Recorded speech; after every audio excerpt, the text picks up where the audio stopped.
Hello everyone and welcome back to another Jaeger Comics stream. If you don't know me, my name's Nathan Jaeger and I run a website called JaegerComics.com where you can read my comic Heaven Gate for free. You can also find me over on Webtoon. I got two series over there. One's called Gotta Make Fast Happen, the other is called Ace Danger. And once a month we do a check-in with Final Fantasy XIV Online, and really it should have been a week from now, but something special is going on today. So welcome to Final Fantasy XIV Fish Fest, or the last activity of it. How is everyone doing? Happy Saturday. Let me take these off. I can't read chat. These aren't prescription. I'm just borrowing them from work because they look like the glasses I'm wearing in game today. Hi, how was your flight? It was great. Hey, Callaway, welcome back. Good to see you again. How are you? I'm doing great. We had a great stream on Wednesday. We worked on that spicy art for Gamer. Got the line art done. Very nice. Also did some fishing artwork for today. Not this stream, but I was on Gamer stream today. I'll get to that. What have I done since then? Almost entirely, it has been Fish Fest, or Fish Fest prep. So, to try to get the rundown on here, we are a bit crunched on time. It starts in about 45 minutes, what we're going to do tonight. So, Fish Fest is a community event run by a bunch of people who absolutely love fishing in Final Fantasy XIV. And it is an all-day event with a variety of activities. And so I was preparing for that on Thursday and Friday. That's why we didn't have a stream Friday night. So I could get to bed early. Haha, I didn't get to bed early. Today has been rough. I got 4 hours of sleep. Because today, one thing that's been going on all day is something called a fish train, where they take you all over the game and give you the bait you need and the instructions you need to maybe catch some of the rarest fish in the game. And it started at 5 a.m. my time. I got up at 4 in the morning, like I'm some sort of actual fucking fisher. I'm gonna crunch your time. So, that was fun. Gamer slept in. Gamer couldn't do it. But, so I was doing that. There's also been ocean fishing, which we've seen that a little bit on the channel. Every 2 hours, a boat goes out, and it's a little activity to catch as many fish as possible. But these have been guided fishing in the case where, basically, there's certain achievements you can get for catching a lot of a certain type of fish. And so the whole idea was the whole boat was working towards those achievements. Because some of them, it's like, we have to catch 200 sharks between all of us. So if we're all working towards sharks, that increases the chance. I don't even like boats. We did get the shark one. I don't think we got the one after that. And then the rest were like solo achievements where like it was all up to me to get enough of what I want. If I want that achievement, that wasn't going to happen. I'm not that good of a fisher, but...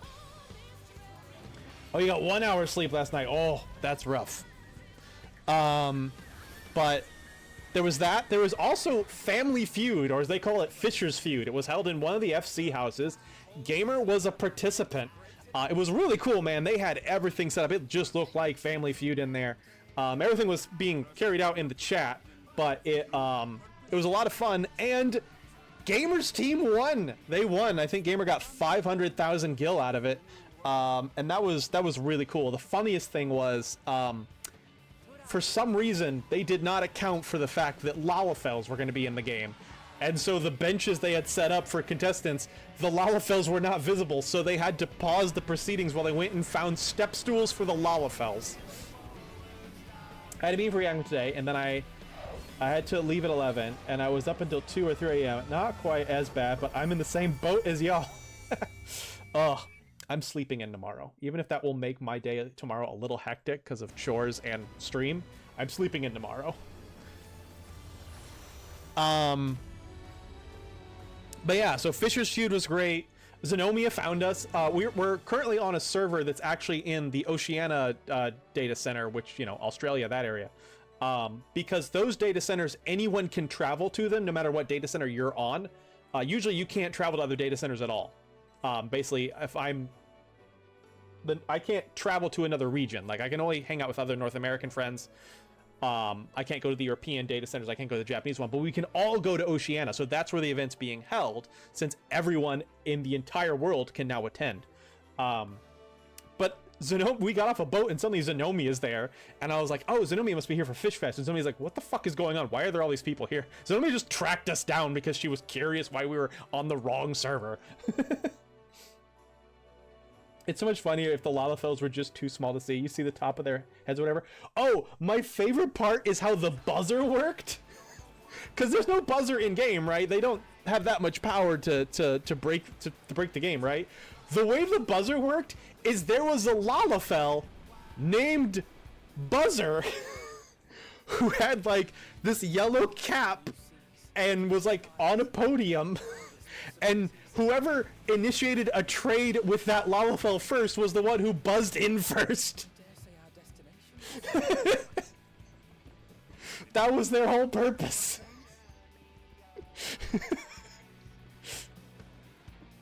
Stop.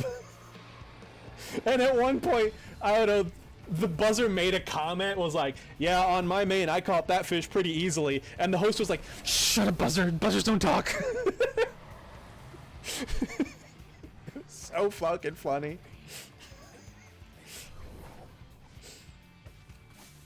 Oh my goodness. But yeah, it's been a lot of fun, honestly. Just the community aspect. Just seeing these random empty... Well, excuse me, princess. Excuse me. Just seeing these random empty, you know, wildernesses that you may every once in a while see one or two people in when you're out there. Just to see 100 people all lined up around a single body of water. And then see these people in uniform waving lights around so you know to come to them if you need bait. It's been really cool. Also, the Oceania servers in general are dead. And it's really eerie to go to someplace like Limsa or Gridania, where on my home server, that's where you will always see a ton of people hanging out. And there's just no one. There's like 3 people maybe. And it's like, this is eerie. Why are these data centers exist? This has got to cost more than it's being used for. But yeah, so it's been a lot of fun. And then, any other day, this would not have been a problem. I might have even canceled stream if this had happened any other day, or at least pushed it back. I get a text from Kay, my best friend, saying, hey, I'm in town. I have an hour between 4 or 5 and 6. Can we hang out? And at first, I was like, oh shit, we fucking can't, dude. I'm in the middle of Fish Fest. 5 o'clock or 6 o'clock is when I start stream. So, like, she'd be showing up during stream prep. But I thought about it, and I was like, okay, if I eat now, and then I catch that one boat with Gamer, and as soon as I get off the boat, I prep for stream, and tidy up my apartment, then I can hang out with her, and then immediately go live as soon as she's gone. She literally just left before I went live. You could still see her cup on my stool there from the water I gave her. So we had a nice hour-long chat where we caught up. That was very, very enjoyable. I just realized, though, the entirety of you playing 14 Wave never, ever made a do you want to date my avatar joke. I'm so disappointed in us. Especially because you look at Gamer's avatar, and I do want to date that creature. I mean, I don't know if we'd be an intellectual fit. She's dumb as hell. But, God, she's hot. But yeah. Yeah, me and Zenomia were in the audience for the Fishers feud. We were both very proud of Gamer. It was a lot of fun to see. Oh yeah, there was also the song is very good. Also there was a trial in another FC house where you did like answer riddles, which was really cool. Like first was like, you know, I want 10 fish, 5 blue, you know, stuff like that. Really racked my brain on that one. There's another one where it's like there was a bunch of stuff on a table. We had to find out which ones was the odd one out. Then we had to go through a maze filled with Namazu and then answer a question at the end. And each time you were given a specific fish. And when you take those 3 fish back outside, I gave it to the one person and they traded me 2 new minions I didn't have. So I'm like, God, it's just, This has been so much fun. Like, this community stuff is just wild, you know? None of this is official. None of this is done by Square Enix. It's just the fans creating a fun day, you know? So, it's been a blast. And I haven't gotten to what we're doing now, right? So what's going on now? So the fishing train, I believe, is over. The last of the guided boats is over. Gamers just on their own boat. Tonight, the last thing they have set is what's called the, hold on, what do they call it? The Nature Art Party. So what this is going to do is they've picked out a zone called Calusia. It's a very pretty zone. Really great music. I love the music in Calusia. And a character who looks just like an NPC from the game named Ardbert is going to take us on a tour through the wilderness of Calusia. He's going to be engaging in combat. He's going to be giving us lore tidbits, teaching us about this place, right? Stuff that I probably don't even know, even though I've played through the story. It's just kind of like more like lore background stuff, right? There will be some fishing along the way, but the other thing that's encouraged is to draw the scenery, to draw the animals, to draw the wildlife. And I'm going to do that because we have a setup tonight. I'll go ahead and switch it over. We're doing 14 and art at the same time. No fishing. There is like some like big rare fish window that's going to be open. I'm not going to try for it. I can't get it anyway. I don't have the right folklore books. I found out that I didn't have the right books to get most of the fish today on the train, which kind of bummed me out, but what are you gonna do? I'll have them all next year. Certain rare fish you have to have like a book that just makes it possible to catch.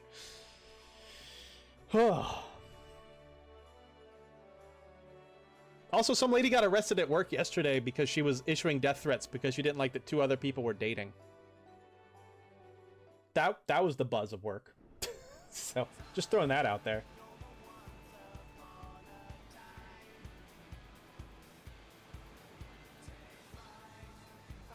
But I guess with that, we can go ahead and get logged in. Oh, it's been a long day. Shut up, Alphino.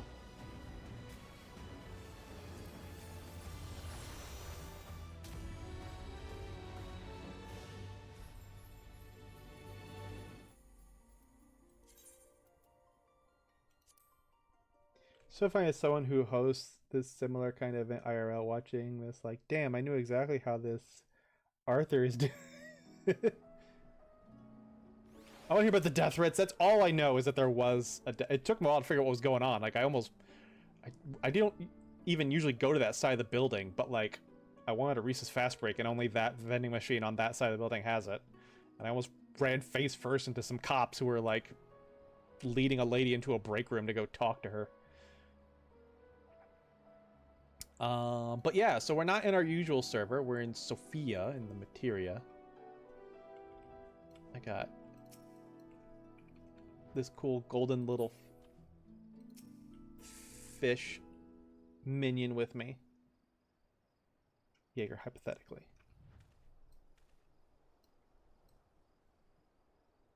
Would you want to buy a tank?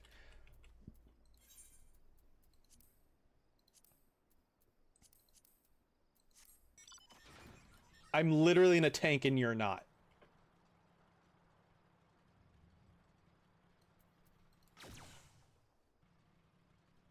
Right now. Cash. Gil. Oh, well, look at that. It looks like people are already getting ready. I was worried. I was like, what am I going to do for the next 30 minutes? That tank hits.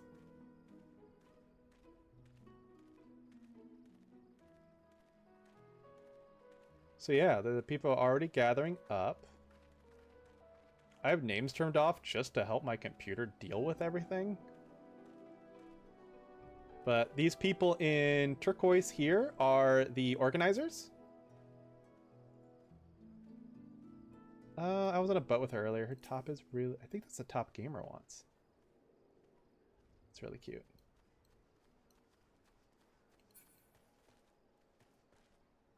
I wonder if Fruity Fish is going to be... Fruity Fish is, like, as far as I can tell, like, the most famous fisher in the game. I've seen him in other, like, YouTubers' videos about the game. I love turquoise. And there is... Oh, there's Ardbert. So that's the NPC we're gonna follow. He might look familiar if you've seen any cinematics from this game. He kind of has the appearance of the default main character in all the cinematics. He's also a character in the game that's not... We won't get into that. This isn't a story night, but... Basically, he was a warrior light from this world that we're on right now, so...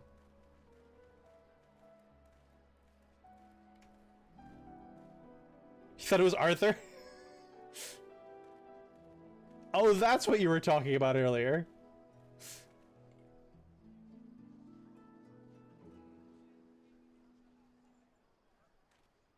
The hell that looks like...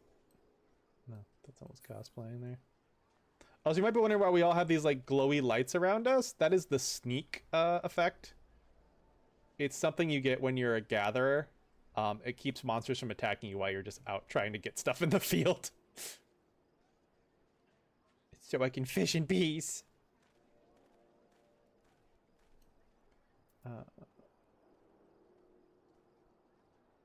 People are just talking about soup in Say Chat.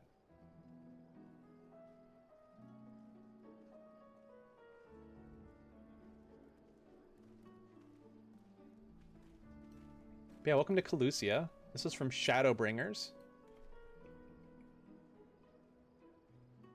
You literally are a fish. That's Yulmore over there. City of opulence. And up on that cliff is where the dwarves live. Fish soup. I had fish today. I had blackened salmon and some steamed vegetables. Oh, it was so good.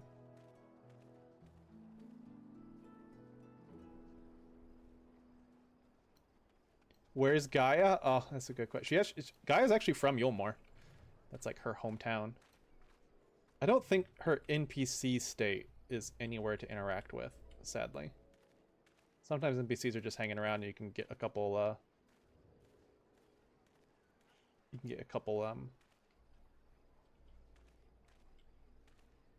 like a couple lines of dialogue out of them, but I don't think she's anywhere. Sadly. You know what I could do? Had this minion all day. Why didn't I switch up my minion?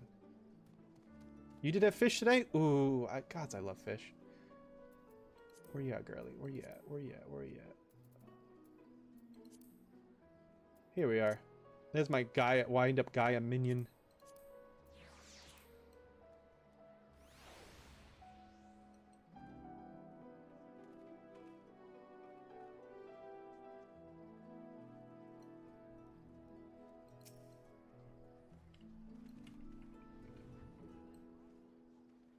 She's got her hammer.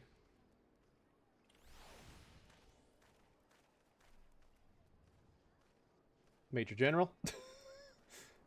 Mora Mora. I didn't know that mask was a thing in the game.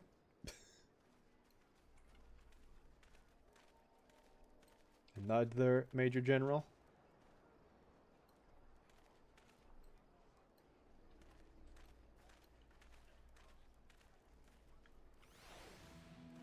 This fish is cute.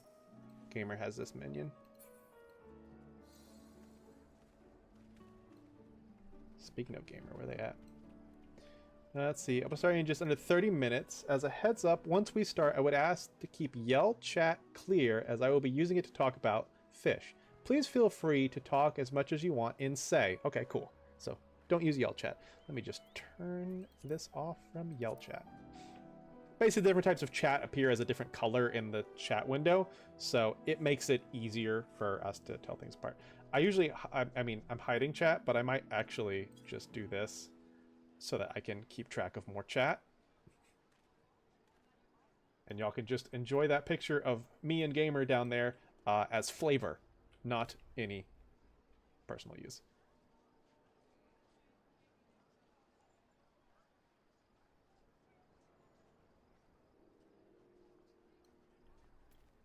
Also, this will be my mount for today.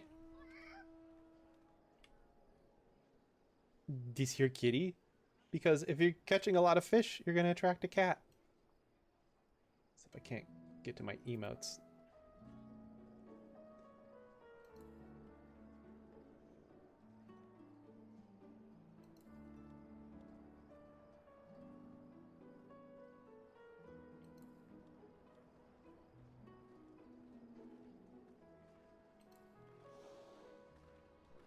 Now. It's okay, girl. Oh, you go kitty.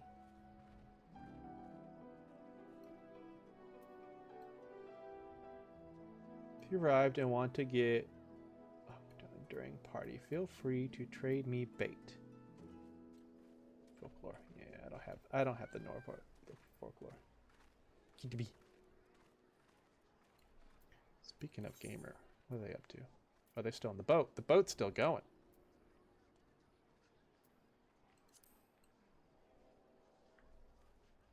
Oh, we got a married couple. Or at least one of them's been married. I guess anyone can ride it with you, but that guy's married. Is it to her? Who can say? I hope so. Because she's on his marital chocobo with him.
Ooh, Femro.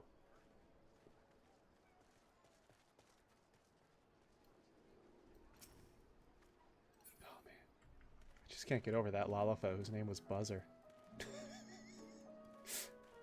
Remember, if you push a guy in front of a bus, just common courtesy to push his wife too, so they're together.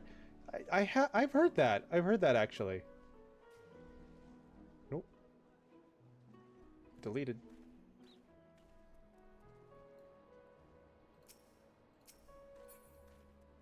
Buzzer. It's just, God, just.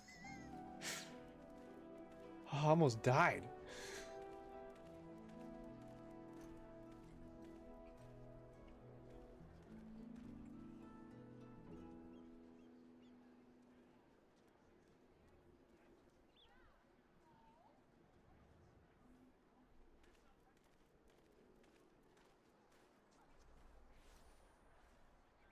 Maybe I'll have myself a little sit.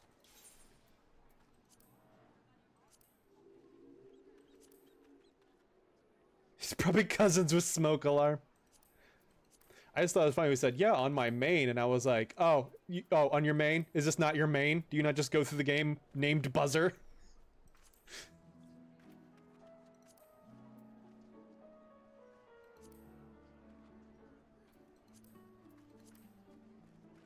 There's my chair.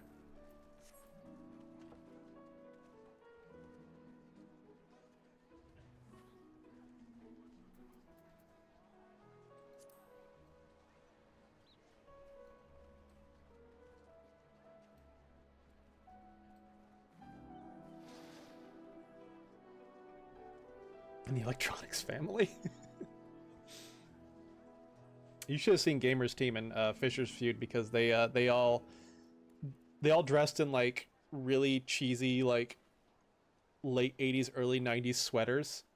That was their goal, was just to look like a really like obnoxious middle class family from the early 90s.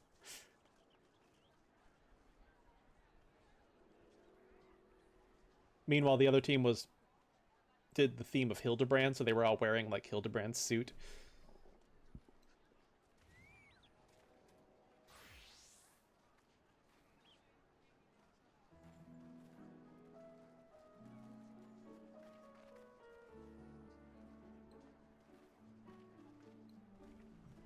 I'm gonna go grab something to drink real quick. So we got something to go, something to whet my whistle. Obnoxious middle class people from the nights are so hot.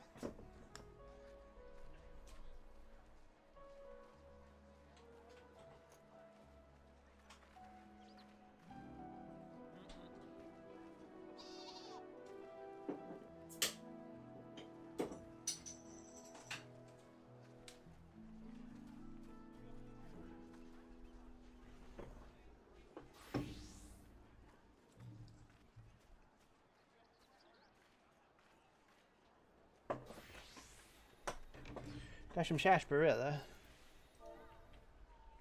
Feet. Hello, gamer. Are you off the boat? Oh, hey, you're in Calusia.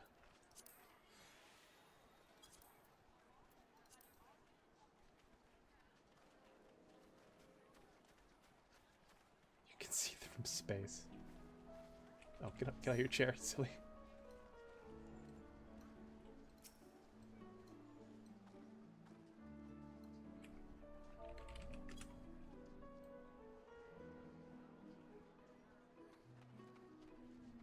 Wow. Snubbed.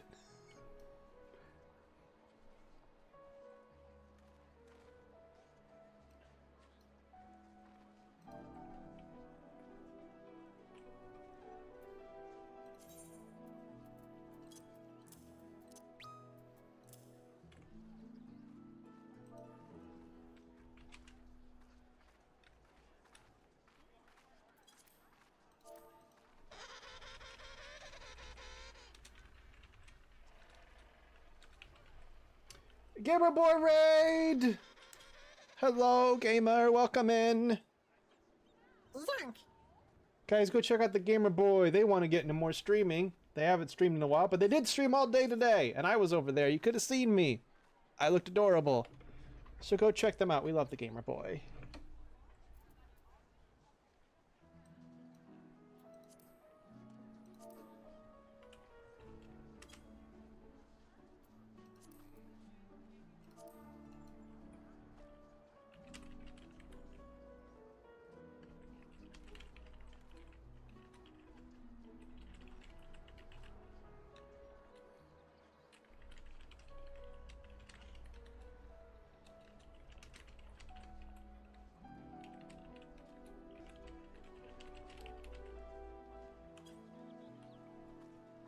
I'm asking if they would like us to trade our bait back, because they gave us a lot of bait today. I'm actually just reorganizing this. These are definitely mine. But the rest of this is bait they gave me. So I'm gonna trade it back, because they, my goodness, this can't be cheap to put on. I'm petting a Daisy May. What does that mean? This can't be cheap to put on, and like they give all this bait out for free, and some of it's kind of pricey. So I'm more than I'm not gonna use it. I'm more happy to trade it back so it's in their stocks for next time. But also, no one's responding. Can't wait to help next year.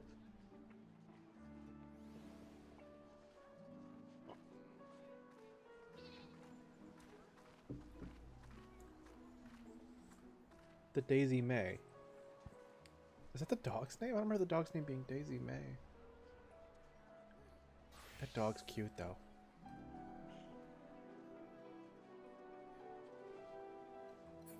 They didn't respond to me, so that's fun. Also, Gamer, look at this cat girl. I think she has that top you like. I saw her on the R1. I saw her on that boat. I saw her on the boat earlier.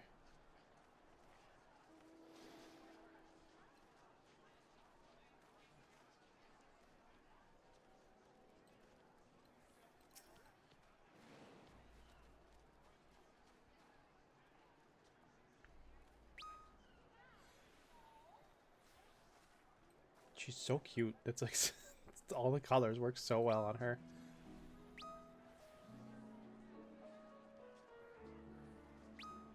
Her name used to be Charles.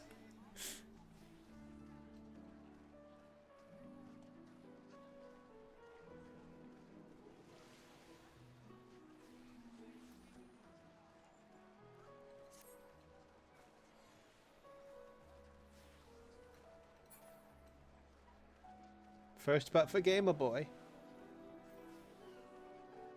Our aquarium friends have a good point. Once we get started, we'll be regularly moving between spots. Because of that, I highly encourage you grabbing a snack and a drink before we get moving. I've eaten enough today and I got my sarsaparilla.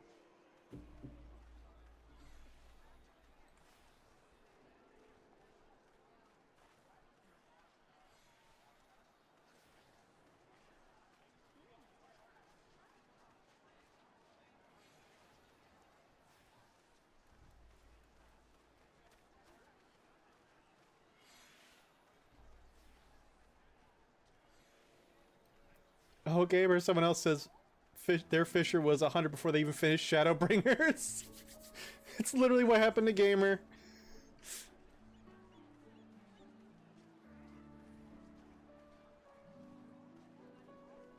So, Gamer, you're not the only one.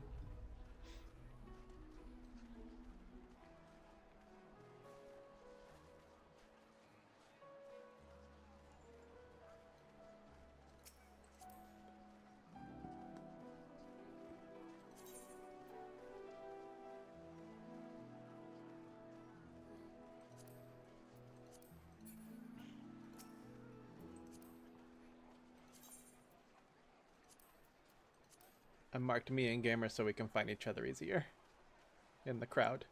As you can hear, you're starting to hear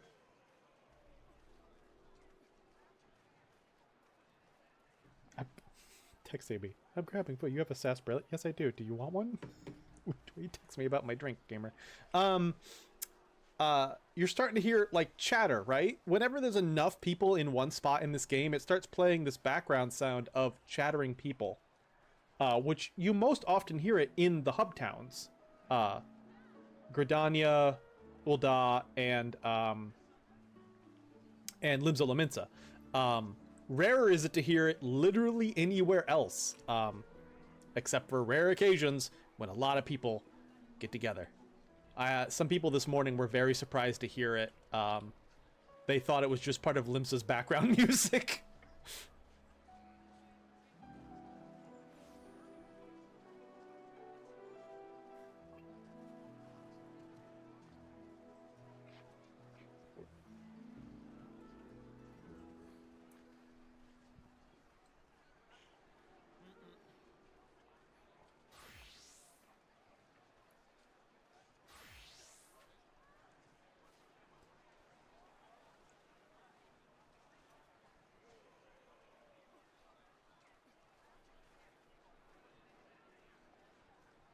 People are talking about what title they want to get from the next big fishing content. People are saying like, yeah, we got final fish and we got big fish. One person's like, I want feared by fish. Another one says they want master baiter.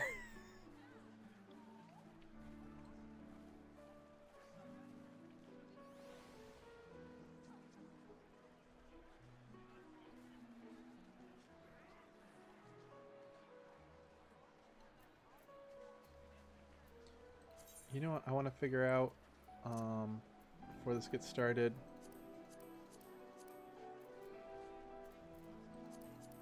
It's a setting I never know where it's at.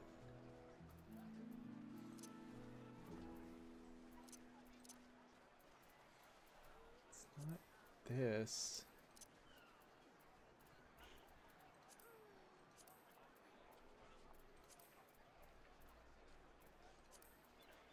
Here we go. Turn on all animations. That way I can actually see the combat going on.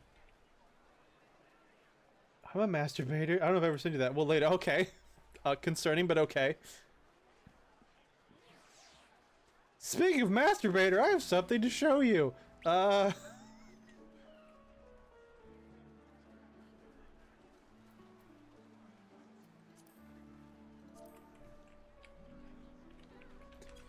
As we're going to start our party prep, I'm so excited to see everyone here. As a preemptive heads up, I will be using chat a lot. If you'd like to listen along instead of read along, please check out twitch.com/FoeSnyder. Foe is our MVP who reads everything I say out loud. Ooh.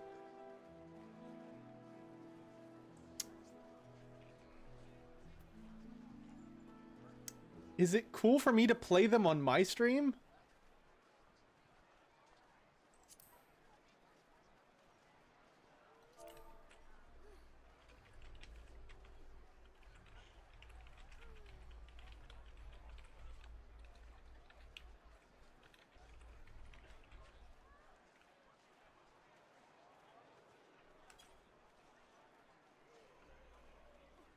Yeah, I'm DMing him to ask.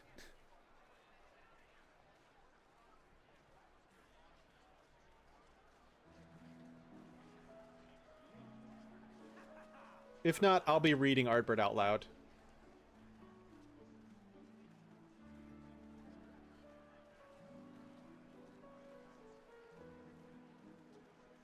Once I was in a group chat with some friends and I lied about cookies and he called me a master baiter completely ironically without realizing.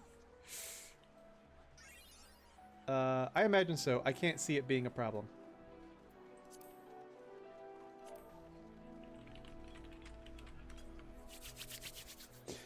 Alright, well, I'm gonna find that stream.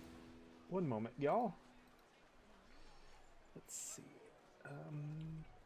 Twitch.tv/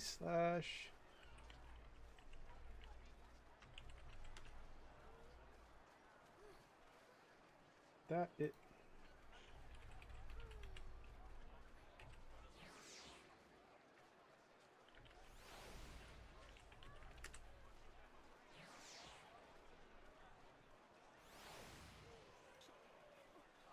Should be able to see the things that you should see, and the things that are important are the chat, because that will be the text availability of it, and the map up in the upper right corner, so if for whatever reason you get lost, you can find where we are. That's the goal. But yeah, hopefully, typically around this time, they, Ardbert and the like, oh, the roses! Ardbert and the like will go through typically what they do and kind of how it goes, but hopefully some of you have attended art parties like this before, so you know what to expect.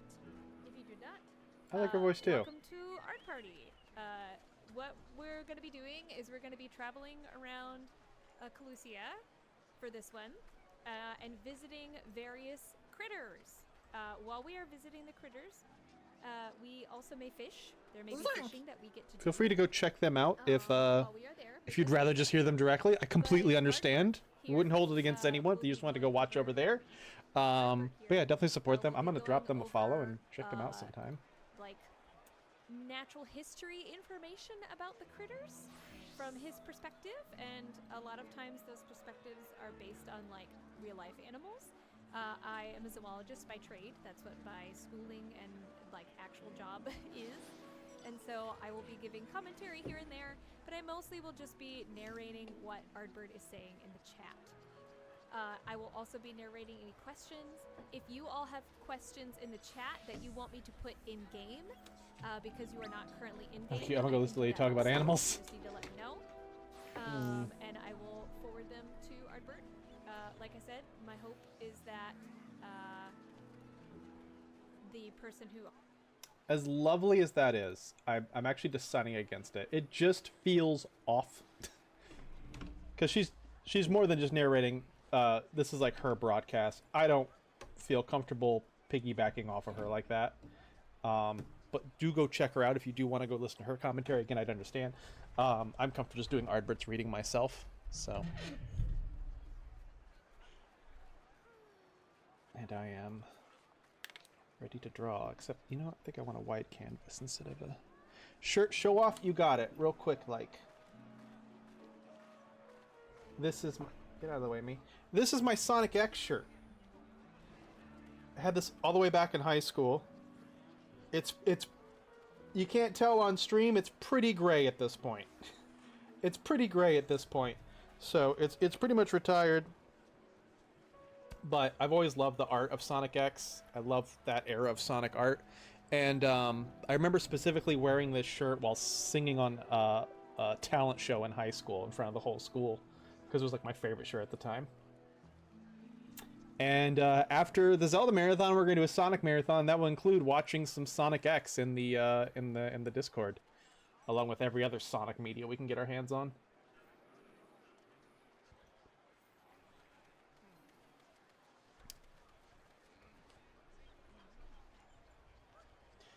Streaming her stream. Yeah, it just, I don't know, it gave React YouTuber vibes, you know?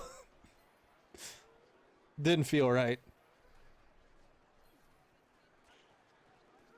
Do you want to be my mother or DuckTales? I didn't have it that long ago.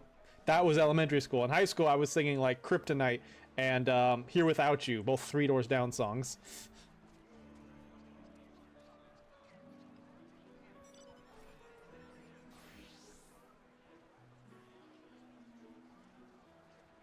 Nah, you weren't expressive. I also could just see myself listening to her and just going really quiet and then be like, wow. Which is exactly what some of the worst fucking React YouTubers are like.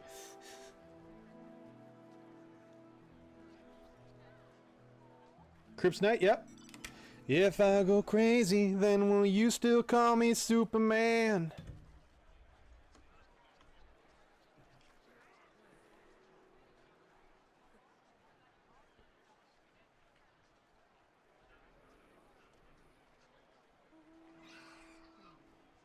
How do you not like Blink-182?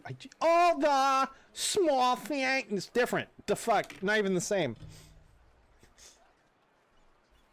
Surprises let me know she cares. Three Doors Down and Blink-182 are not the same type of band. Blink-182 is more comparable to like Sum 41, which I do like one of their songs. What are you gonna do?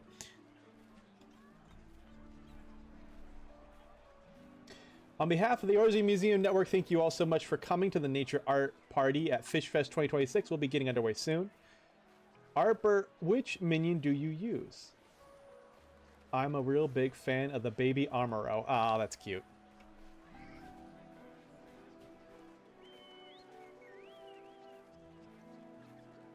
What do you do? Is the sum of 41?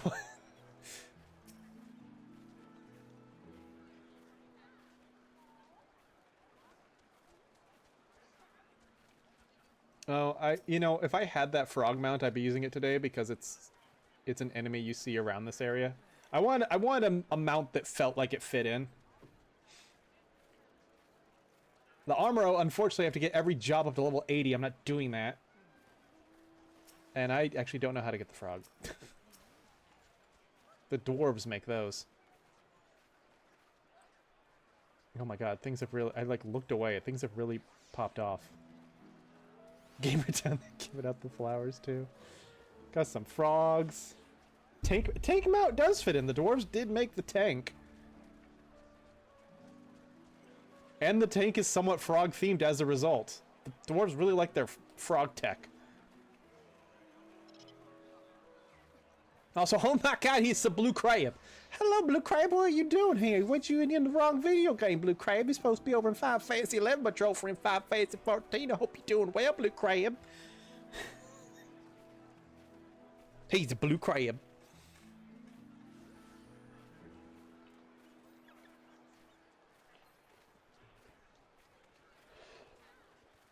Everywhere I met, if you feel like starting a war. Oh my god, hello, Blue Crab. How are you doing, Blue Crab? I hope you're doing well.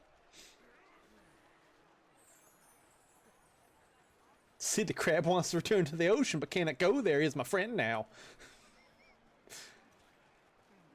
Is it cringe to quote yourself when you're really funny?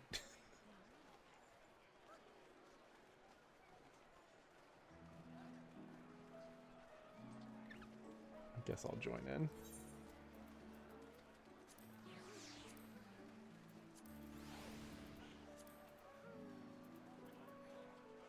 Where's my bouquet? There it is.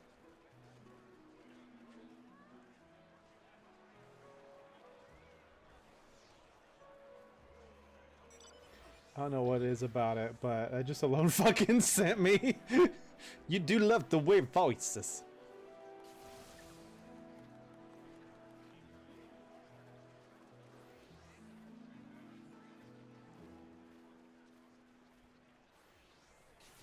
I don't know if you noticed, but the background sound is getting more intense. Like there's different levels depending on how many people are there. Hello, Rick. Hate to Rick Cram. Hey everyone, this is the gathering spot for the Fish Fest Nature Art Party, which will be starting in 10 minutes. From here on out, I'll be talking exclusively in Yell. So please keep Yell turned on and the channel click. I thought that was in game. I'm like, how did they do that? Turned on and the channel clear. As always, the tag on Blue Sky and Twitter is Nature Art Party. So feel free to use Fish Fest as well. You're welcome. I have more to say, but first, a brief aside from our aquarium staff, who are going to give you all an introduction on how to catch Aquamaton, who we have a chance to catch on our second stop. I won't be going for that, because I don't have the lore book for it. So I don't have access to that fish.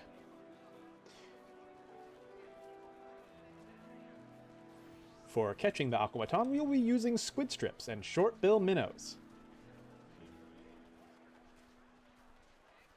For squid strips to catch shapeshifters. Well, excuse me, princess. Excuse me.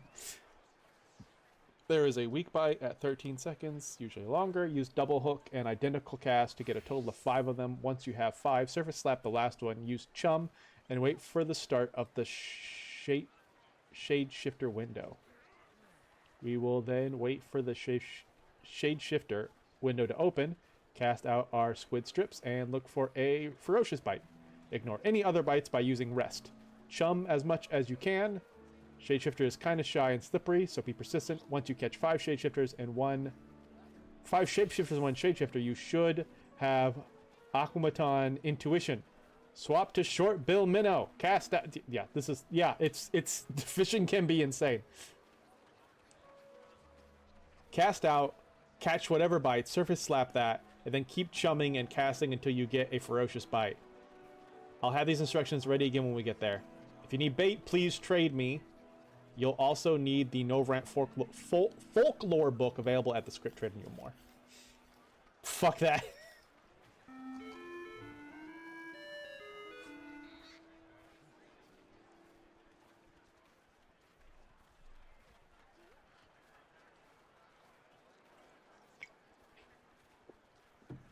To be fair, I got fish up level 100 without ever having to deal with anything that complicated. So, you can be casual with it. Or you can make it your entire lifestyle, like thegamerboy.com/boy/com. Just this close-up of Gamer's face with these fucking orbs just smacking them in the head.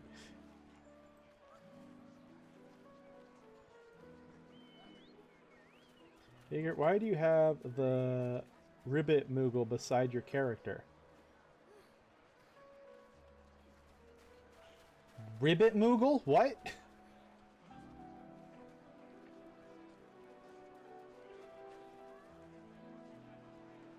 Oh, Rabbit Moogle. That's a Loperit, and it's because I fucking love them. They're so cute. They have British accents. You're drawing? Heck yeah.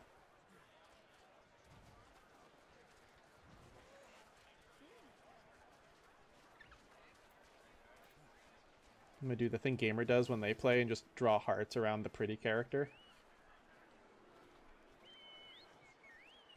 Once we get to the auction stop, I will pause in my nature lessons for these instructions to be given again.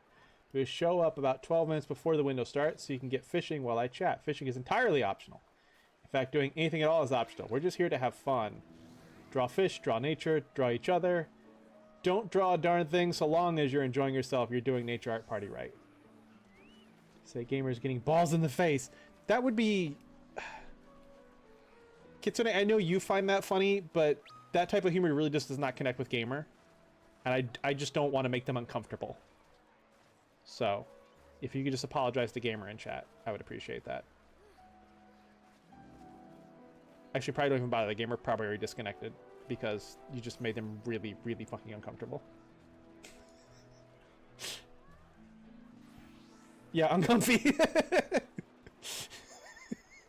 And now back to my regular scheduled intro.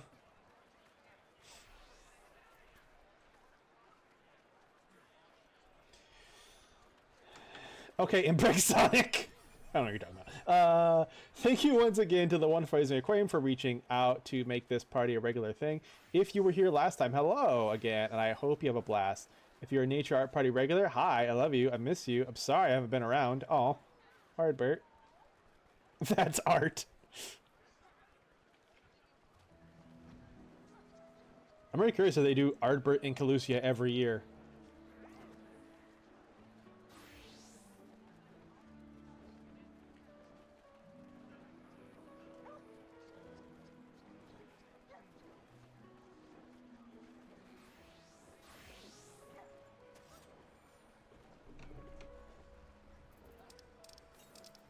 Wow. Didn't know that. Did that? By the way, what's his adventure play look like? First edition Warrior Classic.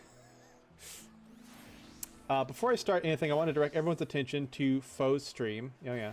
I will be talking a lot, and if you'd rather listen than read, Foe kindly reads everything aloud, so you don't need to keep looking at chat. They're real MVP, go support them. Hell yeah.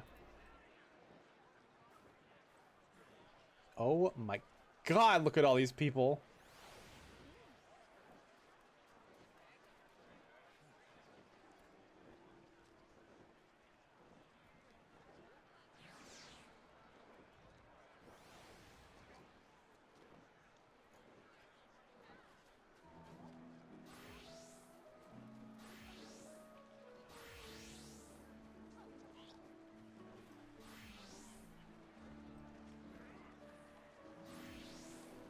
The obnoxiously pink shirt. Oh, yeah. Cat girl cutie.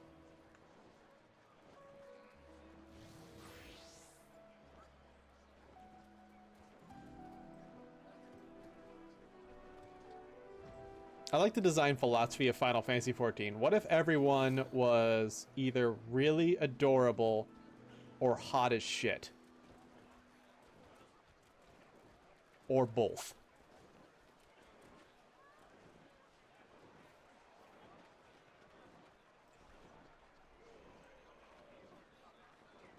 Like, look at this fucking Lala riding a Shiba. Are you kidding me with that? It's a great philosophy. Look at this adorable Lala. We're wearing the same top.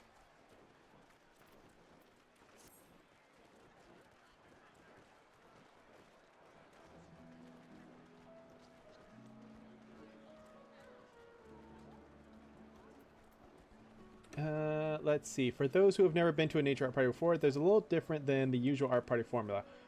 We'll be taking a guided tour through a section of spots in the zone, stopping at various spots while I give in-character nature lessons on ecology, folklore, and of course, fish. You do not need to be in character, of course, but you can be. Because it's a nature party, our focus is drawing monsters, 3 of which will be provoking to serve as our drawing subjects. Please do not heal me or attack the monsters. These are our drawing subjects. That said, feel free to defend your fellows from other enemies that may spawn.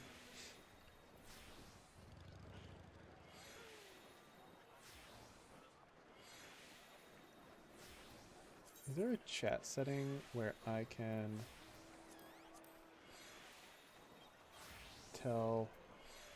There's no way to add a chime to yell chat. That's a bummer.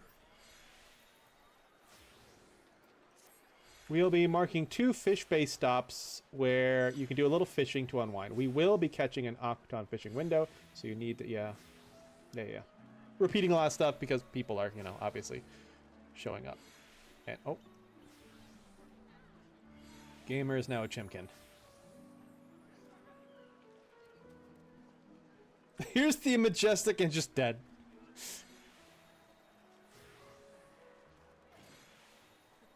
Just a Team Rocket style bunch of level 100 assholes who just come in and kill everything he tries. I'm a Pictomancer so I can draw. That's so cute.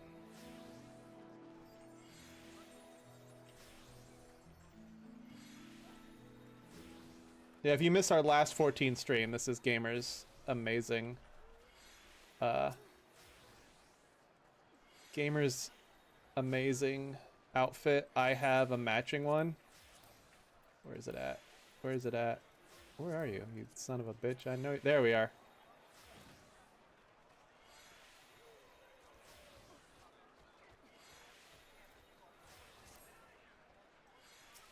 But I decided to go with an outfit that looks a bit more in character for Neil. Like this might be something he would wear while trekking through Calusia.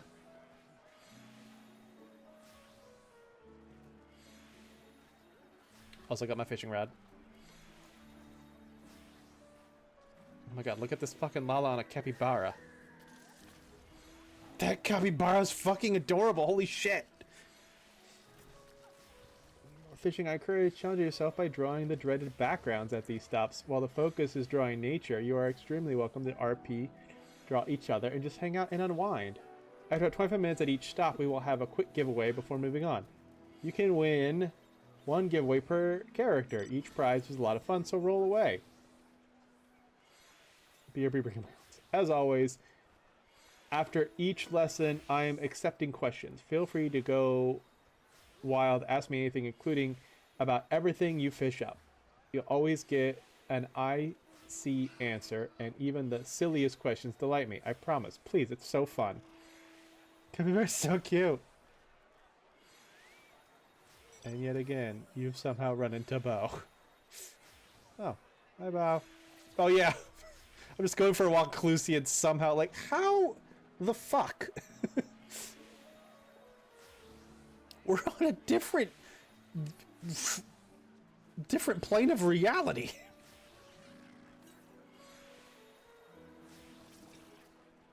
Oh yeah, Abel was one of your teammates in fishing feud.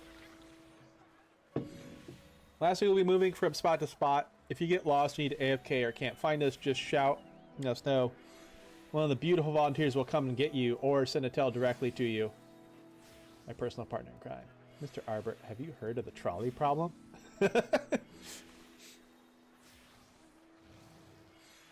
I don't like how nice everyone is. I feel like someone's gonna rob me. Who is doing what? Oh, this guy's desynthing up a fucking storm. Put a fucking shirt on, dude. There are Lalafels here. You too, Catboy. Ma'am, you can take yours off. No,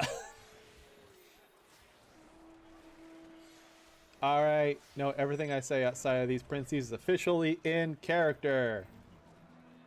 Clip.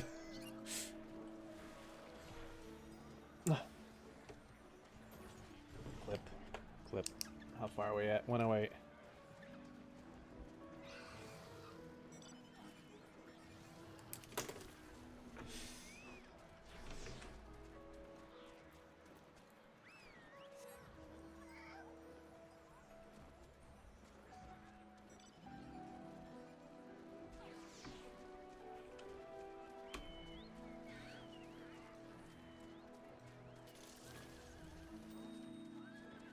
I figured we'd be like walking from spot to spot. Everyone's getting on their mounts. Arbor says, it's a bit for me. Things have changed more than I can say. More than I can fully admit. But well, there's the hope then. That showing it to you all, we can see it for something different. Something changed and new. Everyone here, keep your chins up. We'll be out of this heat soon enough. I admit, I've been dreaming of coming back here with you lot. Taking you around all the old haunts. There's a lot to see out there, and you won't see it anywhere else, but, well, I'll admit something to you all. Before we go, there's no small number of you that have been here before, walking with me. If you were here before, at the Tempest or any of our walks before, thank you. I hope you carry it with you, that little spark. That wonder for the world. Let's go see some more of it, yeah?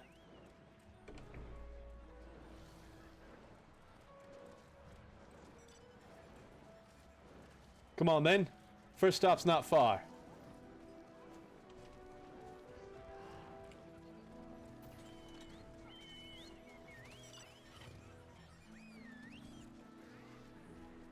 Where, oh, here we go. We're off! Can't even make out. There's too many people.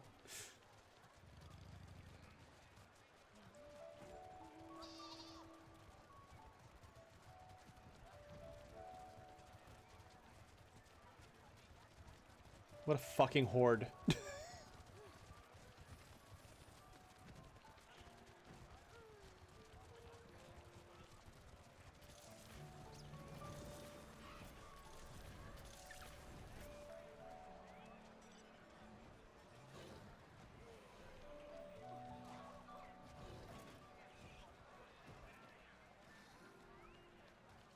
Whoa, whoa. Give the guy some space. Other people are using yell chat. They are not supposed to. They are not following the rules.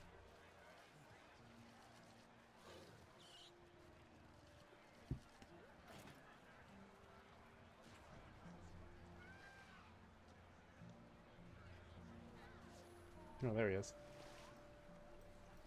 Oh, is he fighting that bird? Oh, he's fighting the bird.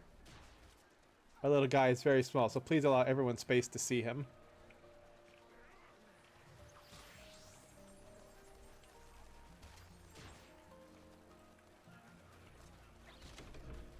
Alright, let's get to work.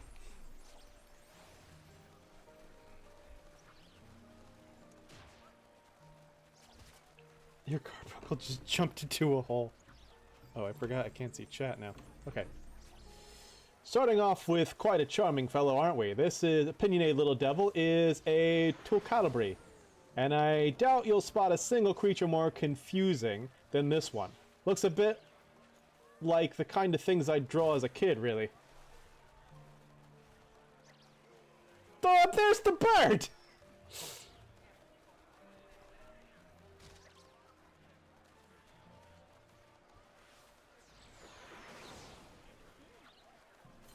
I suppose we can start with the obvious. For starters, the thing's clearly a bird, or bird-like. It's got the beak, it's got the wings, it's got the funny little feet, flies around, does all sorts of birdie things that birds do.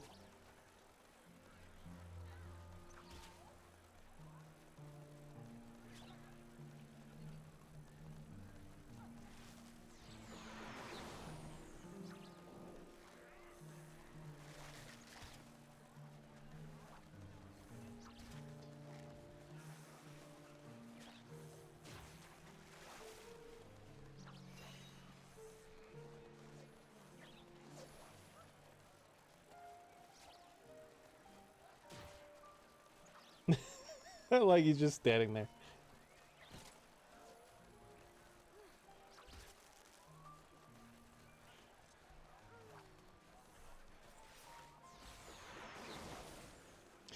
Problem is, the little bastard's covered head to toe in scales. But if you get up real close, you sort of see it there, in those little ridges all along the fine scale. Might not look like it taking a quick glance, but there's not a whole lot separating a scale from a feather.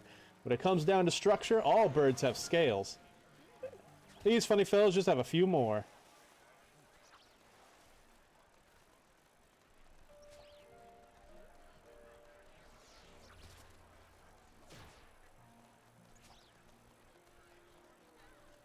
Still makes them look a bit silly, doesn't it? All scrawny like that, with its terrible little neck and huge eyes. I'm sorry to be the bearer of bad news, but if you plucked even the most handsome Amuro, you'd find a creature not much unlike the one staring back at you.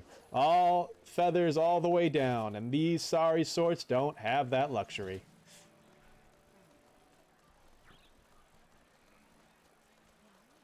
The idea that puts me in physical pain.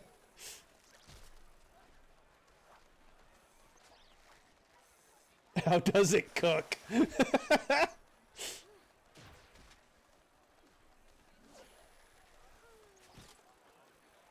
I can hear the sound of people. Scaly bird.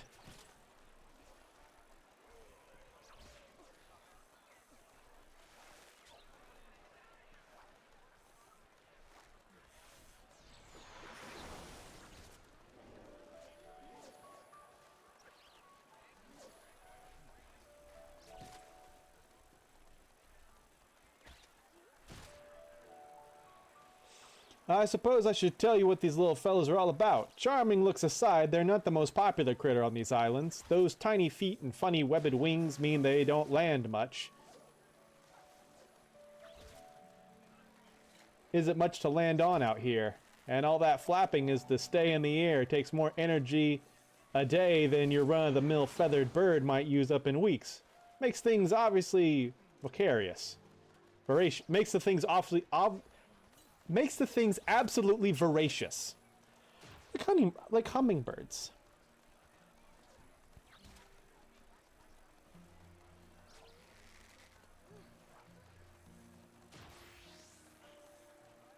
Pray tell, what is a Fruit Loop? The other people are being really funny.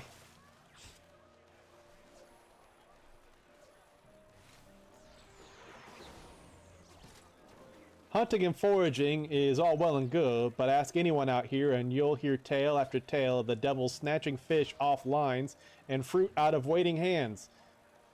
They use those oversized beaks like a pickpocket's fingers, making off with damn near anything that isn't nailed down. I've watched the cheeky thing steal crabs from a mustache's hands, cackling the whole time. Fruit Loop is sending me. I just love in-universe speak like that. Like, pray tell, what is a Fruit Loop?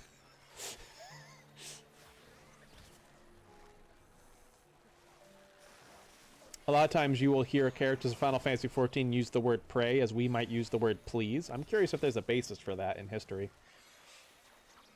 It's like, pray, forgive me. Or pray tell.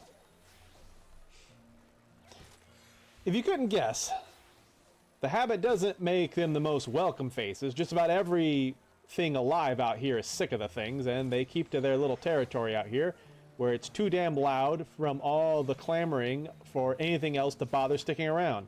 They've got a screech so piercing it can fend off the best prepared. There is a basis. Yeah, I feel like it didn't feel like completely foreign to me when I first heard it. So I was like, whoa, is that Old English?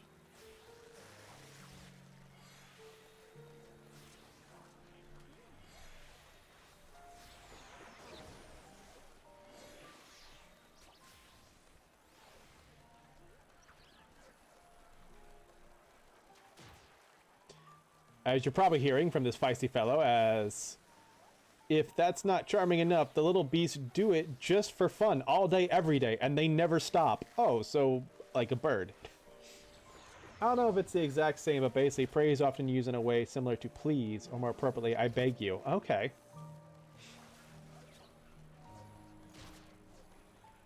I like it. But we're here to talk about how all this ties into the life that thrives on the coast. Thievery can only get a toll colibri so far, and, well, the art of stealing crops dried up fast when there stopped being crops or any food left at all. But they've got a trick. See that fetching pink color in their scales? Take one of these fellows away from the coast and they'd turn white as, well, white. Tell me, I beg you. Pray would be used shorthand for, like, I pray for you. I see. Pray forgive me. Yeah, without going too much into the story, one thing to keep in mind is that this area is essentially 100 years after an apocalypse. Things are starting to get better, but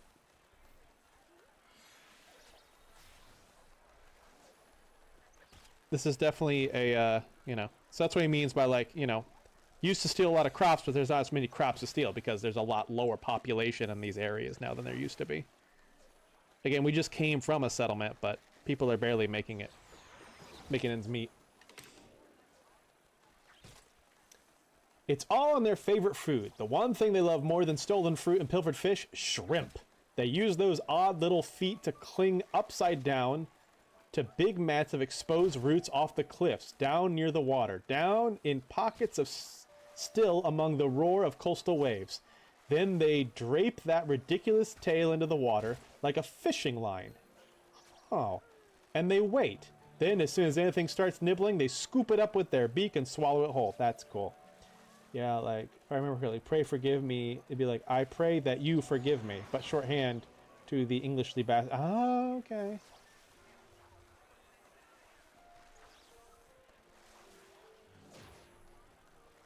Gamer, what are you up to? Back there fishing.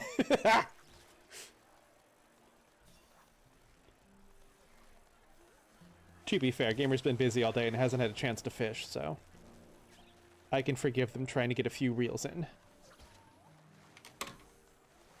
You finished your drawing? Anyway, the point is, bad company as they might be, they're made for this world.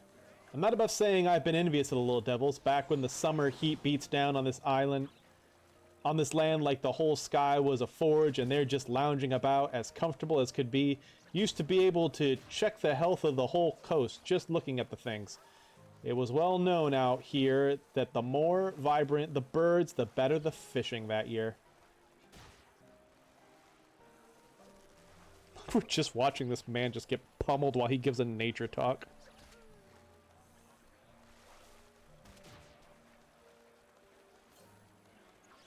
What? Wait a minute. Urianger?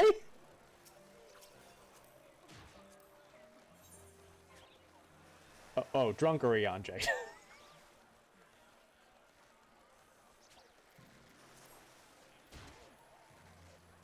I am uncertain what I have... Okay, no wonder someone's talking like that. Someone's literally role-playing as Urianger back there.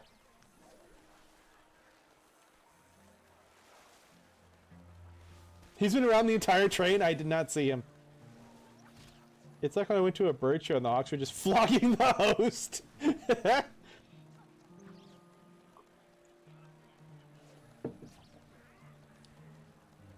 Why is Abra being attacked rather unsuccessfully by a cloudkin? It's funny how it all works. It's funny how it all works out. They're pests. There's no doubt about that. Not a fisher alive or dead would be thrilled to see a flock closing in. But seeing them now, their colors all bright against the sky, I can't help but think that in some small way, things are just a little easier this year. Aw.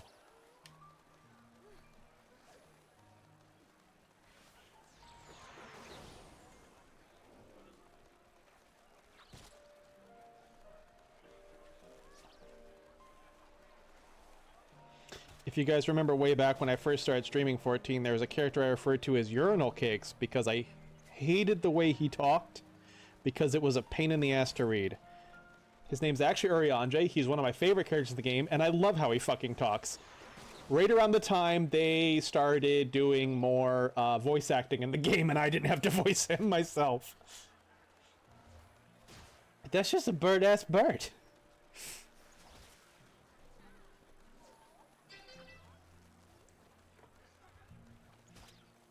Little guy, oh, gamer sent me.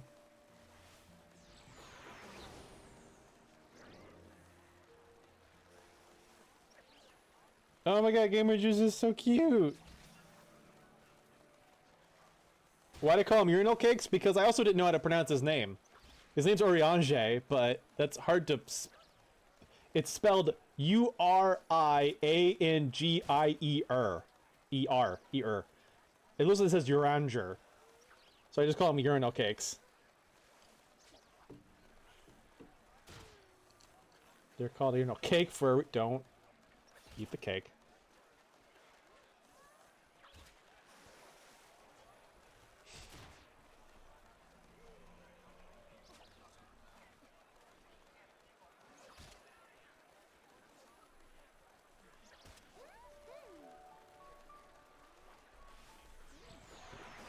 But again, as the game adds more voice acting, as you get the first like section of the game, voice acting is a bit sparse, but the first section of the game was very much rushed.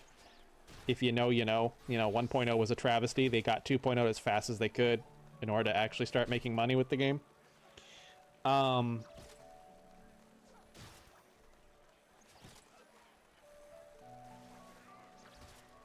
So yeah, they didn't have the time or the budget to do a ton of voice acting in A Realm Reborn. And in fact, the entire voice cast changes after A Realm Reborn anyway.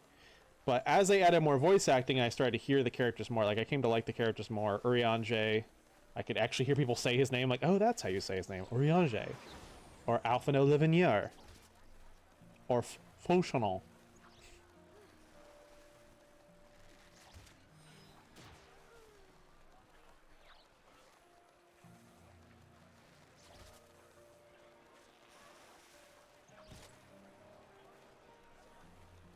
Urinal Cake. And while I like the voices in A Realm Reborn, like, pretty much every voice after that is phenomenal. There's only a couple voices I prefer in A Realm Reborn. One is the main villain. Mostly because he is so different after that, I barely believe it's the same character. It doesn't help they completely changed his personality, too. And also Minfilia, but again, she's seen so little after A Realm Reborn that I just hadn't had time to, like, get used to her new voice. Sid also. Sid, yeah. Guy Gaia does have a voice, which is interesting because she's side content, and they don't usually have any voiced cutscenes in side content.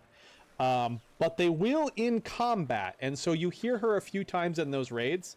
And also, much to my freaking surprise, she has a voiced cutscene, an expansion later. And I'm like, how are you even here? What if I hadn't done that? I guess if I hadn't done that, she wouldn't have shown up in that cutscene. But I was so surprised that they decided to give her a voiced optional cutscene. If you had done the optional Shadowbringers content, you got an Endwalker cutscene with her.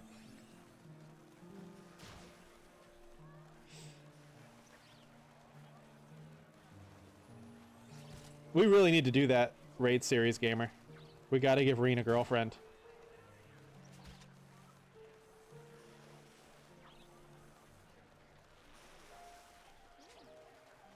Plus the fights are cool.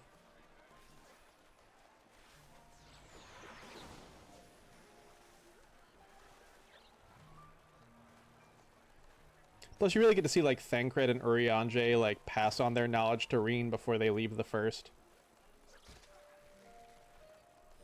It's really sweet. It really kind of like the completion of that whole arc of like Thancred basically having a surrogate daughter.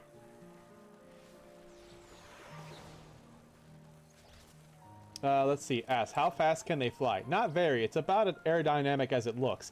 And those wings are small. They do well staying upright, and staying in one place. But as far as getting them from place to another, there's a reason they're ambush hunters is all. I love this.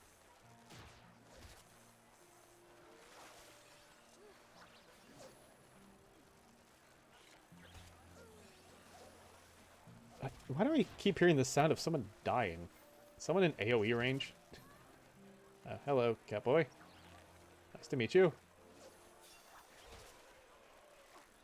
Oh. Femro. Hello, mommy. That's creepy. What are you doing? Oh, you're on a pig. I'm like, why is there just a man crouching down there?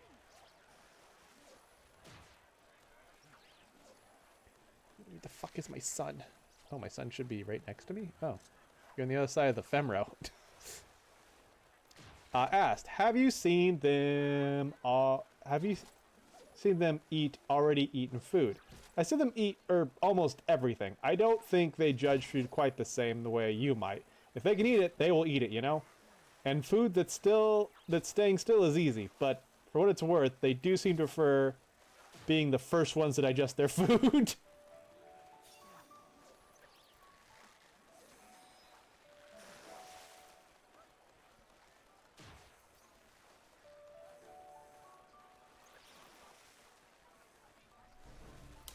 Since I'm not fishing, I might actually switch off of Fisher just to get rid of at least my sneak status.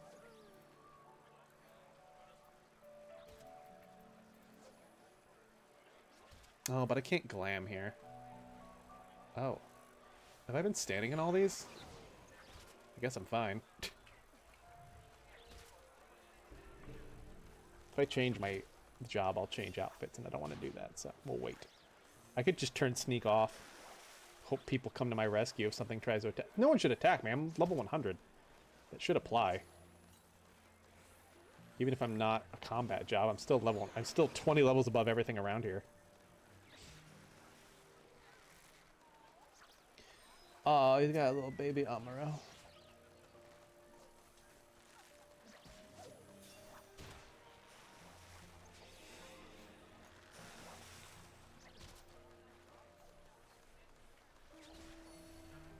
But yeah, not only was someone arrested at work yesterday, apparently, completely unrelated, the day before, a truck showed up and tried to steal like thousands of dollars worth of product out of our dock, I guess. I'm not quite sure where we had product in a place where they thought they could get to it. But apparently they've done it before in the past.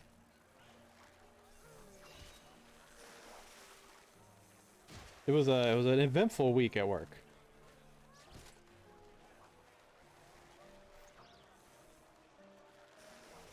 Apparently in the past they have successfully stolen because I mean we sell luxury sunglasses, right?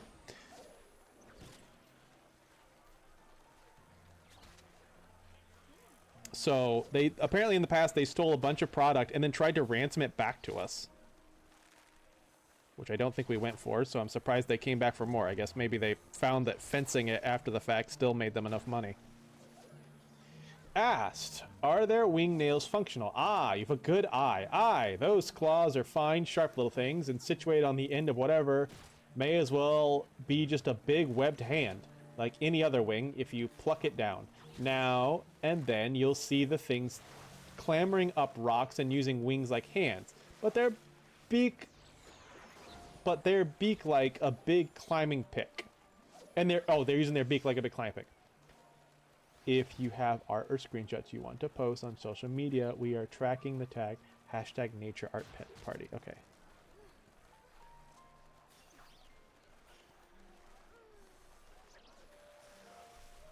I'll have to do that all later because I don't have blue sky up on my computer. So I'll probably post these in the Discord and then use that to get that on my phone.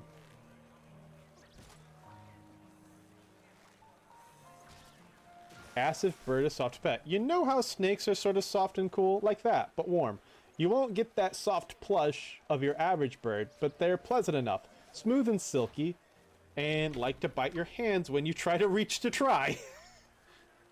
I'm gonna ask a question too.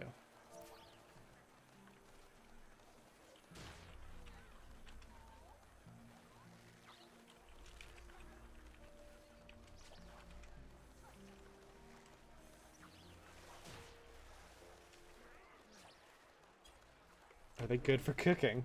I'm surprised no one's asked if they can cook them yet.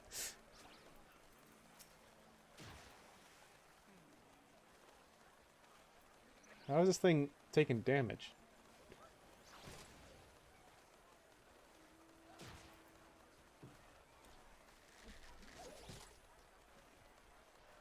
I should ask that about every animal we come across. How does this one taste?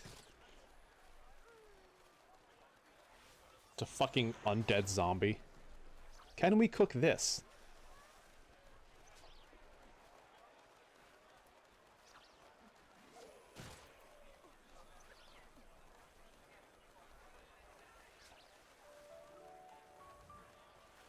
Oh my god, please.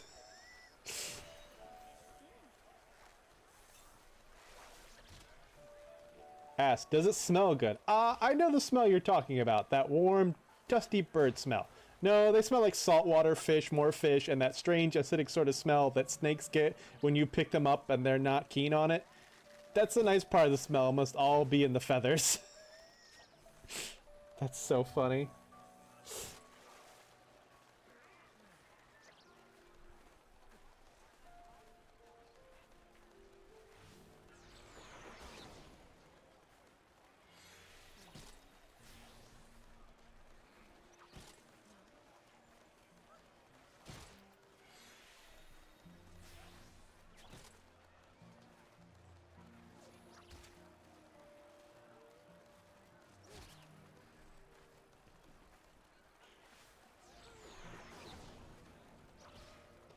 I was wondering what this was going to be like. He's got to be making some of this up.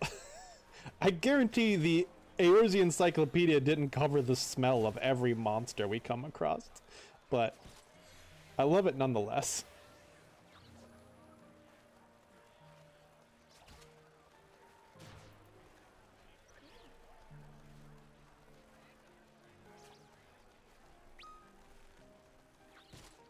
You don't know that.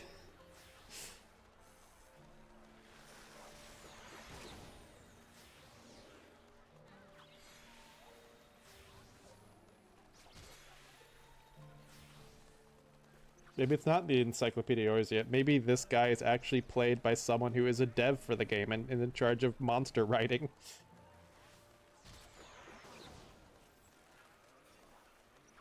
I haven't got a response to my question yet.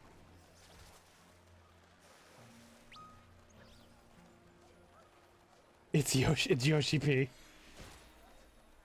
His English is phenomenal. I'll get fired. Well then, oops, shouldn't have said that out loud on my stream. I have to systematically go around to each one of my 4 viewers and kill them.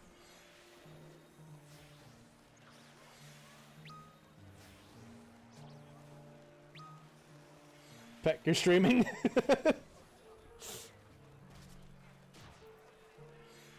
I was a little worried this was gonna go by too fast to like actually get a good sketch in, but like this is fun.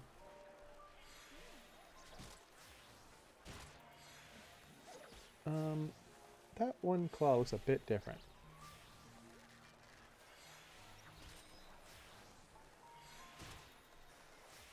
Ask, can we eat it?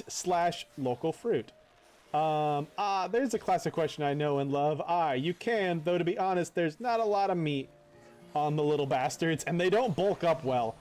They're good enough, though, roasted with lemonettes, and they grow all along the coast, and you'll find the fruit is just about every dish served out here.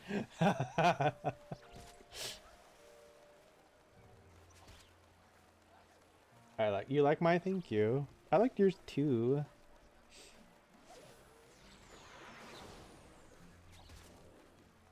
The feet aren't quite crescents. They're definitely, you know, they're definitely still kind of a foot shape to them. Like they gotta be able to move. Can we eat it? And they want to know about local fruit. I love that there's lemons around here. Yes! So it sounds to me like they did a different zone previously, but they still had Ardbert as the guide. I was kind of curious about that. Like maybe they did different... Like maybe they did a different expansion, because this is Shadowbringers content, right? Maybe they did like Lys through a Stormblood area, or Estinian through a Heavensward area, but... I wonder if the reason why they go with Shadowbringers is because it is the farthest in the game you can get without leaving the free trial. So maybe they just thought, I was like... This is the most inclusive zone. I mean, you still have to be in Shadowbringer, so.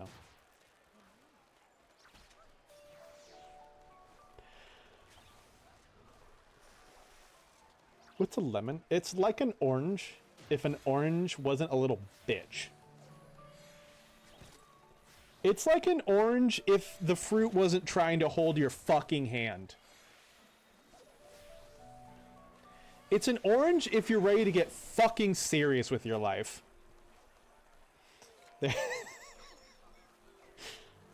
Hire me, orange lemon growers of America.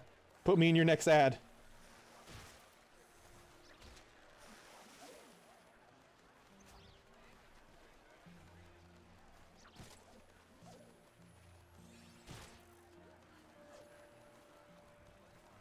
Looks like that tail's actually like a bit spiked. It's like an orange, but it tastes like a shotgun blast. Hell yeah.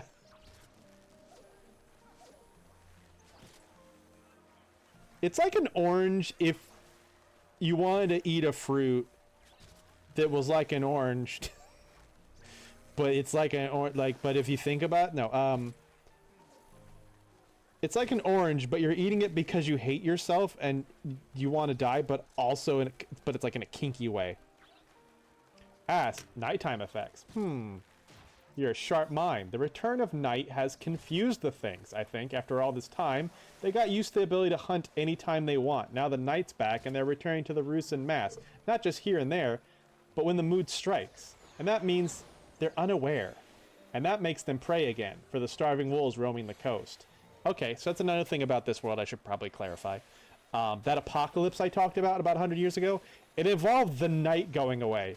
This world was under a constant pale of light for 100 years. Thanks to what we did in the story, that has been fixed. But it's interesting that he brings up the fact that, you know, that is affecting the wildlife that had adapted to endless daytime.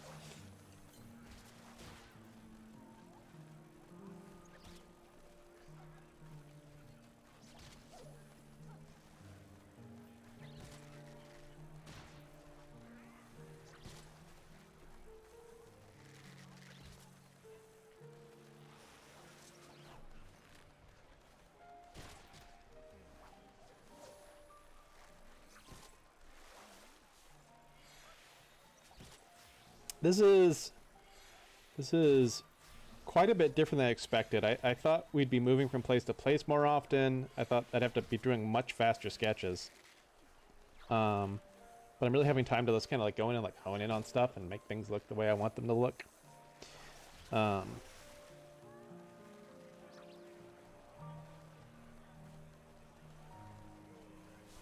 Gamer, at one of the stops, do you want me just to draw a bow? I think that'd be cute.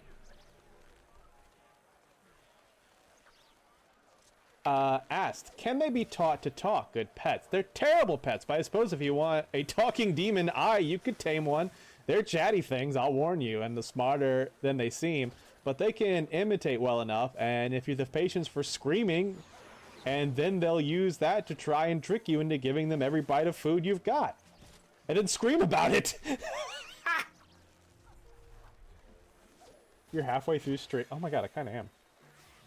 How long is this walk supposed to be? Supposed to go till 10, which I guess is when my stream ends, so.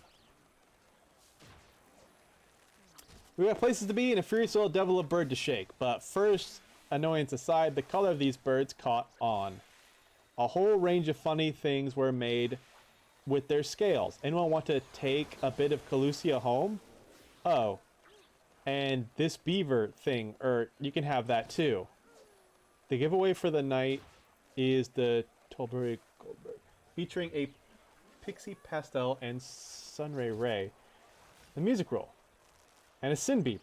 Don't ask about the Sin Beaver. It's just here too. The highest roll wins. Shit, how do I roll?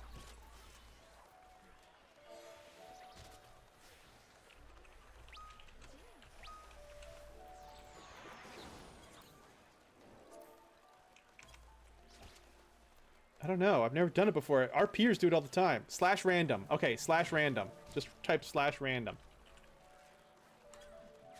There we go. I don't know where mine is, but I'm in there. Aren't I? Oh, I rolled a 641, which is not as high as other ones I've already seen. That's kind of cool.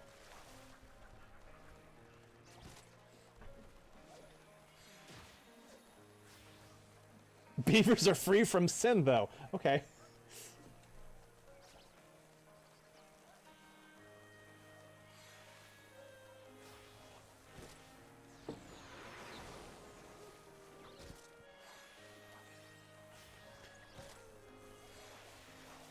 Funky.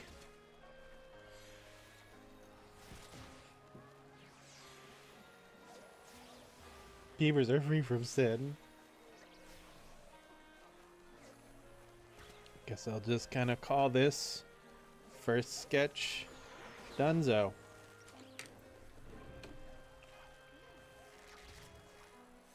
Note that if you're in the middle of your intuition farming for Octone, we can safely move down the coast and you won't lose any progress. We will be moving to the Sea Gazer after this to keep your fish. Okay. For the fish.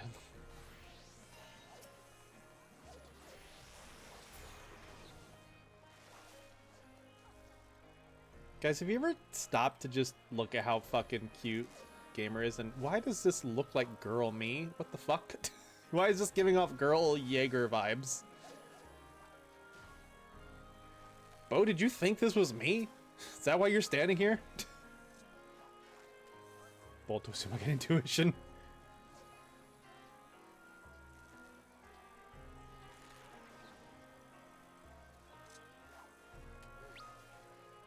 It's not?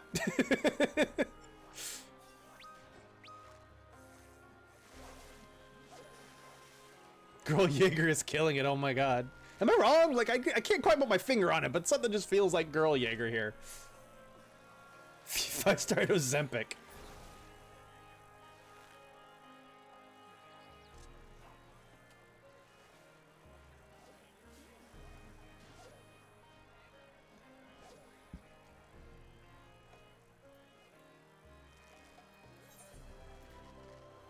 Where's my versatile lure? I'll get one cast in. See what I get. All right, let's get going. And don't prepare yourself for a long trip. Once I shake off this lab, we're really already there.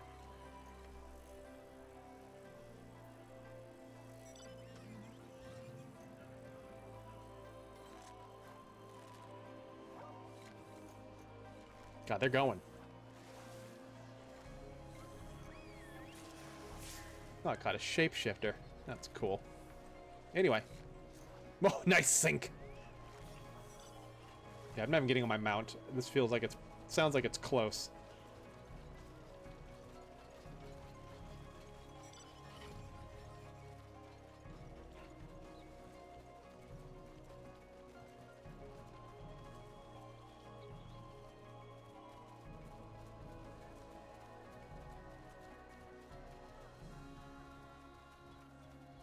Where are we? I don't know this exact area that well.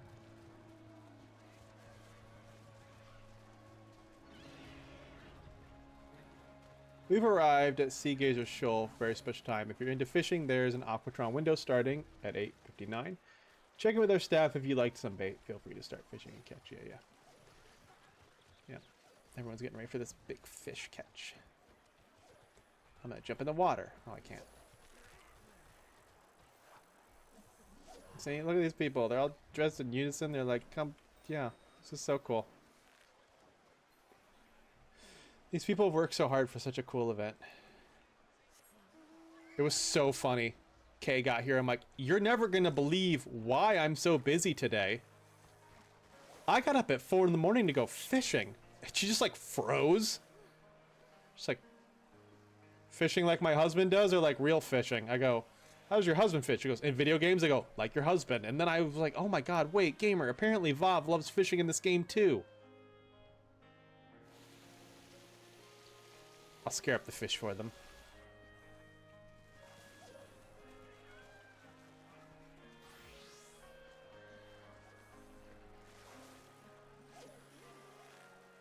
I wish I had known. I would have told them about Fish Fest, but I don't see them on the game that often. I didn't know they were into fishing, but I'm definitely going to talk to them about stuff. Where is my son? Somewhere here. Ah, there you are.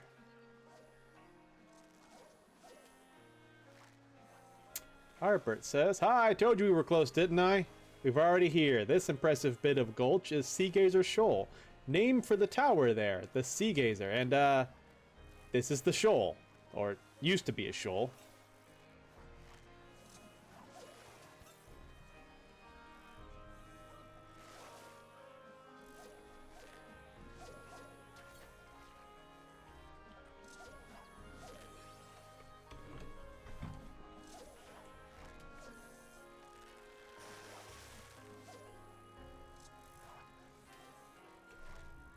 Anyway, it's quite the special spot out here. There's nothing else quite like it. When it comes to creatures that call it home, it's a protected place, this little nook.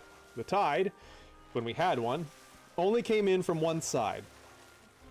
And a great big sandbar formed up under the bridge there that acted like a sort of wave breaker for the few waves that could make it this far.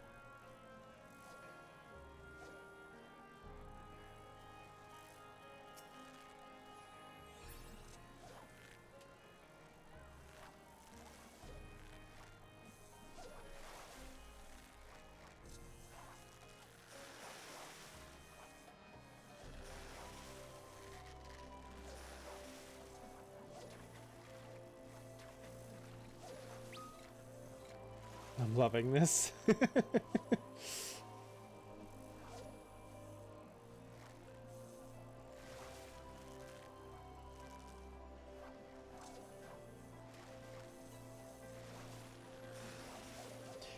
But things have changed with the flood turning 9/10 of the ocean to crystal light. Islands like Calusia took the brunt of it. Water that got pushed forward by the force of the flood rushed in. Without ocean enough left to make for a proper tide, everything sank and then went still. Even with the night back, with a proper moon overhead, it's different. 9/10 of water, 9/10 the tide. Oh, that's interesting.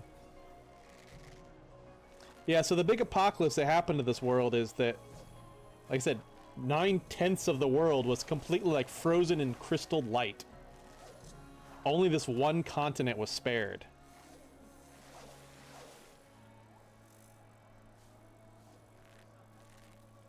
And even though we've brought back the night, that it's going to be a much, much, much longer process to reverse the damage the flood of light caused. It's also why the people of this world kind of have a backwards way of referring to things like light and dark. To them, light is bad and dark is good. Which makes sense, you know? They're dealing with a flood of light and they've lost the night. So they say things like blessed night and wicked white.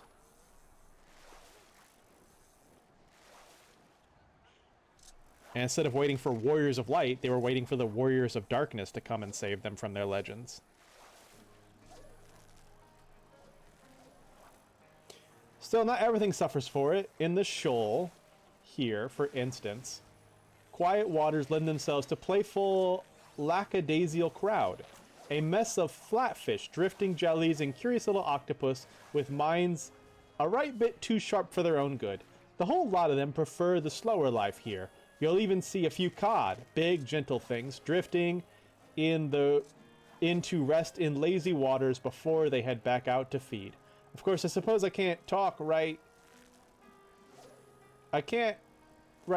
about the shoal without touching on its strangest resident. It's not really alive, I admit, and it's not much of a fish.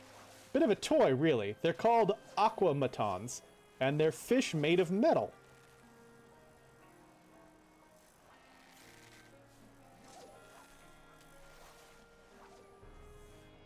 This is curious. Did the dwarves make a robot fish and drop it in the water here?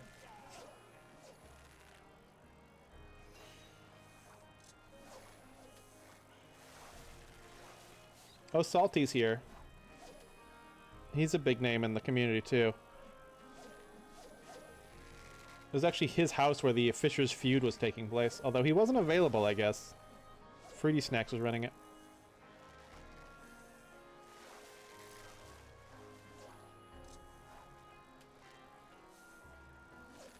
Aquaton instead of automaton. If you didn't guess as much, they're a dwarven craft. Called it! Cute little things. They made them to be toys back in the day. Little paddling fish you could put in a bucket of water to entertain the kids.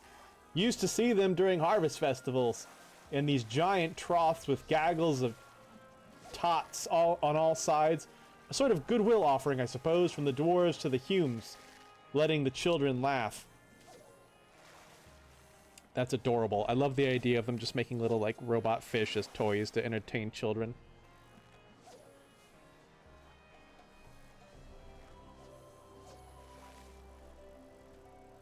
Gamer, you don't have to stop fishing just because I'm drawing you. Just so you know. In fact, I have you set up in a space so that the majority of the time your face was in perfect view while you were waiting for fish to bite. Don't let me ruin your window. Oh, you have the fish you need. Oh, okay. As long as you weren't holding off on my account.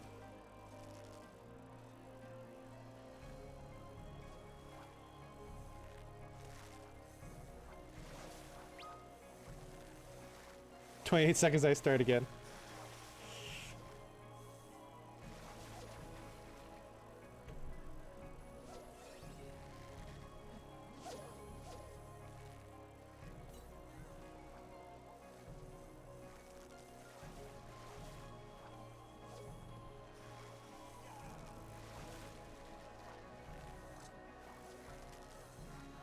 Shapeshifter is now open.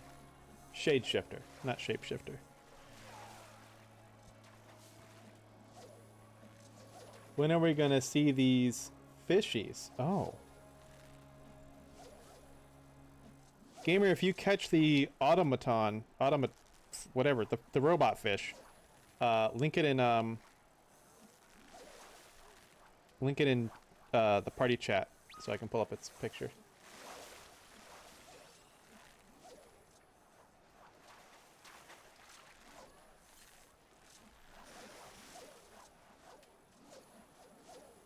Oh, the ones I'm supposed to draw.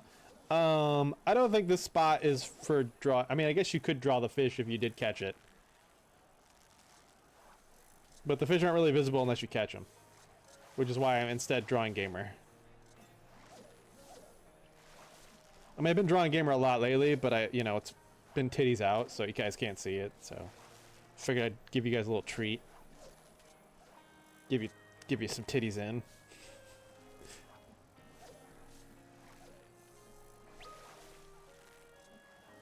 You did the landscape? Yeah, you could do that too. Yeah.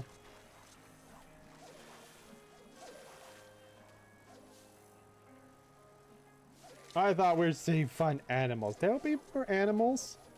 This is still part of Fish Fest, so. This is a rare fish.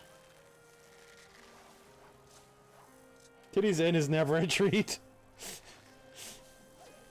Real. Based.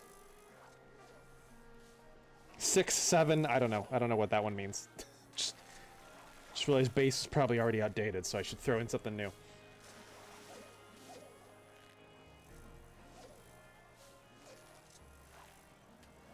Opposite, I'd say.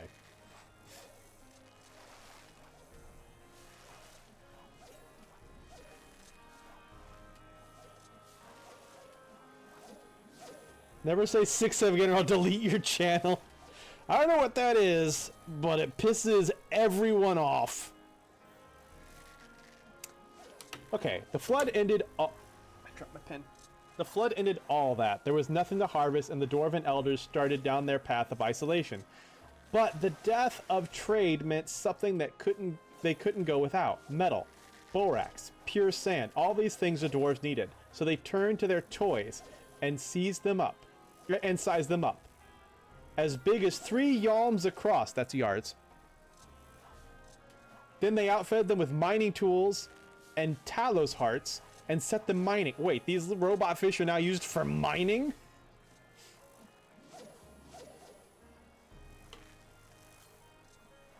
Talos are like automatons, like golems. So you put a Talos heart in something and you can basically enchant it to kind of have a bit of a life of its own. A common technology in this world. It wasn't a bad idea, at least not right away. They couldn't have known that the light would end up poisoning the very water. It didn't take long for the Aquamaton to start going haywire, just like those mad Talos. Before long, they stopped coming back. The dwarves gave up on the whole project. It literally means nothing. It's like saying, I don't know, but rude and unproductive.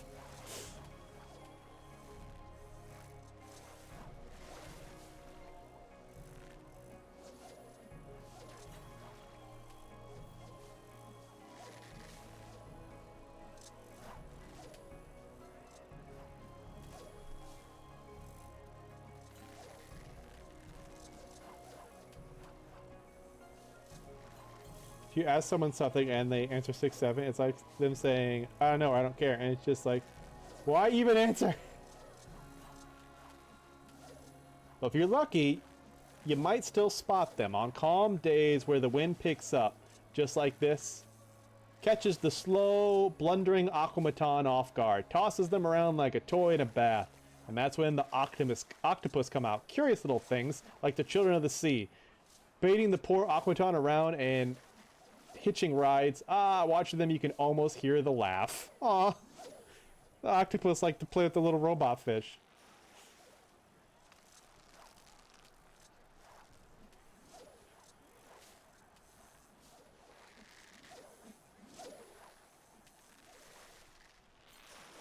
That's really cute.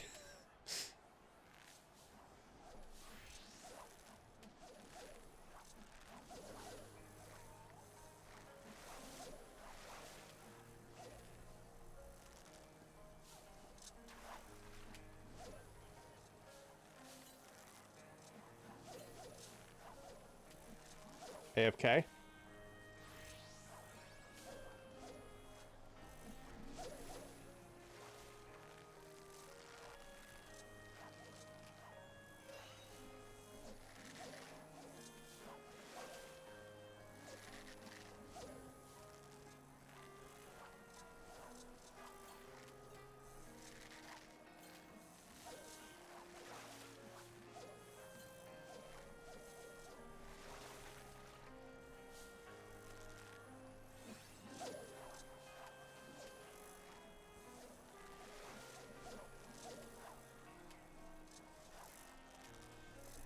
Anyway, that's enough reminiscing.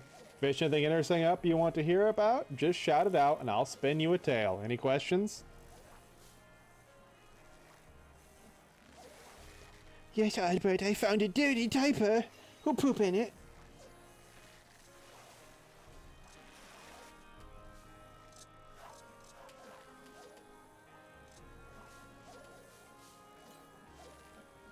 Did the flood affect the trout population? Real.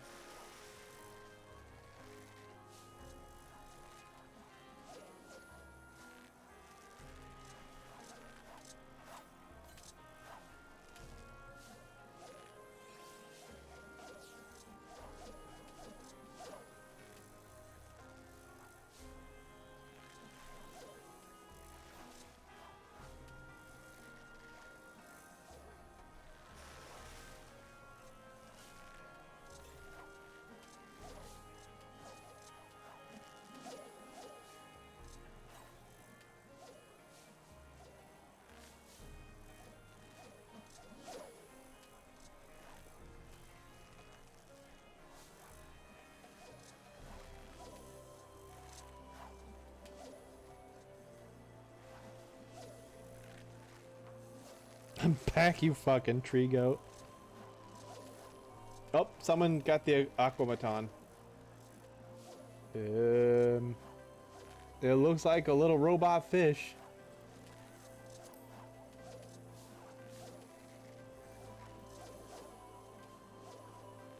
Those hoping to catch their dinner in Sea Gazer, stop moving, shoals are in for a shock if the real one of these strange dwarven contraptions. Apparently, they fetch a high price at market, assuming one can find a buyer. Oh, you could put that in an aquarium? Oh, gamer, you gotta catch one and put one in the aquarium. I want to see a robot fish. Then we can really show it off.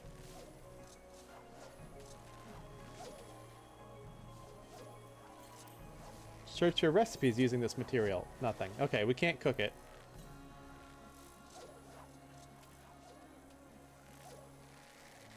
Robot fish! Fishbot! I love you, Fishbot! Beep boop bop boop beep boop bop. Ha ha ha ha! Oh, Fishbot! Cut to the kid in a hospital bed. He hasn't woken up in years. He has a little smile on his face.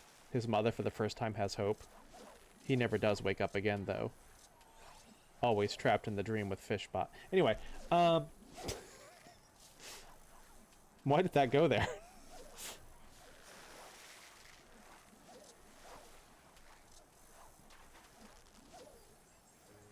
Listen, being a storyteller isn't always about being in control of what you write.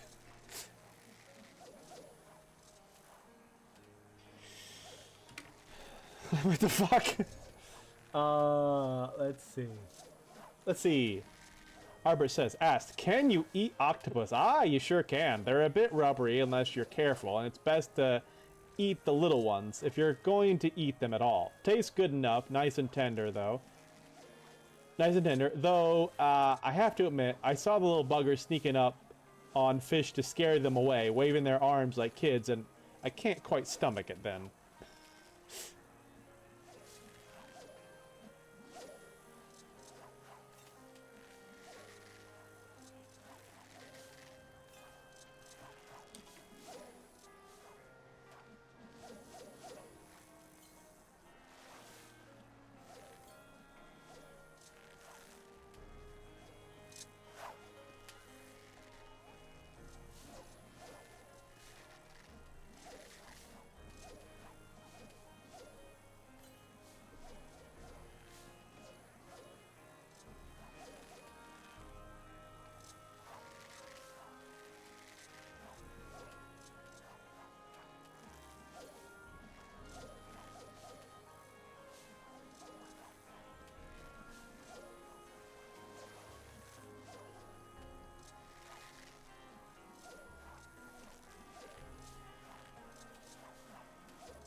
Arbor asks, did the flood affect the trout population? Aye, the flood affected just about every population. Though as far as fish go, the trout are doing better than most. The ocean fish took it hardest, but the trout up in the mountain rivers were shielded from the worst of it all. The trout lost some food, and they're all light poison, like everything else, but they're doing alright.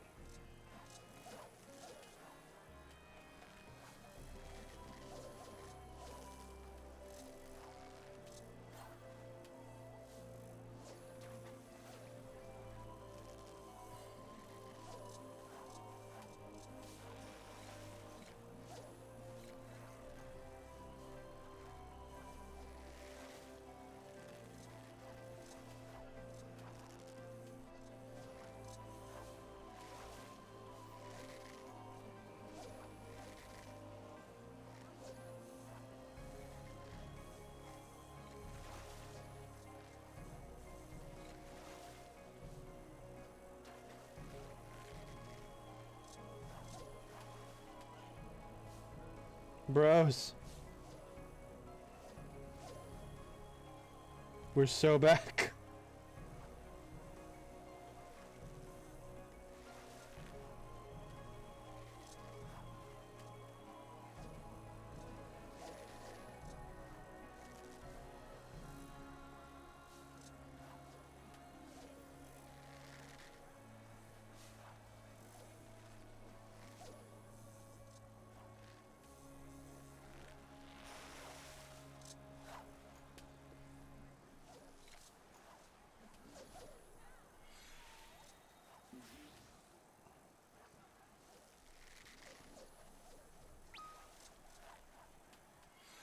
We didn't. Oh, I'm sorry, gamer. At least, I drew a cute picture of Bo. Looking all fish determined.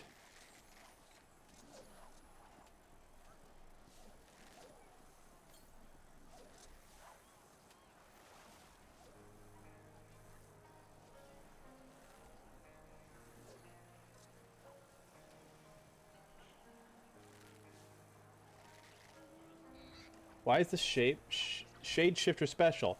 It's bigger for the first part, but for the most part, it's their behavior. The little ones like to pretend to be other creatures. The shade shifter pretend to be shadows. They mimic other animals so damn well. Some folks think it's premonition. But if you ask me, it's no magic for a fish to be smarter than we are. Oh.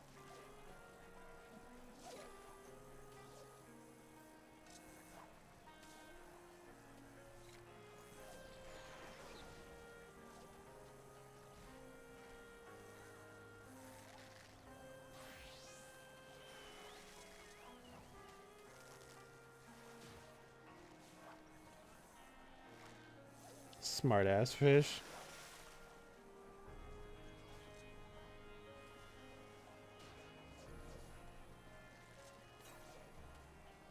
I guess.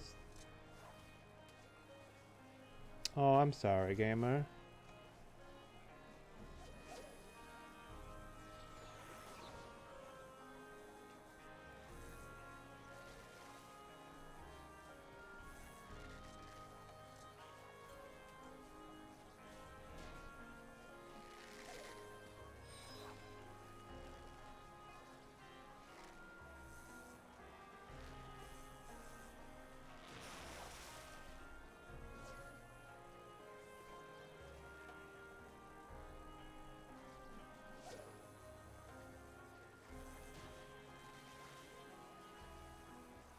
What is going on over here?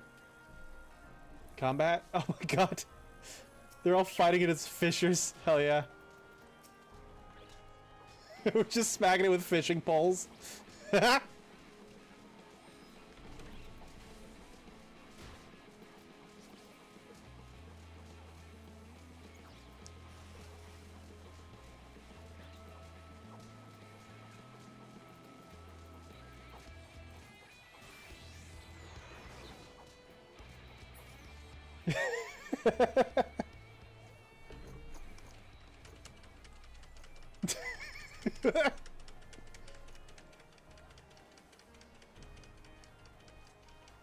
15 fishers versus 1 pair.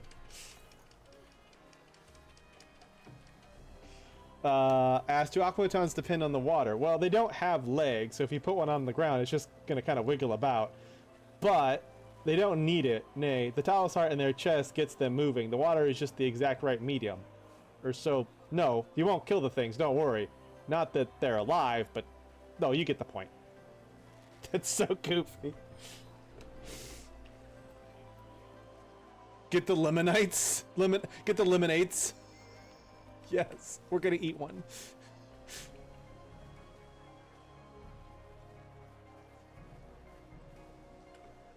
Someone get the lemons. We have fresh bird.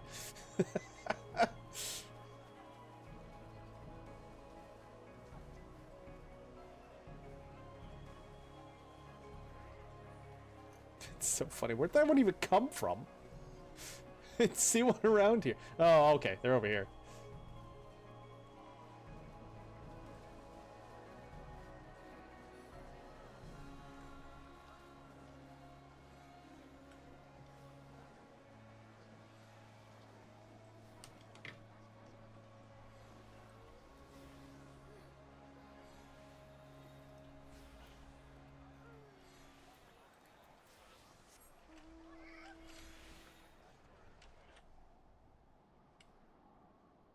Notice how the crowd noise just went away when I went up here?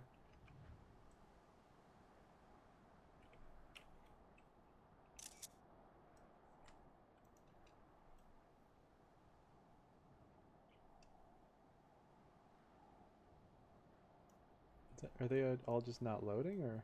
Oh yeah, they weren't even all loading. I was too far away. I was like, that doesn't look as many people as I just saw. And no.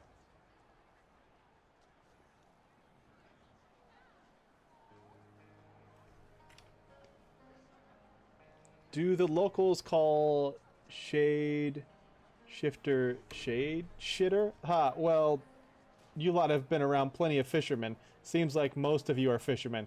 You know how the crowd talks, don't you? It's not different in different worlds, is all I'll say.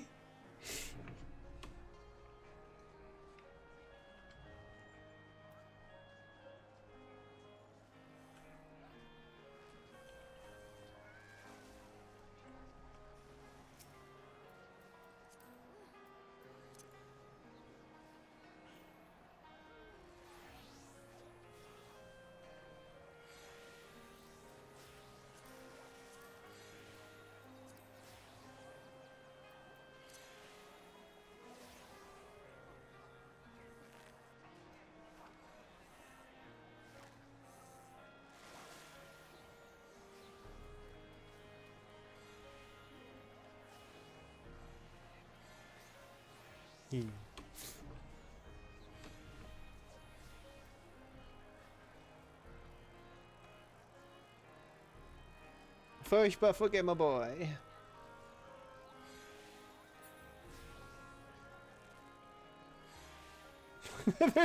Why are we talking? The birds!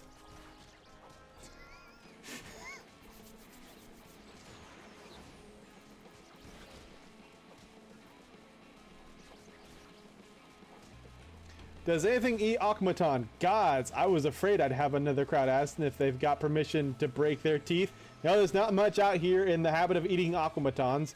If a critter wants metal, they've got plenty of wrecks and sunk bodies that won't fight back. Please don't try to eat them. Or do, I can't stop you.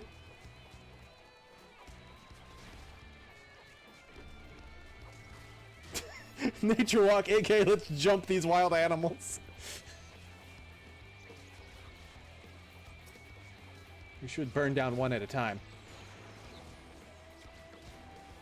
Who's tank?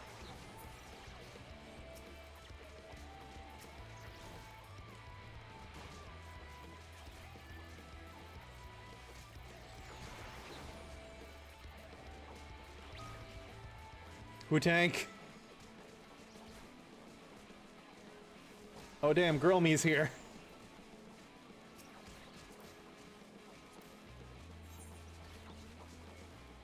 Please ask me about my chocobos. Okay. Is this... I see teal. Are you one of the fucking organizers getting in on this? You're supposed to be more mature. Choo-choo!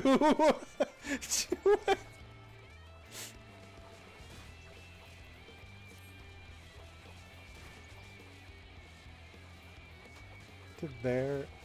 fuck on their couch. Beat the shit out of them.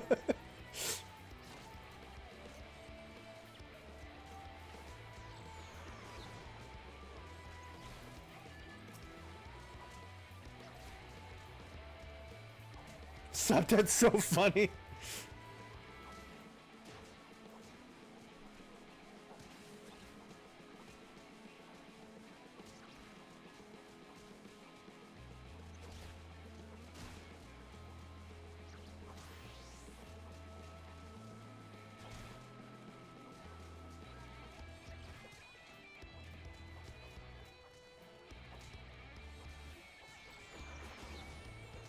If you couldn't tell, your attack power as anything that's not a combat job isn't the highest. But I love that it will let you.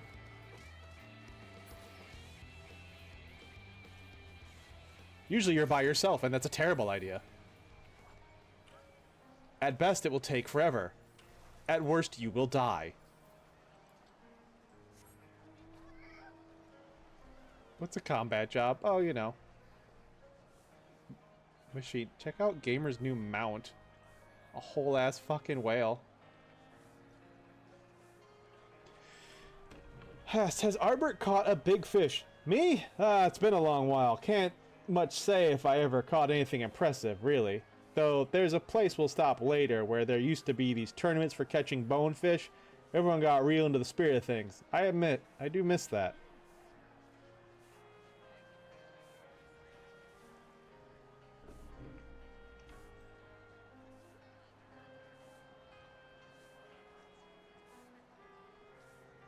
To be fair, I'd be scared of a bunch of people hitting me with fishing rods.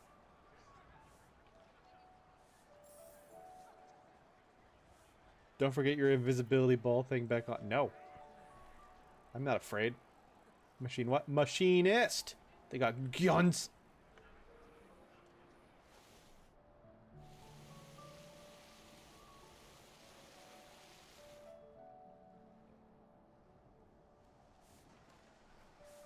Oh, man down.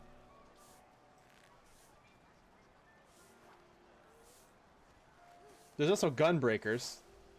So they use gun blades like Squall or Lightning. Really more like Squalls.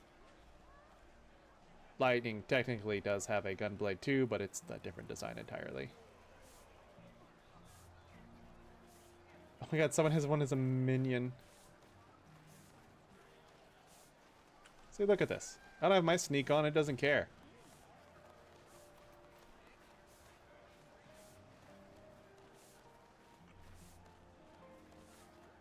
Do Aquaton need to eat? Nay, and you're a sharp one for pointing that out. They don't eat, but they do seek out metal to mine. The exact thing you folks attach to the end of your fishing lines. Those octopus stir the Aquatons up, and then they seek out refuge. And then they'll find a hook.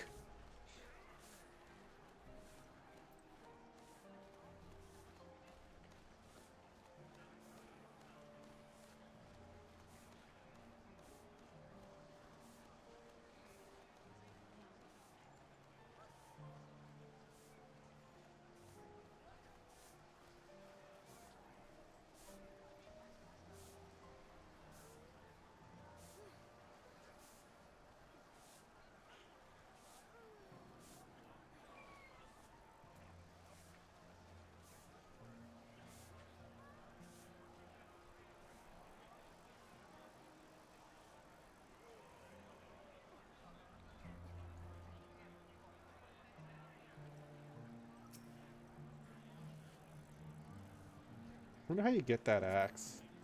Gamer wanted that axe.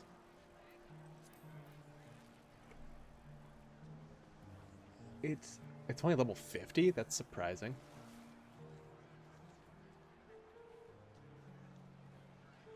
It's a relic weapon? Oh, might not be easy. Oh, the Star Wars MMOs like Knights of the Old Republic.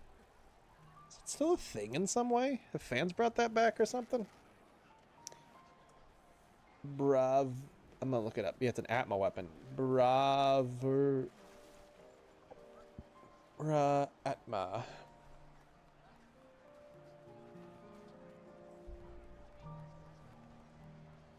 Is an item level 100 Marauders? What do you mean? Oh, item level, not its level is. It's level 50. So where it requires being at least level 50 to be equipped. Vendor, no, ooh.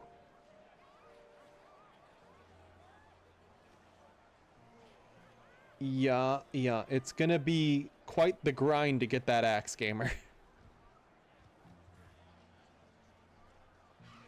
Because it's part of basically the ultimate weapon of a Realm Reborn. It looks like it's like you gotta have the axe before it, plus like all these little items, which are probably a pain in the ass to get to drop. For that, you get the Bravura Zenith, which looks like that one is another step. And okay, it looks to me like maybe it's step 3. So you gotta get an axe, grind a bit, upgrade it, get another axe, grind a bit more, upgrade it, and then you got that one. That's what it looks like to me. Arbert's favorite fish. What? Mine? Do I need a single one? I don't rightly think I could choose. Whatever one I'm looking at, I'd say. It's the moment of seeing them, you know? Watching them drift along, watching the way they dart about. There's no bad fish. Even the drabbest, most boring little fish has something to say. Though I am soft on those horrible flounders. Boo, cop out. Step 3. Are they really all as lively as the first one?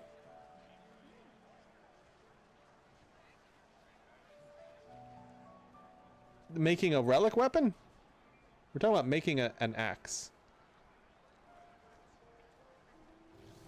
You can think of, like, you have your ultimate weapon in, like, any Final Fantasy. Like, get, you know, Cloud's ultimate sword. Get Tifa's ultimate fists. Get, you know, Wakka's ultimate blitzball.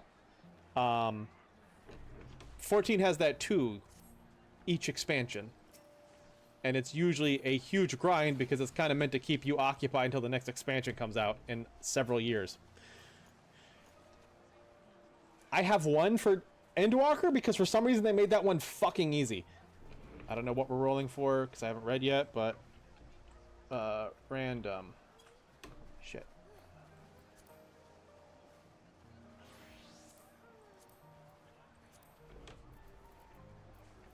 Open. Oh god, it auto scrolls. It fights me.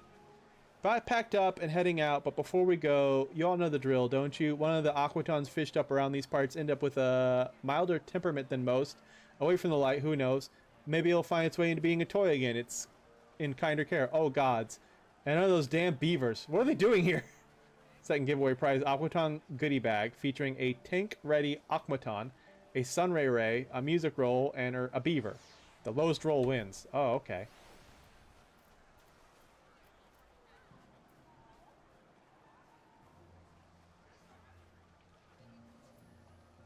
Lowest. Well, I just hit random and I don't even know what my number was, but they'll tell me if I won. Joke equals overhead. Most things are, well, actually a few things are. I'm tall. How'd you throw it that high?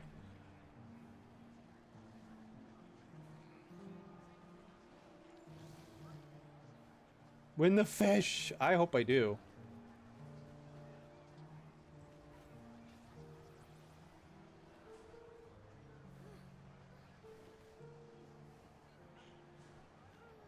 No, I didn't get it. Brani Masna. Got it.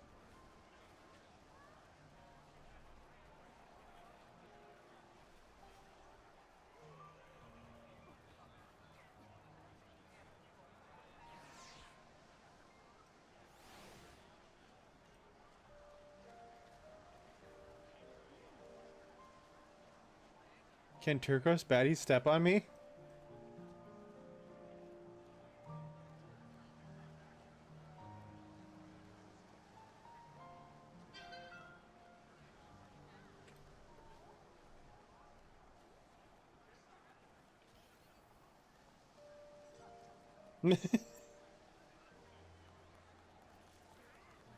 I really like that gamer. That's cool.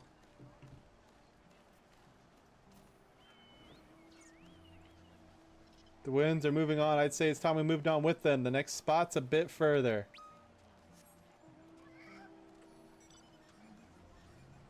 You want to just get your whale out?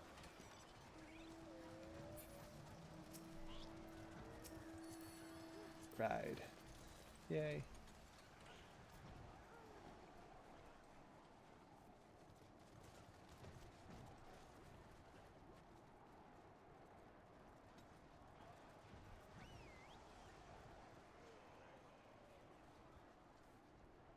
This fish drives weird. Going like sideways and shit.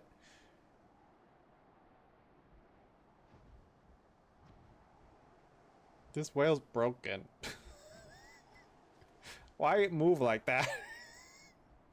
Why is it getting worse?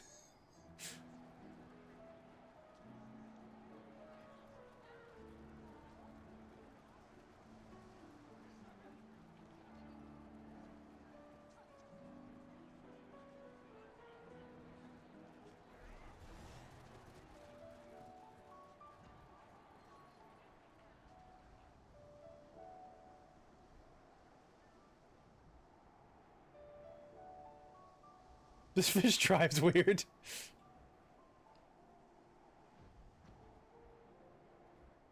I didn't mark the time, but I kind of want to get a clip of us all beating the shit out of a bird.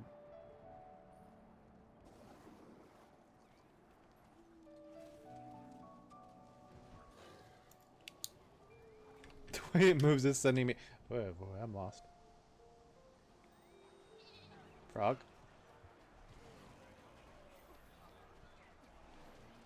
Oh, people are fighting. I don't think that person was supposed to fight that frog. That looked like what Ardbert was trying to get.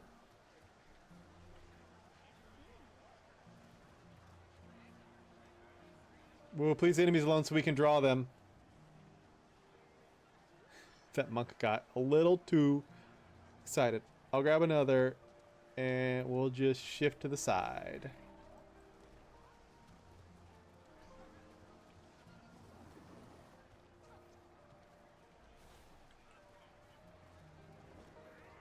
Called it. Yeah.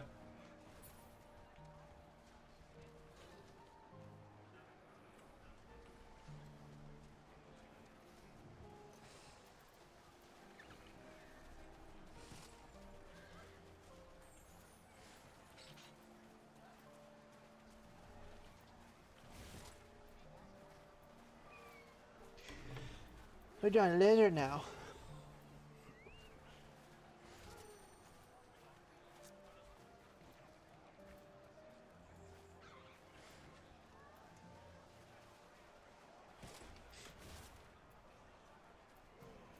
Now this fellow is a proper size. But we're not just here to talk about our observational friend. We're here for his home. This is an iguana. Yeah. And that water basin at the cliff's edge is Sharp-Tongued Drip. Go ahead, cast your lines. Just, well, give this fellow a bit of room.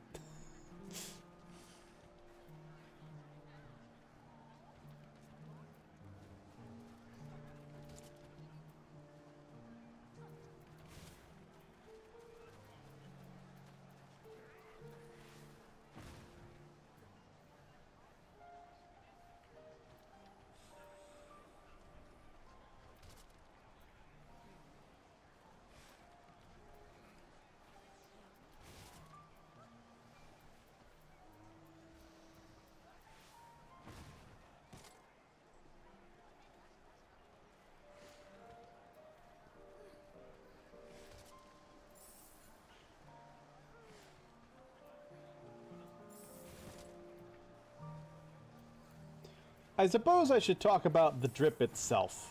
In all my travels around this world, it's rare to find an oddity quite like it. A basin of water right at the base of a sheer towering cliff. It's all in the name, really. The rain that runs off from the sharp cliff edge gathers at a great gaping chasm made by gods know what. The Sharp-Tongued Drip, a freshwater haven. You can fish if you're like, thank God it's fish day.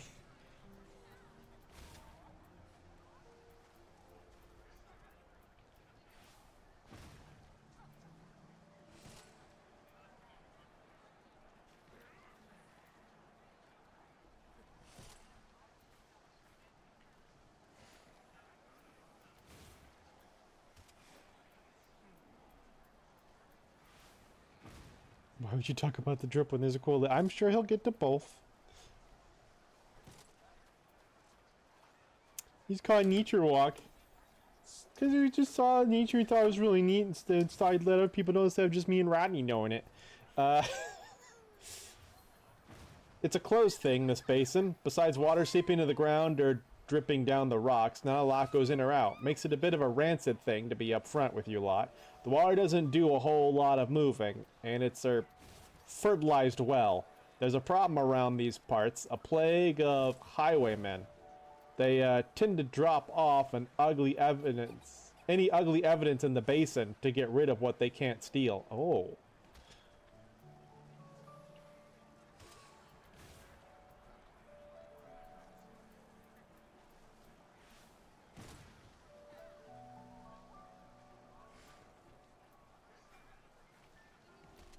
The highwayman. I knew that term would trigger a Kitsune response.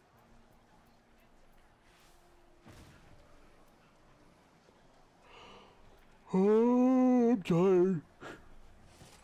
I've been up for a very long time. It's no new problem. The Stone Gazer, that big tower over yonder, Sea Gazer's brother, was built to keep an eye out for bandits. Well, you can see how well it worked.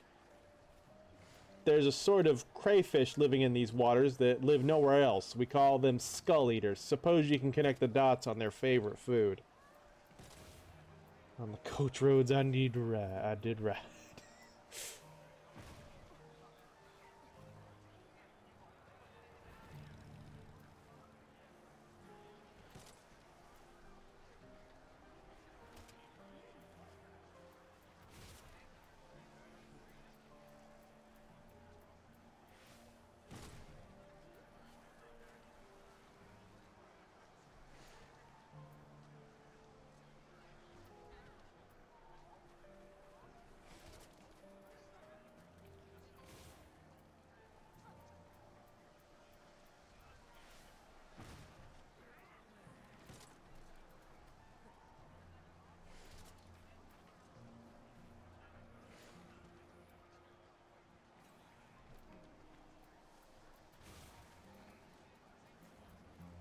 All that rot in the water makes for filth, and if there's one creature that loves filth, it's snails. They're natural cleaners, and the place is absolutely crawling with the things. They're called toffee snails, for the color of their shells, not their flavor, though if you ask anyone who lives in the area, they're better than candy. Back when more folks lived here, it was rare day you'd pass by and not find fishers hauling back buckets of snails. Ah, and they weren't alone.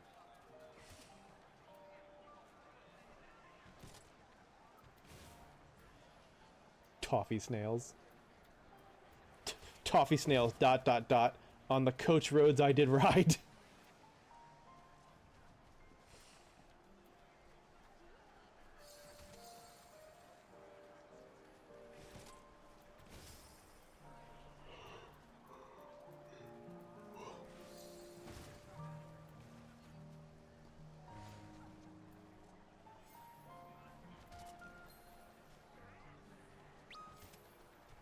Toffee snail, toffee snail.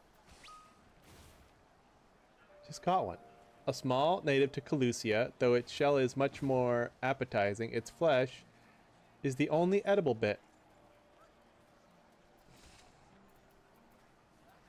And there's a skull eater. A bone white freshwater lobster from Calusia. I was about to say that, damn it. That's where our bothered friend here comes in. About time I brought this big lad back into the conversation. Iguanas are a bit like you lot, if you get down to it. Not that you're all giant lizards. Well, I guess some of you are, but that they're fishers too. And to fish, they use their stretchy, sticky tongues. Some of you are big lizards. Some of you are Aura. I should walk into the AoE. I'm very curious. Am I in range? Next time it appears. I must not be. I'm not taking damage, right?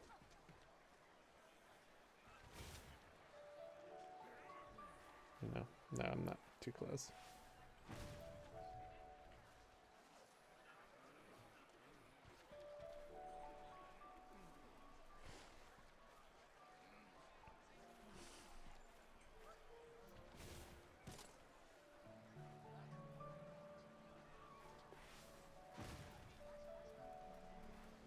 Oh man, I might need to go grab a mountain to do.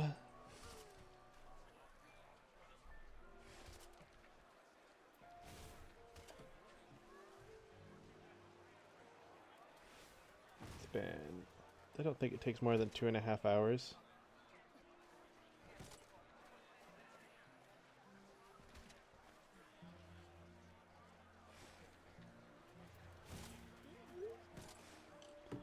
Making sure Kay made it home.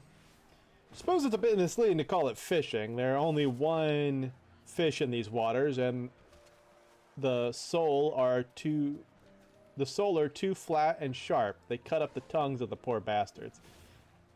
But they do go snailing. We're going to call it snailing. See, the snails and the skull eaters protect themselves with big round targets. All the iguana needs to do is stick its tongue on the shell and yank up the meal.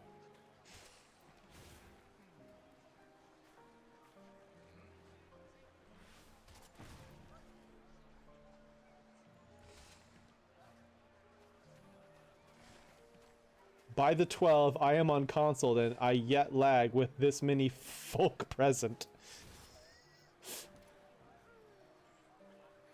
I adore people who speak within the game's world. Do it, walk on the AoE. Oh my god, I'm drawing! Fine. We're putting on a show here, I guess.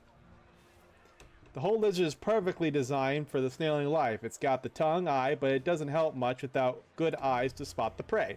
And these funny fellows can see in every direction at once.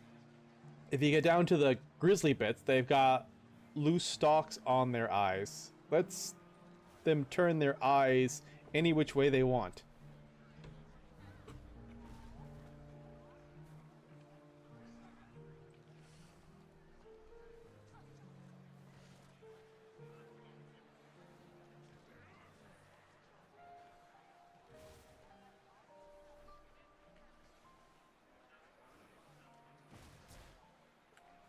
Hey, wasn't that bad.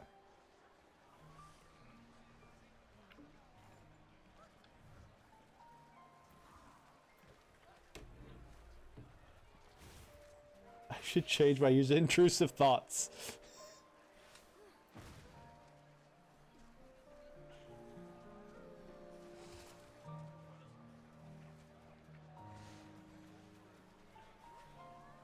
Someone said they cooked with their picture, and I'm gonna ask if we can cook these. That'll be the first thing. He's like, any questions? I'll be like, hear me out. Can we eat it?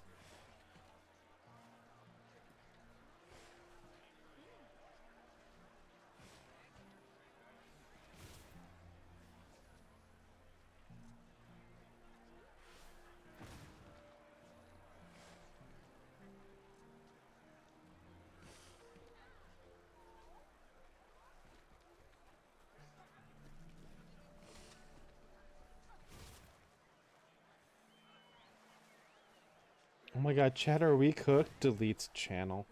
Pair that with the rigid body that can't well be hurt by just about anything, and funny padded feet meant for gripping on slimy stones, plus the charming row of shell-cracking teeth, and you've got a lizard made for snagging snails and pulling up crayfish by the hundreds.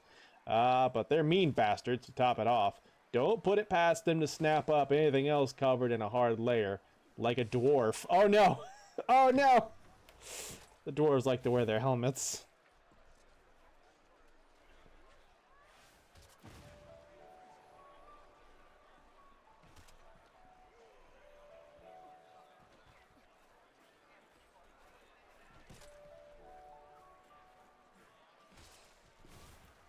Fun fact, since we're technically in a different world than the main game, the races are the same because they're kind of like reflections of each other, but the names for the races are different. So Hures are called Humes here, and Lalafels are called dwarves.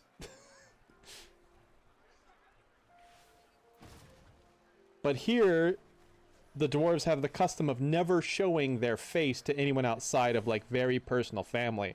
So every dwarf you will find is wearing a helmet and has a full beard. Even the women.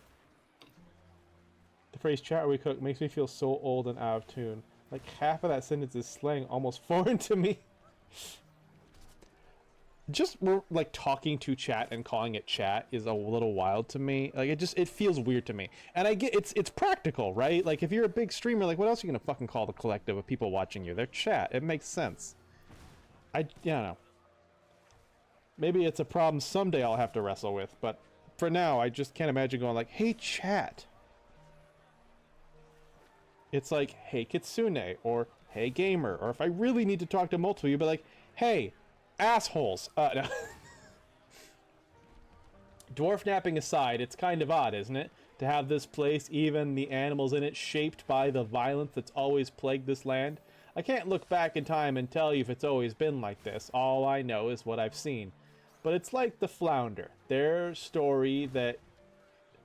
It's like the Flounder. Their story that Yulmore changed. I have to wonder if someday the Skull Eaters will have a different name.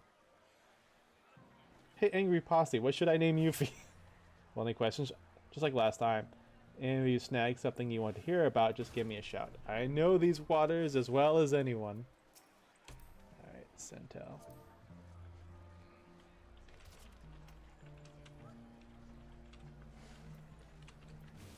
He said, hear me out, can we eat the iguana?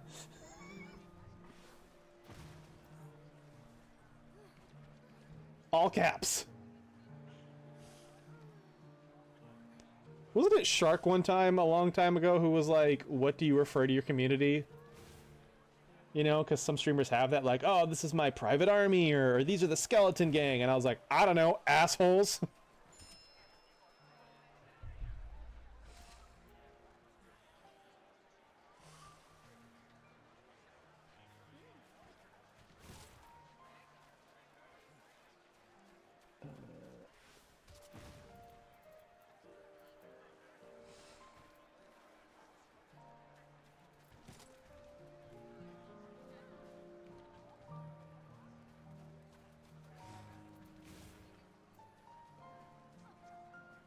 Yeah, Kay made it home.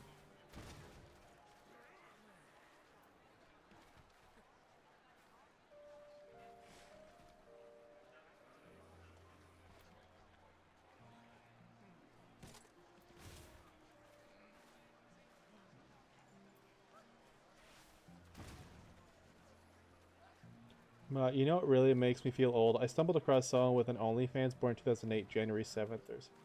They're 2 years younger than me. Dude, don't even... I remember that fucking moment. I remember that moment. Obviously, when I was your age, OnlyFans wasn't a thing yet.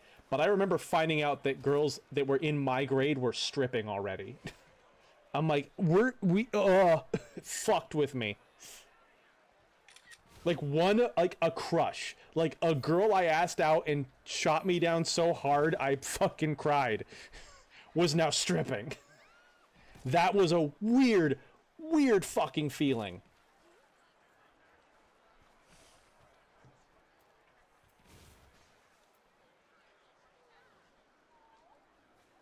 This is gonna be a weird, out of nowhere thing for me to start shouting about when I watch this VOD back in like 3 months.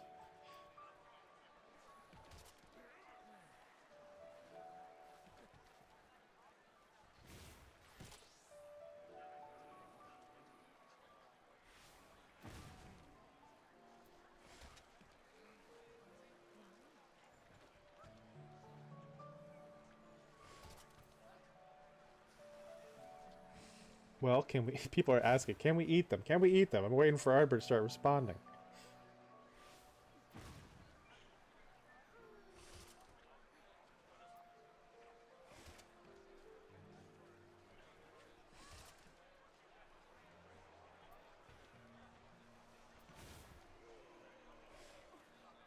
Yeah, like my grade, like when I turned 18, there were other 18-year-olds... It was like, whatever, but people younger than me are old enough to do porn. Yeah, right? Yep. Yep. Yep. Yeah.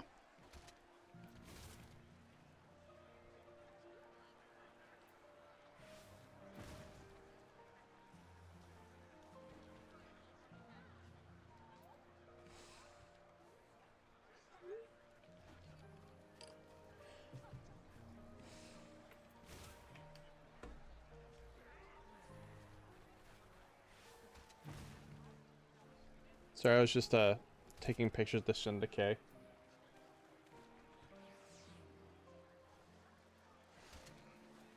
I'm gonna let y'all go since y'all so damn hungry.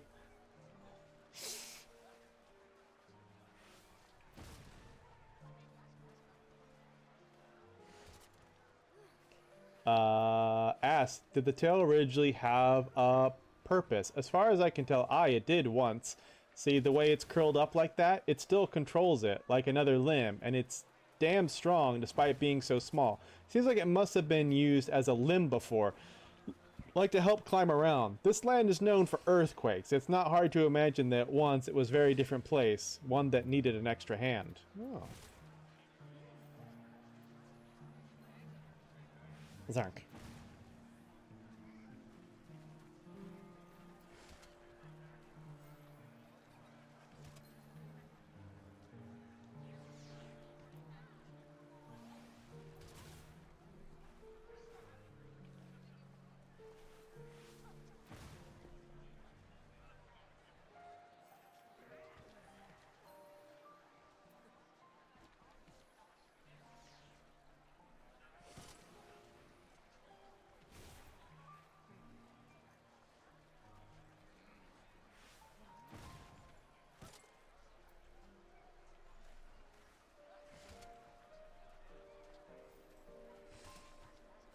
Shark is also 18 now. That is wild. Sorry, talking to us. Who are you talking to?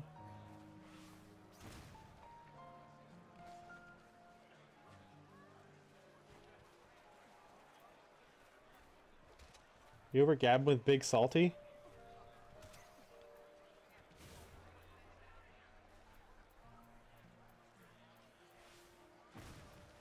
Is the drawing is live, Zen? Yes.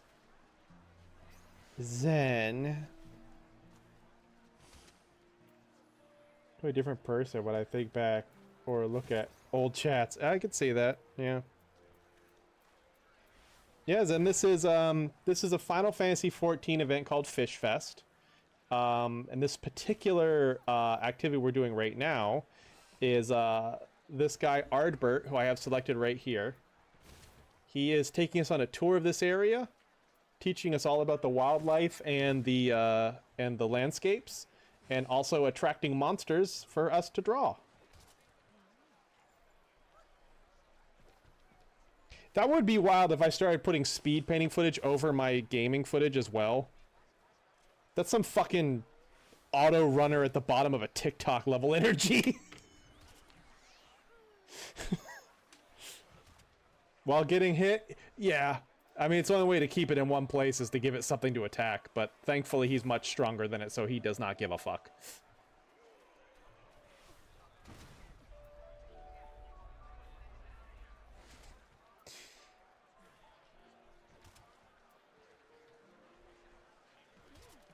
Yeah, also good morning, Zen.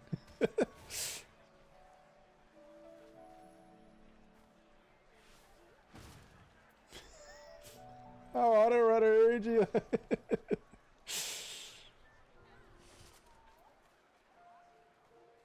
Well, ask purpose of the reverse feet.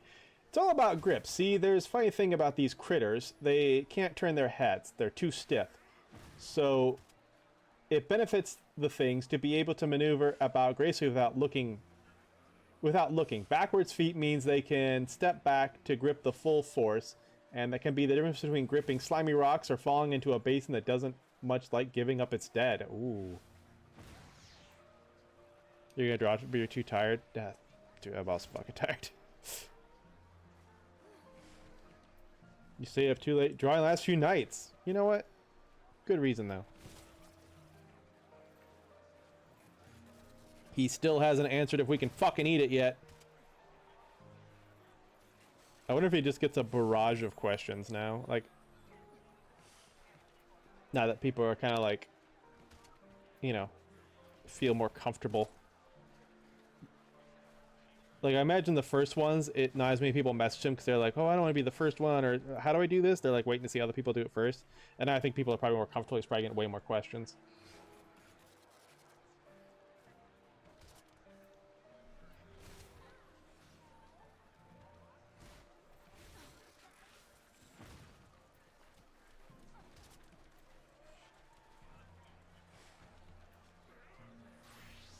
I was thinking, so the way I learned about Fish Fest is there is a YouTuber and streamer called Wrath Games who does challenges within Final Fantasy XIV. His most popular one, and the one he put the most time into, is a solo run where he's trying to beat as much of the game as possible by himself, just alone. doing content that's meant for multiple people in an MMO, right? And he's gotten really far. But he sometimes does other challenge videos as well on the side, and one he did was trying to catch every fish in the base game, A Realm Reborn. Well, I guess that was it. He's trying to do that as quickly as possible, because everyone tells him he needs to fish. He doesn't like fishing. He's like, fine, I'll catch all the fish, and then he can shut the hell up. And he did it last year, and it coincided with Fish Fest 2025, which really helped him out. He was able to use Fish Fest to catch a lot of difficult fish and get a lot of really good bait from these people. And so that's how I learned about Fish Fest and saw how cool it was. So I told Gamer about it. I showed Gamer that video. We were like, when this gets announced, we need to do it. It'll be a lot of fun. And yeah. We look at the old pieces in the drawer. It's certainly an improvement. Ask, purpose of the spikes. Aye, you're right on the money. It's all protection. The whole... Why'd it die?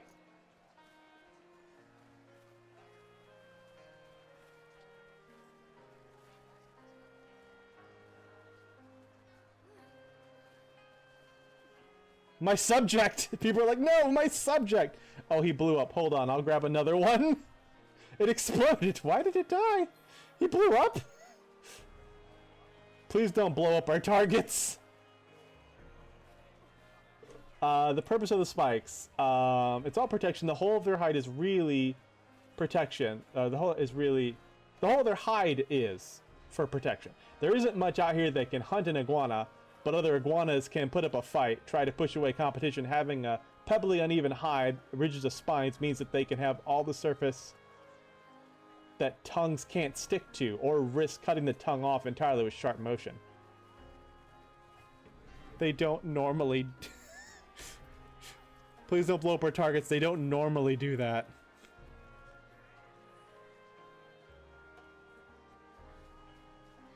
So I may not have realized that was an AoE. Someone accidentally did an AoE. Look at all these people.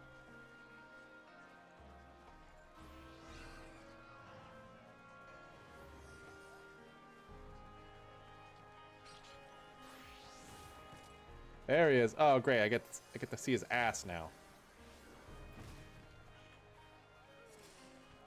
We fixed it.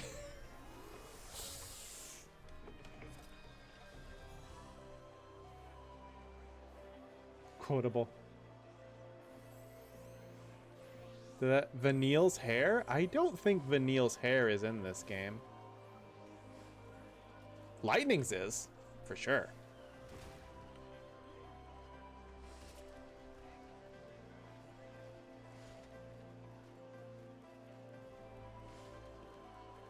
I think I'm done with my doodle.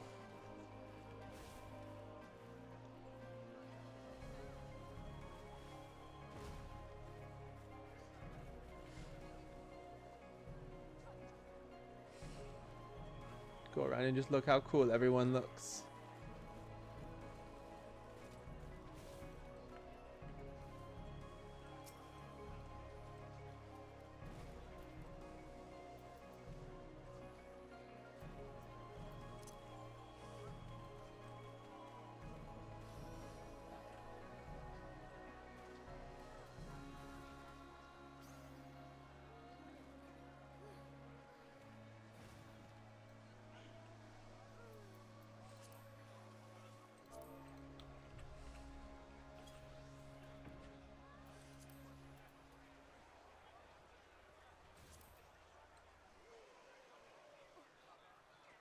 The cutie in the cutoff jeans and the white top, black hair, it looked like Vanille's at a quick glance.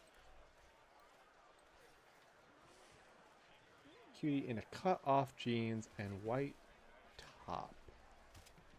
Cut-off jeans. Him? No. They may have moved. Oh. Oh, here we are. Her.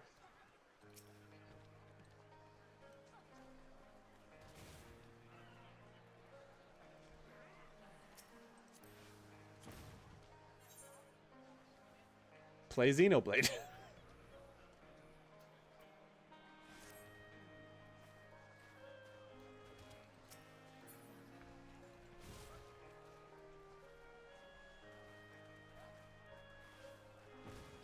You saw it from the back. I can see that.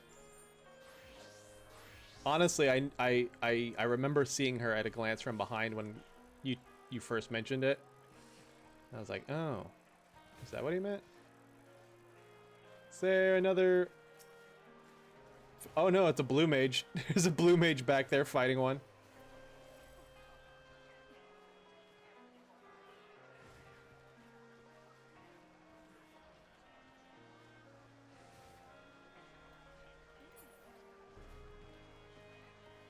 Are they related to other regional iguanas? They're closely related, as far as anyone can tell. There's a slew of little hints, but the great deal comes down to the little things that stay the same. Marking types, the layout of the horns, the spines, and vestige tails. It's possible these fellows came from the mainland longer ago than anyone alive could say, but these sorts have been here long enough to be uniquely their own now. Oh.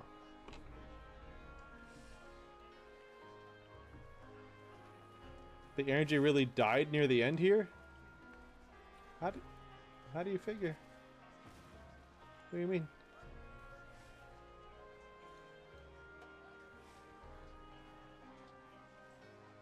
Oh, the yell chats are few and far between? Well, the yells are supposed to just be Ardbert.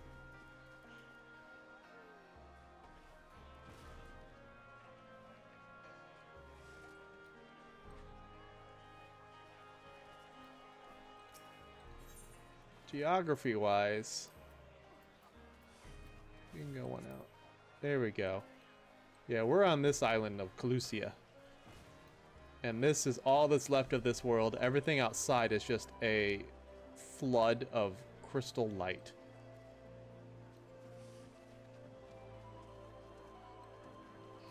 Yeah, he did answer them much quicker. That is curious. Also, is this the end? It's supposed to go for another hour, isn't it? I love crystals.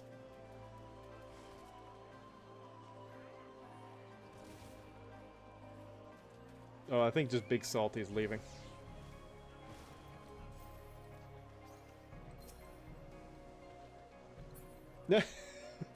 I love this emote here. Perfect for this.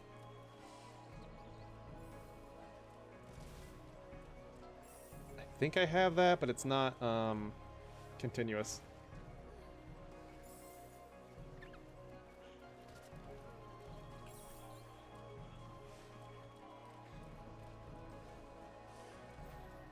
Wait, what the fuck? Are these guys? That's amazing. We saw these guys last monthly check-in, or no, 2 monthly check-ins ago. Not these two players, mind. They're cosplaying as one of the raid fights. The Extremes, I think. They were like a surfing duo. I think we fought them after Vamp Fatale.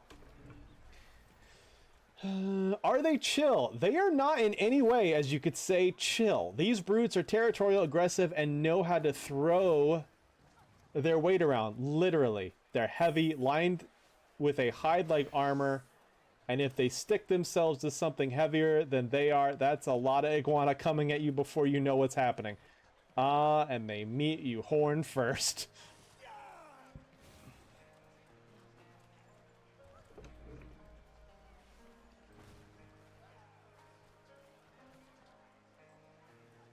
That reminds me, Kitsune, last time we did a monthly check-in, we did, you know, treasure maps, and I kind of had a theme where I told everyone to kind of dress up.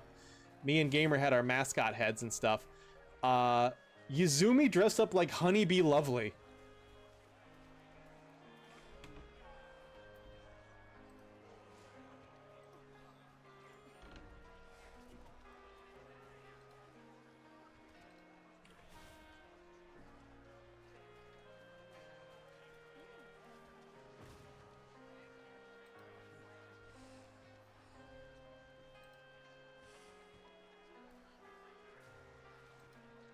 Picks are on their way.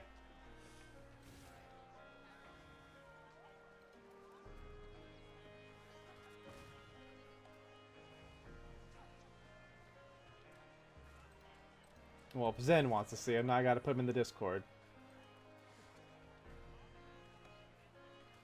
I'll put him in the 14 channel. Or someone will. You'll see.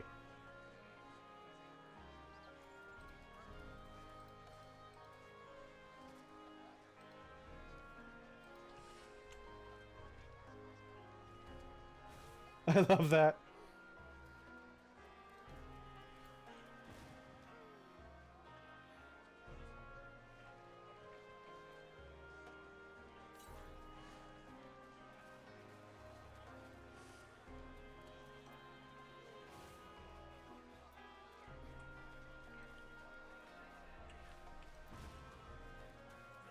Asks, can we eat them? Aye, you can eat them. They're not terrible, actually. Hunting the things takes strong weapons and stronger arms. Getting through the hide takes time and power.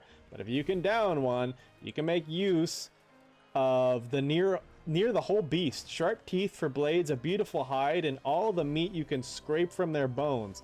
Lean, though. If you don't cook them up with something fatty, you're like to end up hungrier than if you hadn't eaten. Oh, I love that. You want to cosplay Lighten? I think her entire outfit's just in the game. It'd be easy. Might cost real money though. Sometimes the Final Fantasy, other Final Fantasy character glams is something they sell in the cash shop.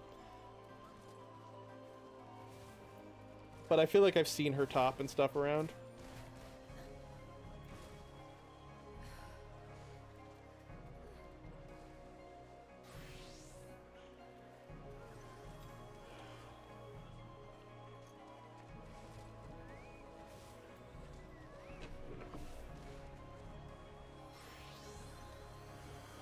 Okay, they're fighting one back here.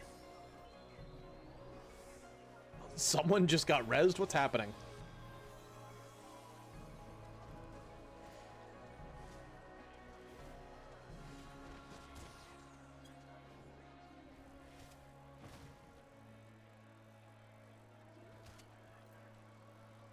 Oh, if I put the camera here, I have my same view back. It's kind of why I stopped drawing. I was like, yeah, but now he's at a different angle.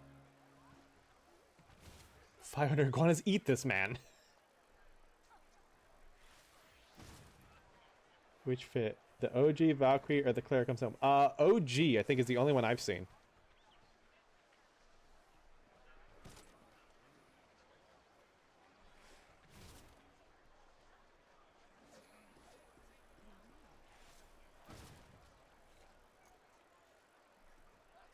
Yo.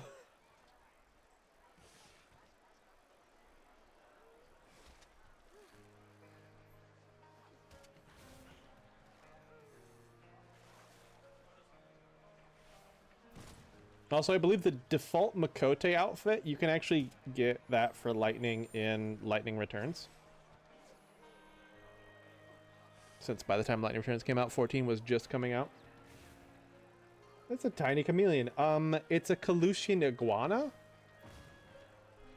Check your privilege? That doesn't apply there. Never mind. Hello, Russian.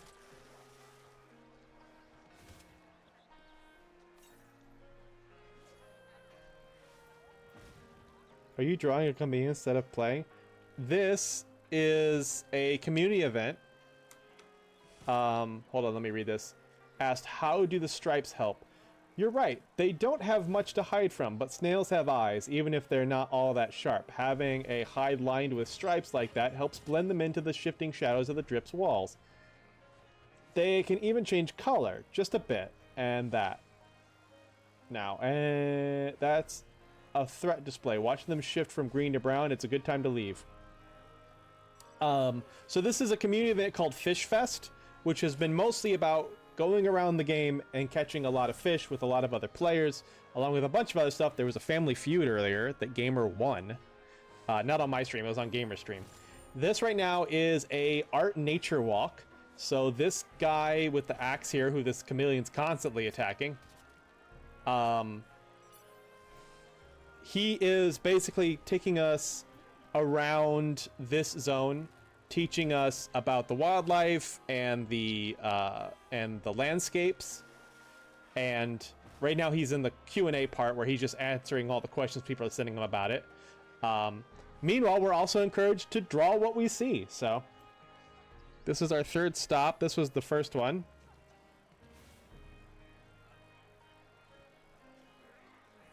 And the second one, we didn't really look at an animal. It was just a chance to fish a rare fish. So instead I just drew gamer.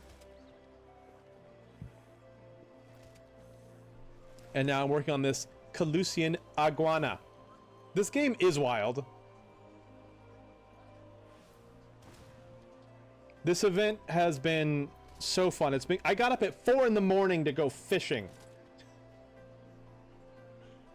Who the fuck am I?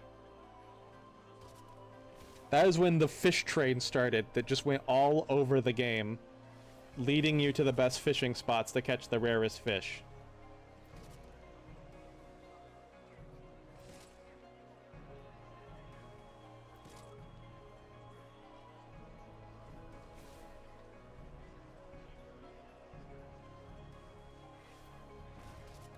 Actually, I think after this nature walk's done, I'll show you guys the FC houses, where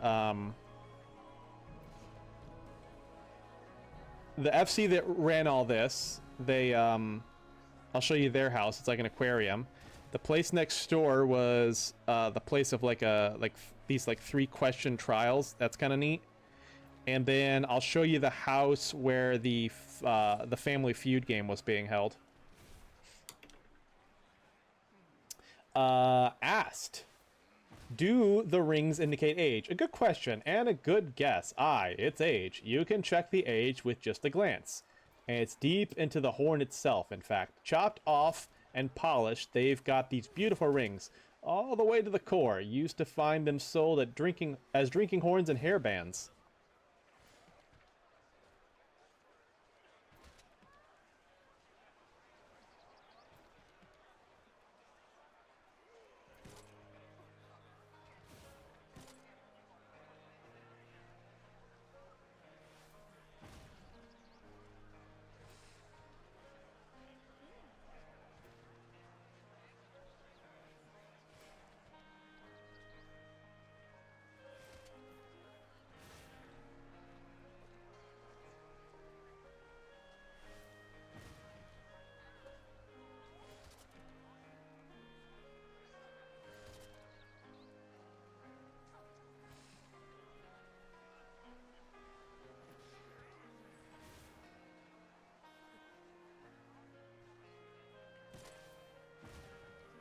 I imagine given how long we stay at one step, I can't imagine there's more than one more stop after this.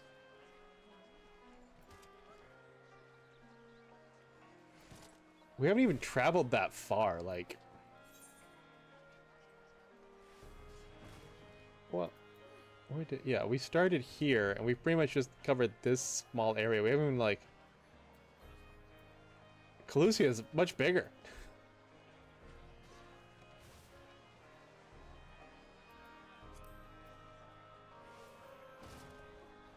I'd be very curious to know. Gamer, once you're a part of the team committee next year, you gotta tell me how they pick this kind of stuff.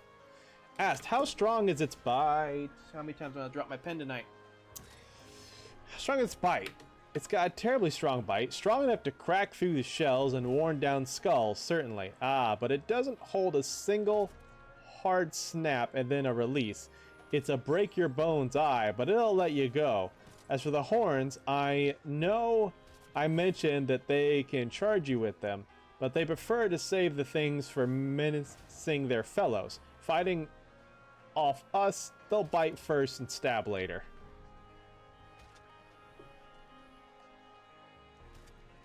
Also, this is the third one. This is the third iguana. The first 2 died. Because someone here got a little bit too antsy and killed it. And they had to be reminded, please don't attack the art subjects. Hold on, let me go grab another one.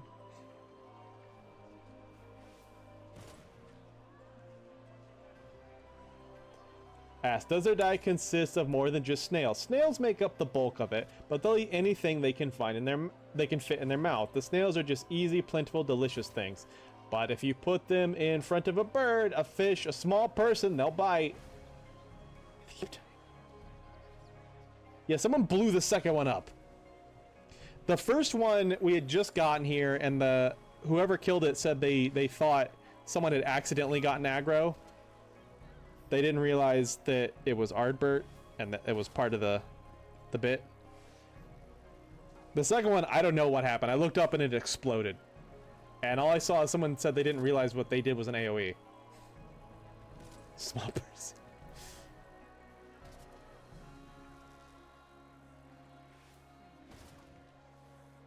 There is... yeah, there's this one here that keeps spawning. Some people go and kill it, which is fine. We're not drawing that one. The iguana is sniffing us.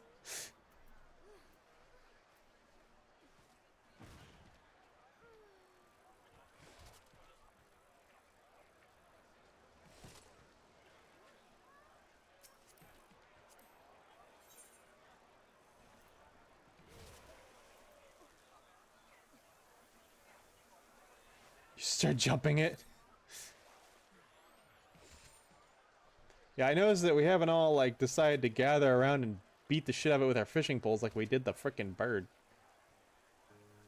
Oh, hello, random fisher, now in my god's damned way. In the AoE zone. I don't know if you should fish there. Wait, what? That should knock them out of fishing. Ask, what other mounts... Well, then again, I guess you wouldn't want to have your fishing ruined by someone being a dick and pulling an enemy to you in your AoE range, like you were saying in dialogue in Eureka, gamer. Sorry. Asked, what other mount would Ardbert use? You know, I can hardly imagine partnering up with anything but an Amuro. I grew up with the things, you know. Probably more than other Humes. A Chocobo, I suppose. They're cute enough, got the same doughy eyes. No, it's just not the same. Take a ride with Amuro someday, you'll understand. Oh. Ardbert is known for having a very close Amuro companion named Seto. Gamer, I really love the vibe of your drawings.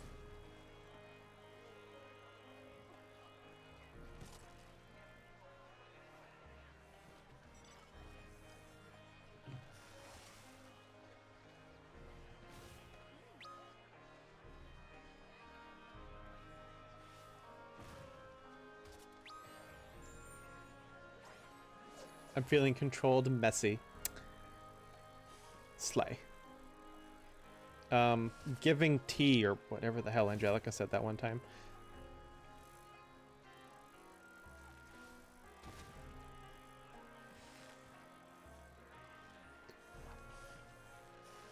We're super over time, so I'm going to move on to the giveaway.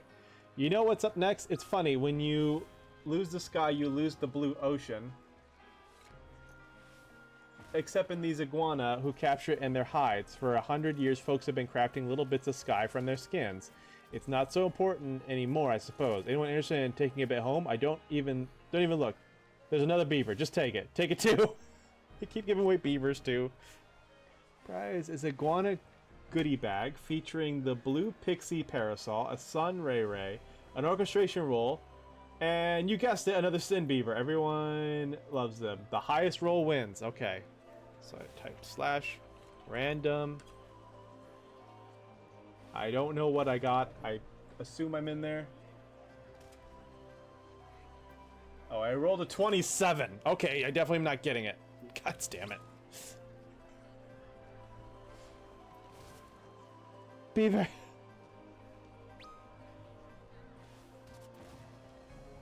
Yeah, I'm pretty sure it goes up to 999, so yikes. I see an 851. Yeah, me and Gamer ain't getting it.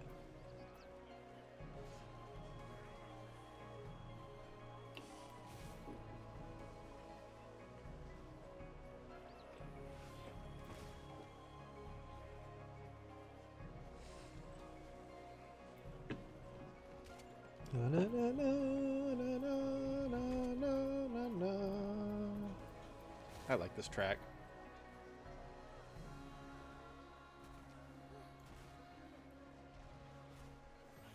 I'm gonna attack this thing.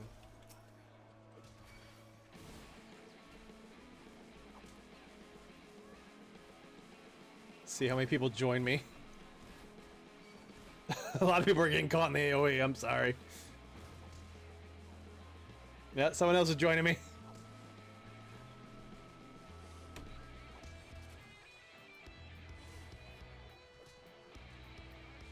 The MASH theme. Do do do do do do do do do do do do. I barely remember the MASH theme.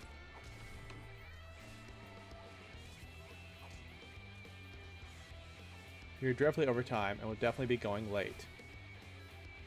All right.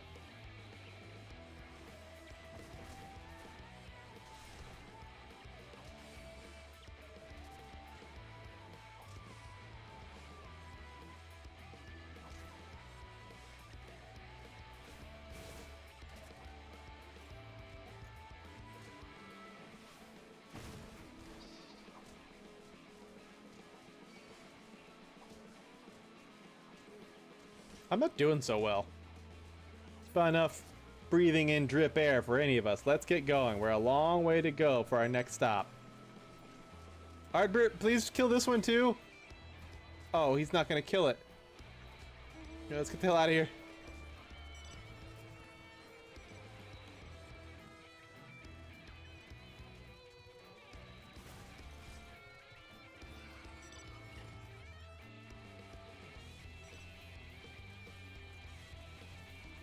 Oh no, he hopped on a mount. I still have aggro. Oh, there we go. Kitty cat.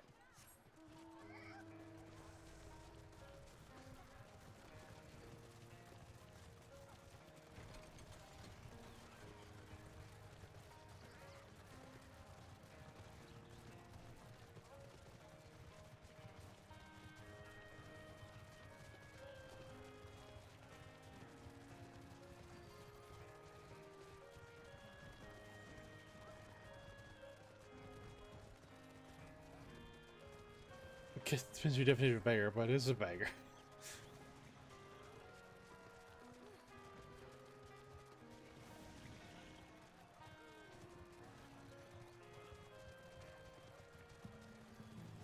Oh, we're heading towards Calusia. Or not, we're in Calusia. We're heading towards Yulmore.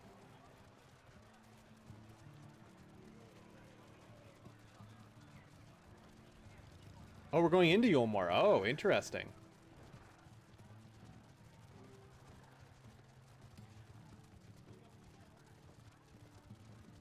That's curious. There's no enemies in Yulmore.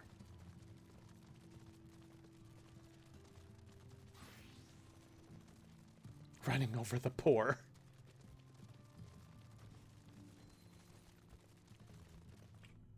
So I mentioned this is a post-apocalyptic world. This is like the one city of opulence left. And the reason why there's so many slums out here is because so many people would basically just crowd around this city hoping someday to get inside because it just seemed like a paradise.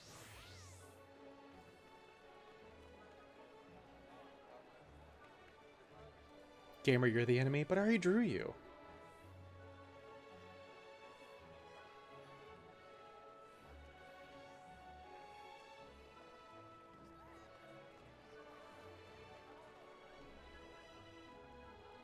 We're like a flock of lost geese right now.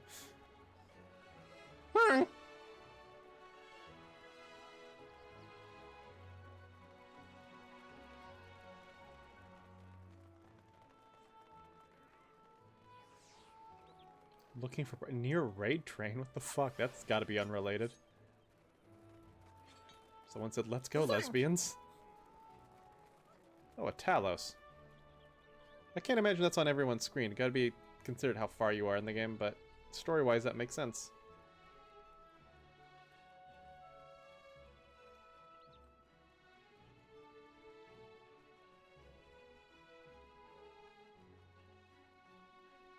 Oh, look at this. Where are we going? Talos should have been there for you. Feels like MSQ progression would have put it there.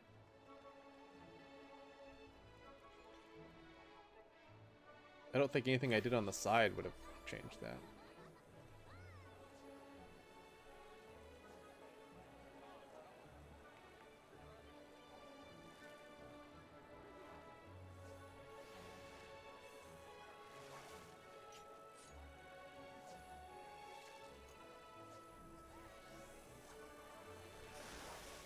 Where's Ardbert? Oh, here he is. I'm gonna mark him as well.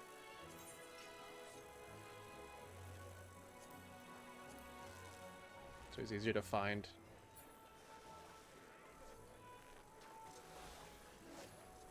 Wait, gamer, why aren't you marked any? Why am I not marked anymore? What oh, we changed zones. I bet that's it.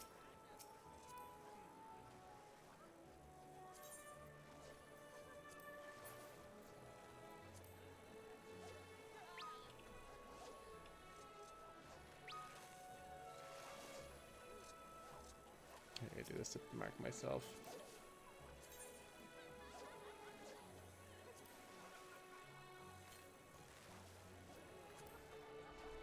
Here we are, watch your step. It's a rickety old thing, this ship.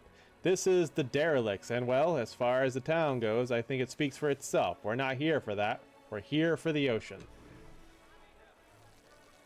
Yeah, not really a good view to draw the town. I guess it might not be a bad landscape.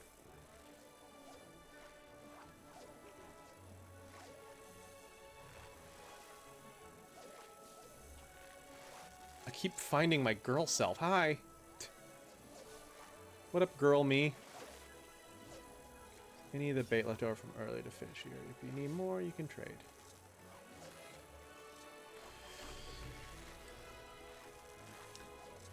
The changes that came with the flood is a bit of a running theme, and I doubt any spot in Clusia reflects that quite like this place here. The ship, the town, the very fish in the waters, the water itself.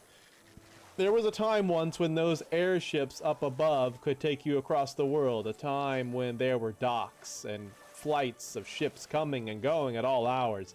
There's a time when the lighthouses had a point.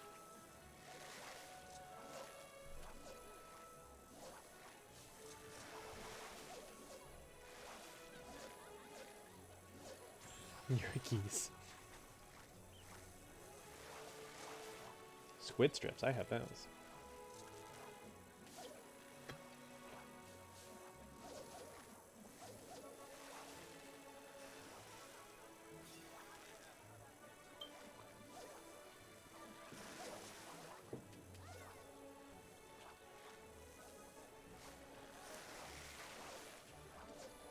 What's the subject? I believe the subject is just the scenery. I don't need to belabor the point. The flood came, the ocean was destroyed, and the ships were abandoned and used for shelter, and the airships got torn down in droves by sin eaters. It's a grim story, but what matters to us now is what happened here, to the life in these waters. Look into the waves and you can see the whole story of Yulmore reflected back.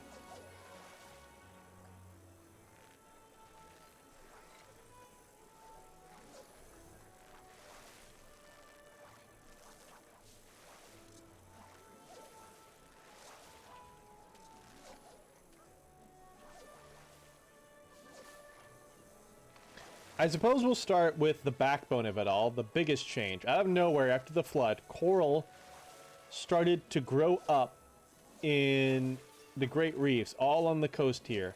For the life of me, I couldn't tell you why. In my day, you couldn't find any reefs for malms. That's miles.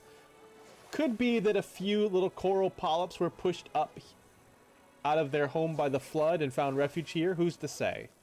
Coral.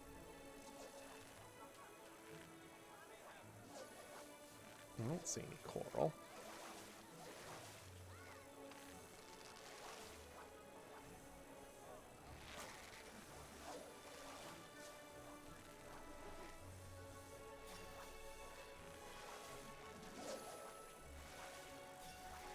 Either way, when it grew different. Blasted bone white by the light, growing in this great barrier wall like a miniature flood of their own, and all around them the butterfly fish swarm.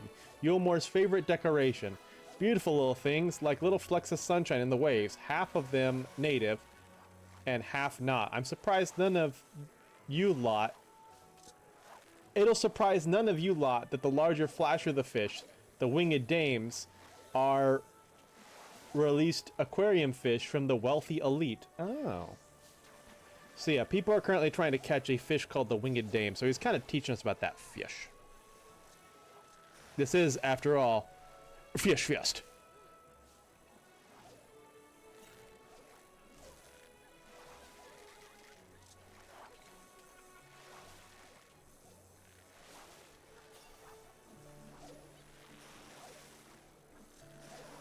Oh good, my subject time of day is changing. How lovely. You know, the first thing I'm going to ask them is, what are those buildings out there? I actually never figured out what those are about. Are they old Yulmoran structures? Are they currently used Yulmoran structures? Are they evident of a civilization that predates Yulmor? Look out a bit further, and it all starts looking even more eerie. Away from the shielded walls of Korra, away from the fluttering butterflies that cling to it, you'll start seeing the skeletons. Well, they're not really skeletons, or I suppose they have skeletons. Look, the point is, they're bonefish.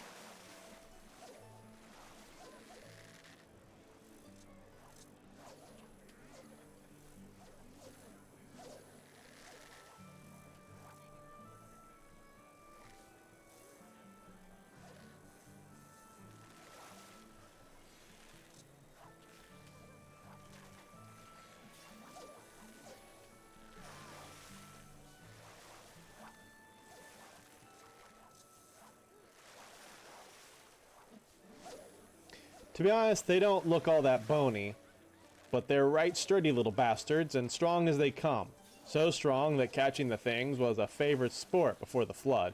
They'll give you the fight of your life if you want to hook one, and it was no rare day that you'd see lines of fishers all showing off their biggest bonefish catch, then dropping them back into the waves.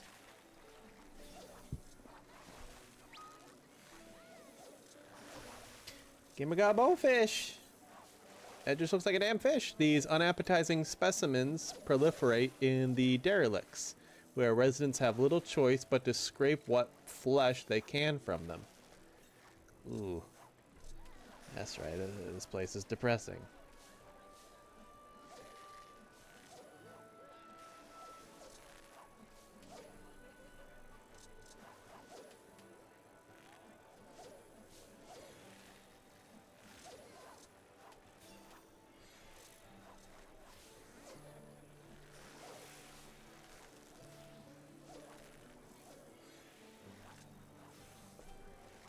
See, that's the other thing about bonefish. They're damn near all bone, hard to fillet, and for all the work that goes into catching one, that's just not worth the price.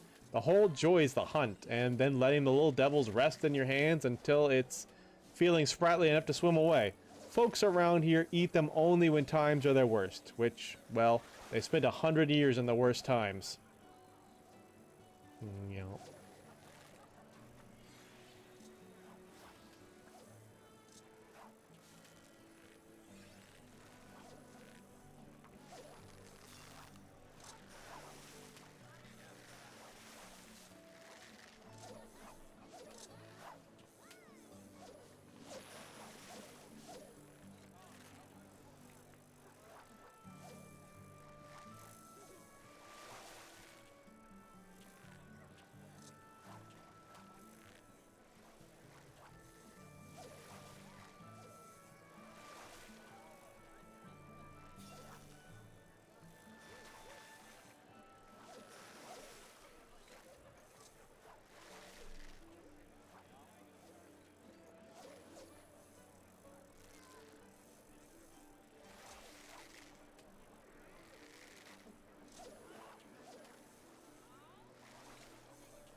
It's more of the same the further up the coast you go. Great big beds of dark pebbles, and if you look close enough, you'll find tiny black mussels hidden among them. Kids used to get sent out to gather them for soup once. A good enough excuse to keep our tiny hands busy. I guess in a way, some things never change. Even in the misery of the derelicts, you'll still find kids scuffling through the pebbles, dreaming of soup.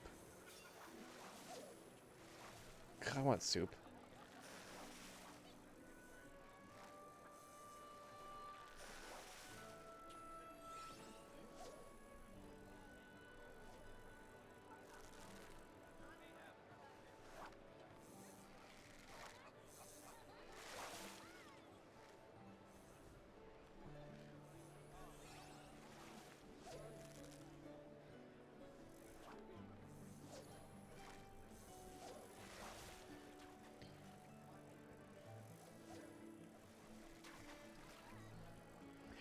These days it's probably to keep the rascals busy again. I've heard the bone fishing sport is picking back up. Plenty of tourists have taken up diving, searching for lost treasures in the wrecks and reefs. Who knows, maybe another great change is around the corner.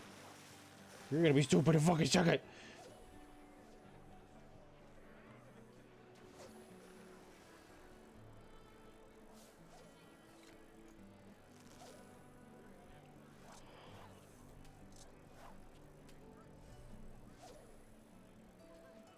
I want to touch these fish.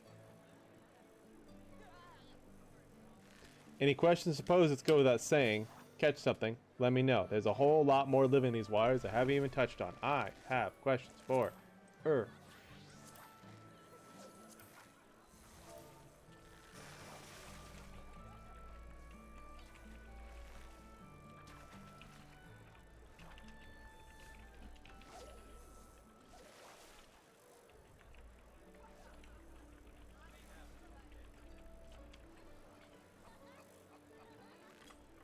I'm asking about those towers. Are they Yomoran?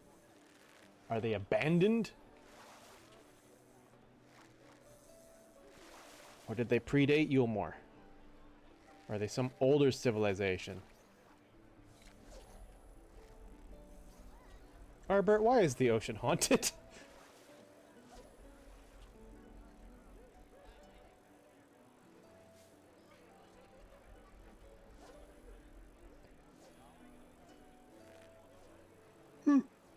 Oh, man.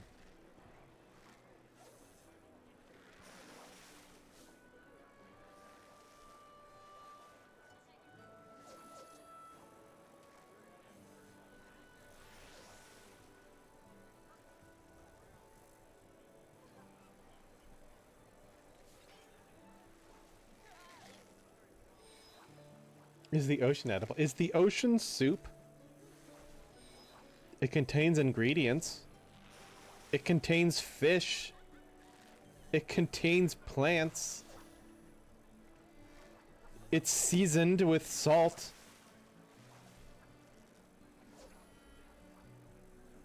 It has flavors dissolved in it. Is the ocean soup?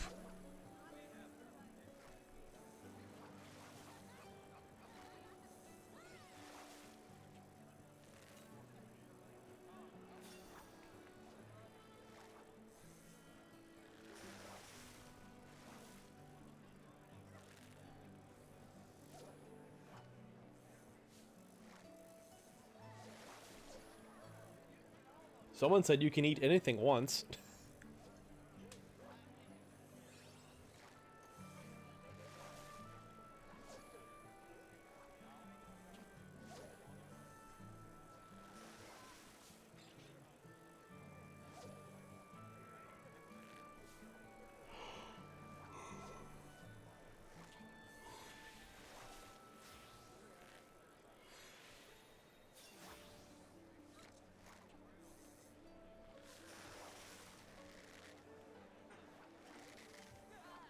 Can I drink the ocean to wash down my iguana and toucan?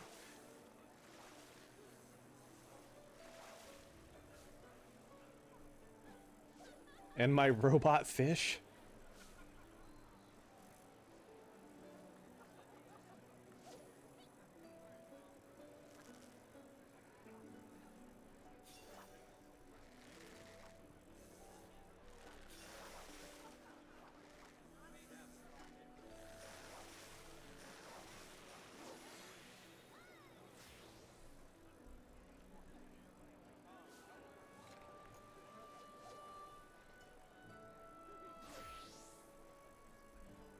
As to the spider's bite, they won't bite you if that's what you're worried about. The worst they can do is stick you with their little needle mouth, but they won't do much damage. Now, if you're a small crab or a sea cucumber, that tips the scales a bit, I'd say.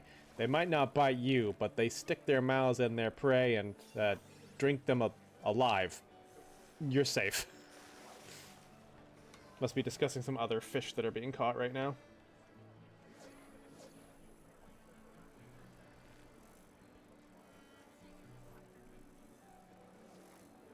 Oh man, the tiredness is really hitting me. I really want to see this to the end though.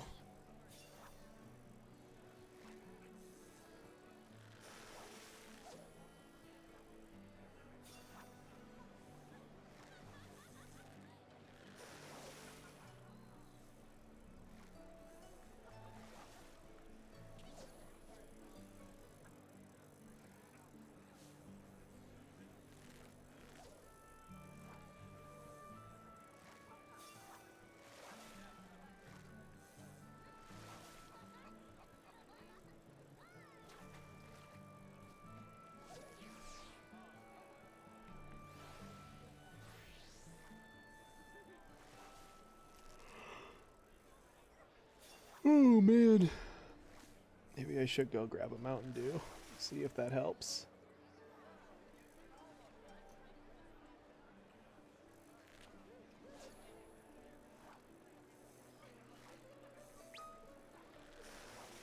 Crimson Sea Spider from Oh. Hopefully picking this up wasn't how you learned of the existence of sea spiders. If it was, surprise, sea spiders are real. I love that description. Hopefully picking this up wasn't how you discovered that sea spiders are real.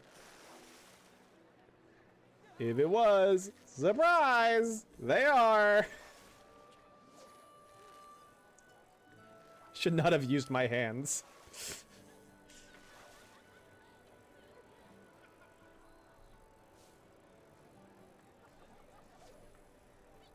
That's so funny. What a description. What a description.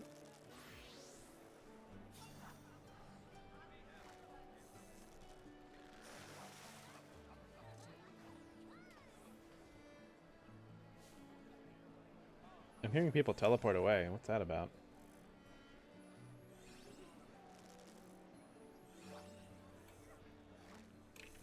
Can't quite make that out behind chat.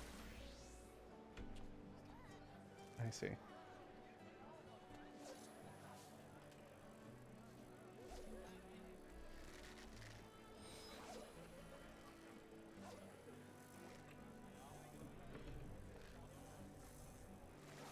Asked, are there other non-native fish? Suppose you could count the coral, but no, it's just the dames. There's a reason for that, mind you.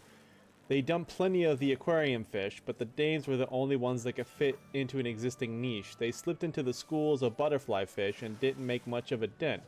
Evaded capture just the same as their smaller cousins. Others weren't so lucky. Oh.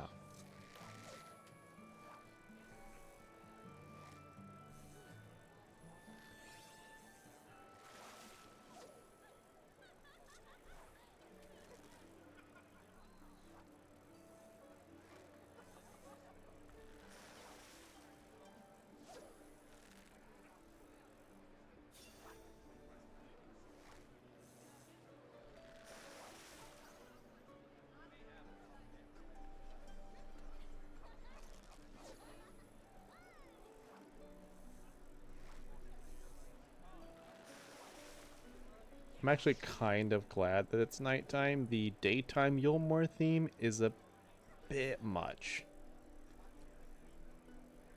Nighttime one's good, though.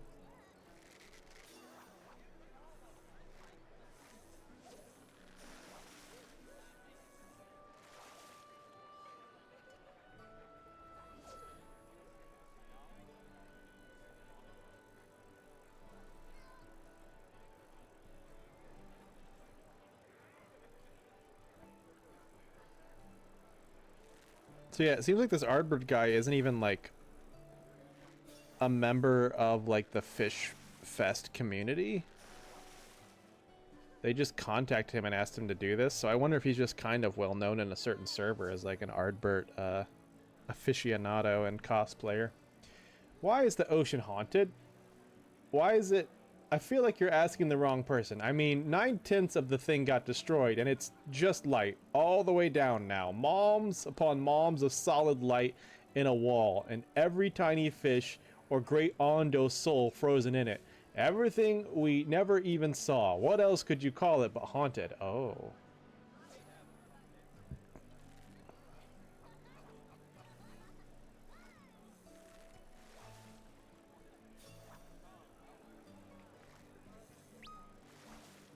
Damn, right? Yeah. Yeah, this guy is amazing at being in character. Although, I do have a hard time imagining the actual Arbert being this much of a, being along with naturalist. Feels more like we went to, like, you know, like a Gettysburg town where it's like, hello, I'm Benjamin Franklin. Do you have any questions for Benjamin Franklin? Like, that's the vibe it gives. I don't know why Benjamin Franklin would be at the Gettysburg. Whatever. Hello, I'm Benjamin Franklin. Question, why are you here? Listen here, you little shit.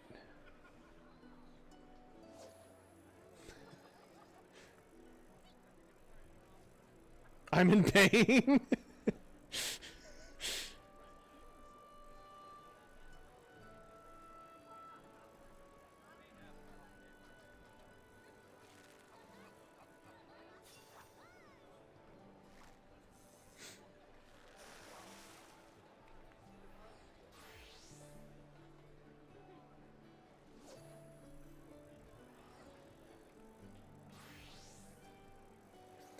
Are there any snails? Ah, where there are reefs of the past. No, not here.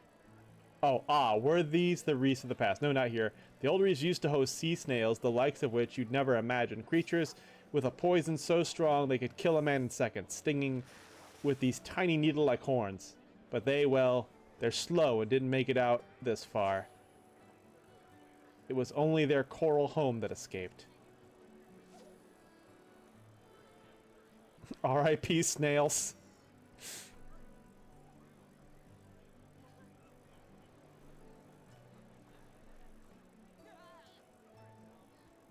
Can we eat the moon?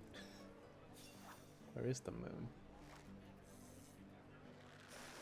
I actually don't see a moon out right now. Is it directly above me? Judging by the way that light's working, I think it's directly above me, so I can't see it. F in the chat for all the Cambrians that exploded.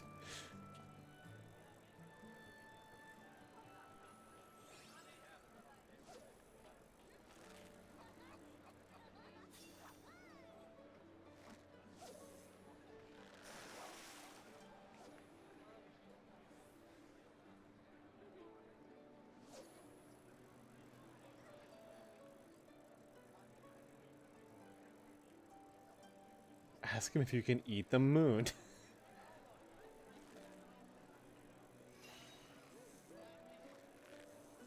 Hello, tiny dragon. Oh, my subject disappeared. Now it's foggy. What the fuck? I was like, where did what the? Where's the reflective wave? Well, I guess we'll focus on the ocean part now, but I don't know, I think I'm kind of done. Well, I can do something interesting with the ocean.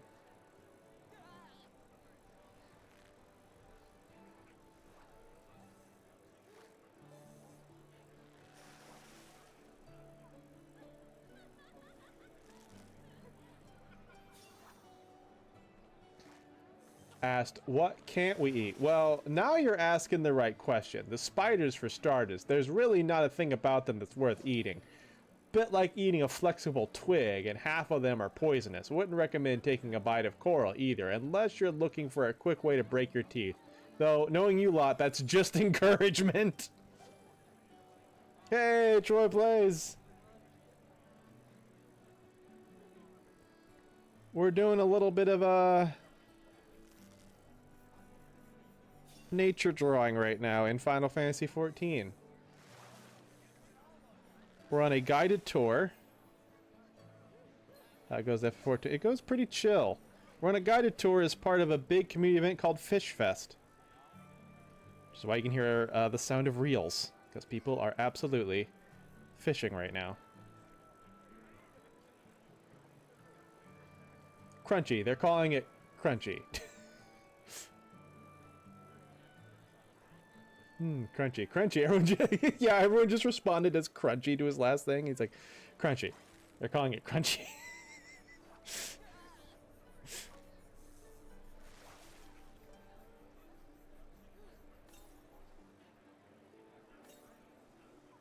Yeah, I'm being played.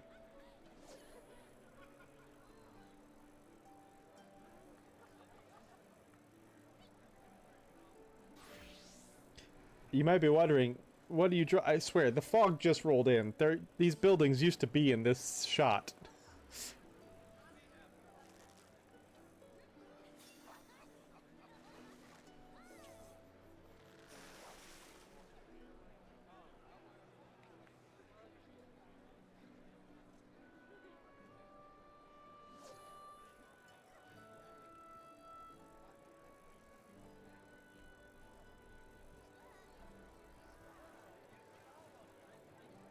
Are we? We're arting. We're arting what's in the game.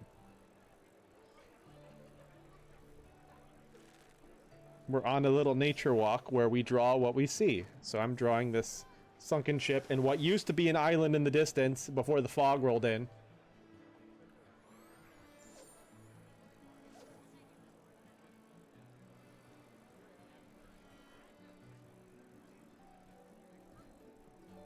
Some other things we've drawn on this.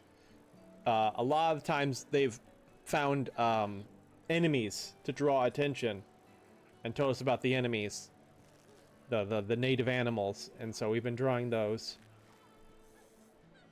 I also draw Gamer's character while they were fishing earlier. And we got this iguana. And then this. Ooh, my question. Okay, what are those towers in the distance? They were there, I swear. Are they Yomoran? Aha, that's a good question that has a bittersweet answer, I'm sorry to say. They're old, older than Yulmore. Yes, these islands have been home to more people than I can count. They're not alive anymore. Those towns, Kalusha is the only island to have survived when the flood thrust a wave across the ocean that sounds to the races. I almost forgot. Thank you for the question. That was a great one. Oh, he personally thanked me.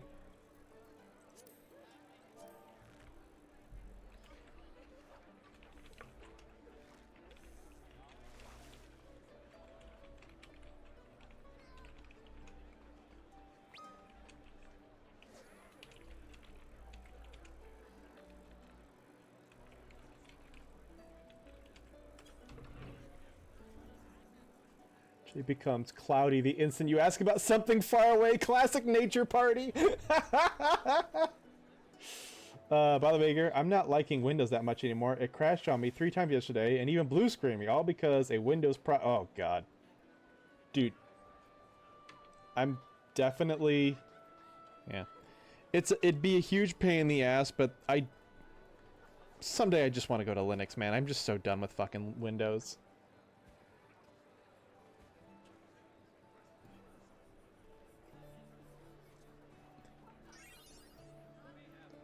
Is from an island community like those ones. It's a fun bit of lore. They were occupied. Oh, I didn't know that.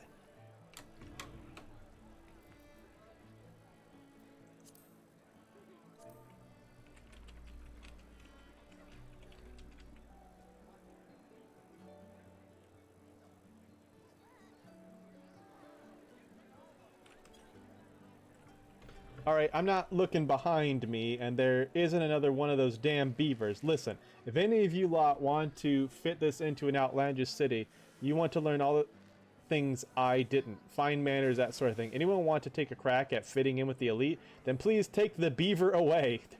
4th giveaway prize is our Yomoran goodie bag featuring the Ceremony of Tea emote. Oh, I don't think I have that. The Sun Ray, music roll, and of course, Sin Beaver, lowest roll wins.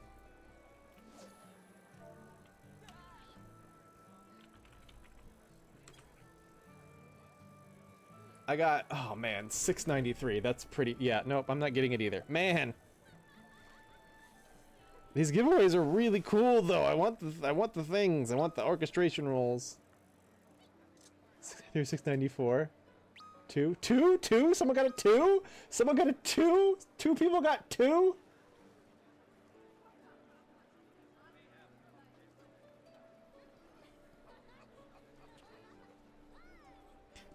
You know, I'm not much of a landscape guy, but I really like this drawing. This is a lot of fun. Like, I'm sketching stuff I wouldn't normally sketch. Yeah, it's hidden in a lore book, but he was born on an extremely tiny island off the coast of Calusia. The more you know. Oh, wow. This is so cool. I love talking with other lore heads. Is that the last spot? I don't think so, because they mentioned being behind schedule, and this is when it would normally end, so I gotta imagine there's gonna be at least one more.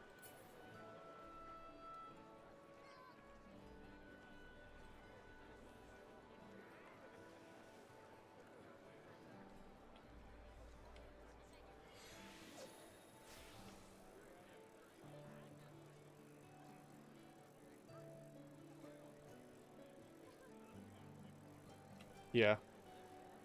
I'm gonna keep going. I'm very tired. But I want to see this to the end, man. I got up at 4 in the morning to be here at the beginning. I'm going to see it end.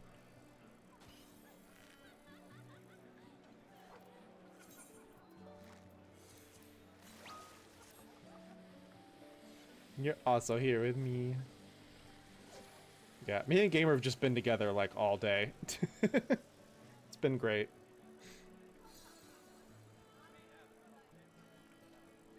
Kitsune, can you give Gamer a shout out, please?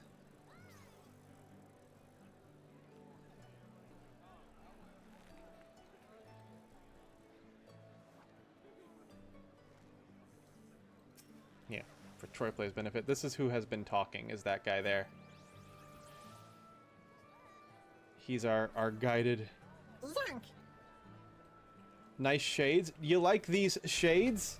Do you like these shades? Russian, the Rock Hamster, you like these shades? I borrowed these from work just for this stream. Even though I can't wear them on stream because they're not prescriptions, I can't see shit. They also feel kind of fragile, so I'm trying not to. If I break them, I gotta buy them, so they're expensive.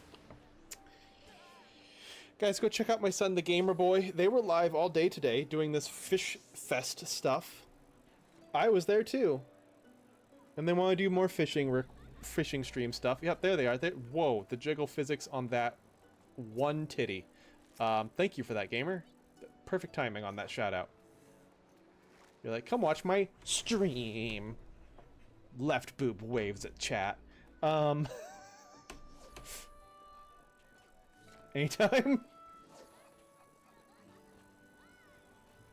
There are 2 more. We're behind schedule. If you need to leave early, I am so sorry for going late, but I'll be posting the full script, questions, answers on Blue Sky later. Oh, that's cool.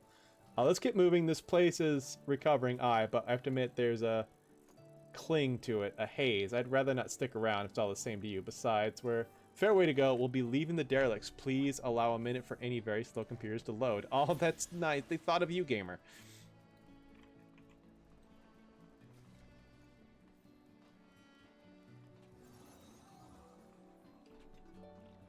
Left boob waves to chat in quotes.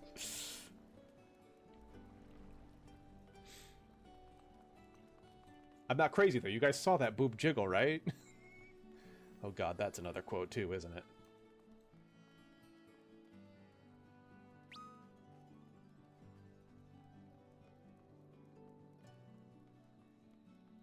Wait.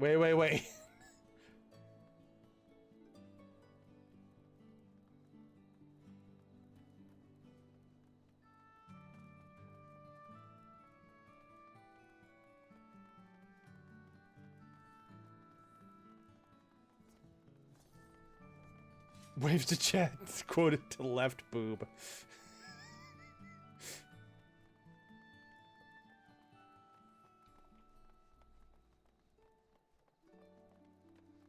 Hi, Snow Cub.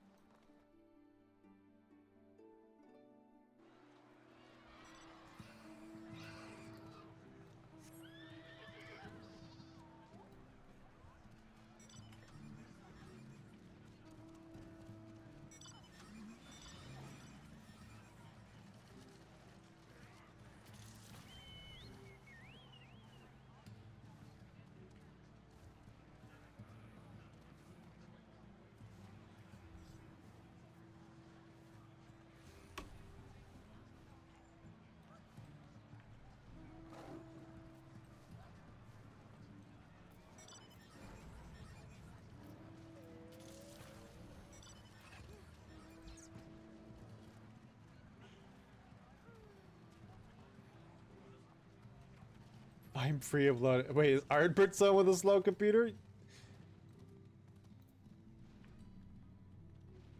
Welcome in, Snow Club. This is the last pit. This is the last part of Fish Fest. We're going on a little tour around Colusia, drawing the sights and the animals, and we have an Ardbert here giving us the tour.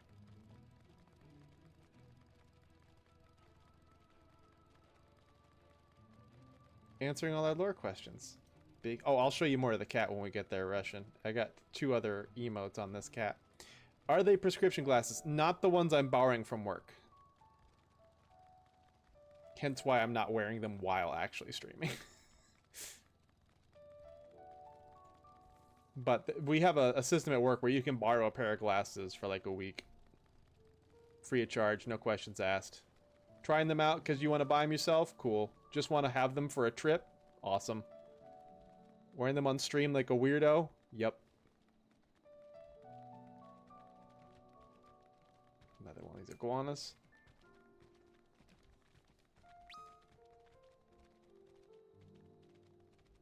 Only downside is if you damage them, obviously you gotta buy them, so. Like I said, it's a luxury brand, so like I would not want to do that. Can you borrow some? I don't think it's a good idea for me to let other people borrow them. I can get you a significant discount, though. Like 75% off. We basically we get to give whoever we want our employee discount. There's not really a limit. They just would get suspicious if I say did that 20 times a month. They'd be like, I think you might be somehow profiting from this.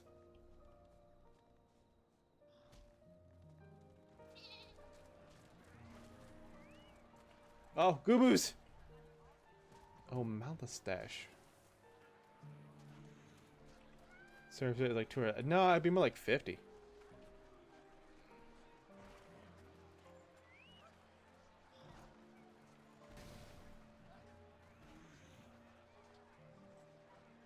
Don't know if I like how cheeked up these things are. Real. Oh yeah, I wanted to show Russian the rest of the cat emotes. So we got 3 emotes. A little stretch. Get to clean. And if you piss them off. Oh, there. I like how I'm like trying to pat him like there, girl. There. It's okay. It's okay.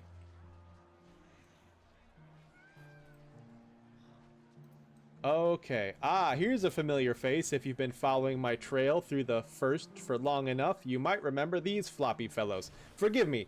They're just such charismatic sorts. This is the Malstache. If you've spent time around here, you might recognize the name from supper tables. A sort of big meat and herb stuffed dumpling. I'd say it's a good comparison. Well, I already want to eat it, so good job.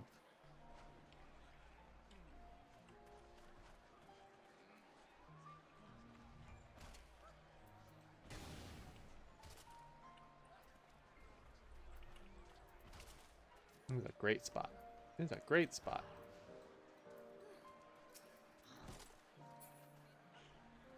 So yeah, this is how it works. We find a subject, and this guy here is telling us all about it while we draw it for a while. Looks a bit like a canvas sack that you filled with jelly, doesn't it? Or a bit of cloth you forgot in the wash and left to dry all wrinkled. Not far off, really, from the truth of it. See, if you watch it here, you can see it at work. The way its hide stretches out along the arms. They really are just a big sack. If you skinned one of these fellows and stretched out the leather out, you'd end up with a hide twice as big. Oh.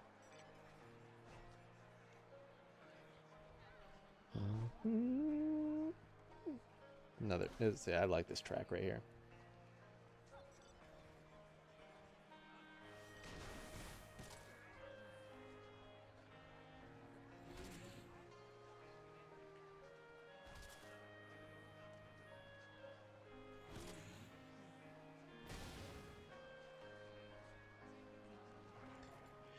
If you know much about how a body works, you'll probably know that we can't stretch out like that. Bones aren't known for being stretchy. The Malstache have a simple, brilliant answer. Don't have bones. There's a bit of cartilage in their eye around the jaw and the joints, a spine to keep them upright, but they're like a giant shark in their own funny way.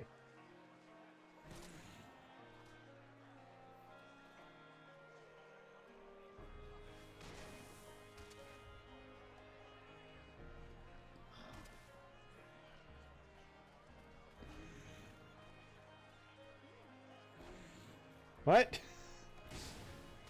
Ain't got no bones.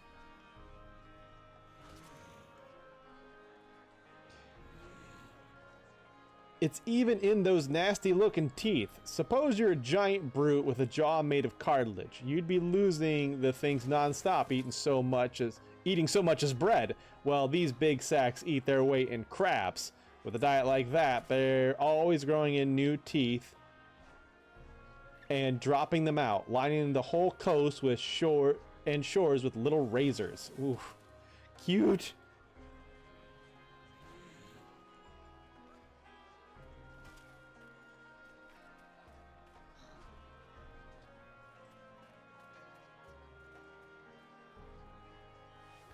Love when it explanation blocked, but it's fair.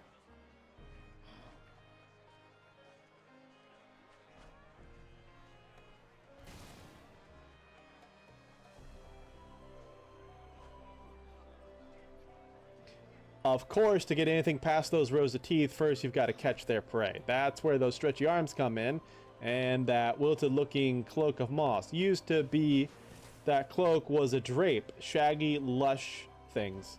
The whole island was lush then, and they fit right in. Lying down, they look just like a lumpy dune covered in nice, fresh grass. That's interesting.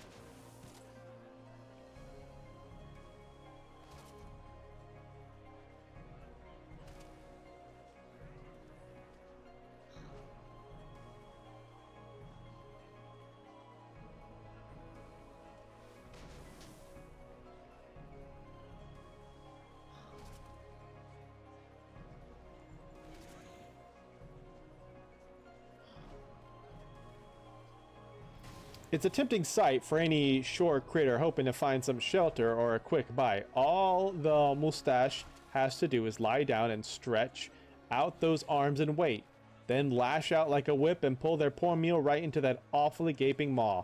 Or, well, guess I should say it was all they had to do. Things are different now. Look for the arms just extend.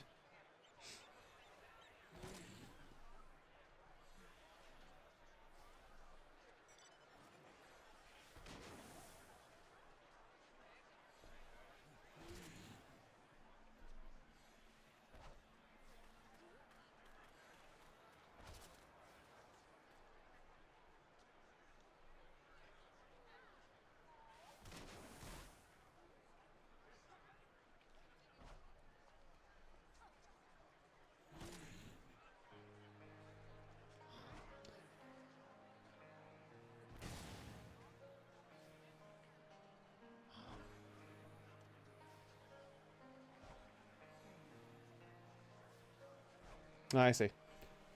He's saying he's going to kind of combine this stop and the next stop to try to speed things up, which I appreciate.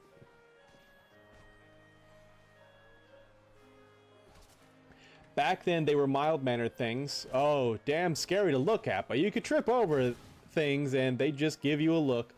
But their food moved. The birds went inland when the tide stopped pulling live mussels into the shore. The crabs started hiding instead of hunting.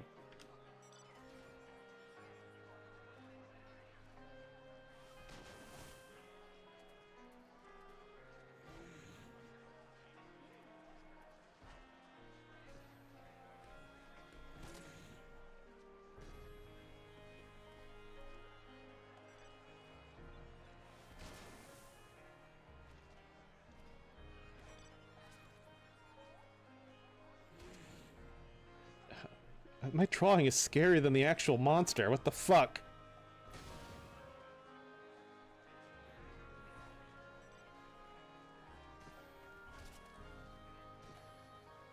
And now we're here. Can't help but ache for the damn things. They're just hungry. They're all just hungry, really, with no Yumor to offer them scraps. So they moved in from the shore to hunt the larger prey. Don't hold against the brutes. Change is coming, I know it, but their better future is still a long way from home. Be patient with them. Oh my God. It's so good.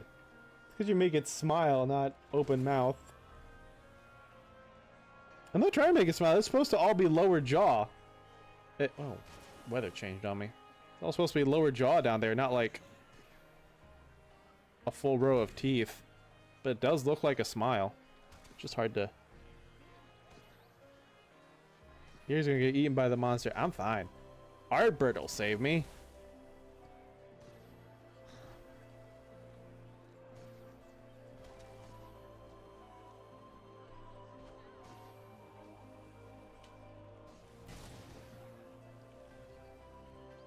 Bro went,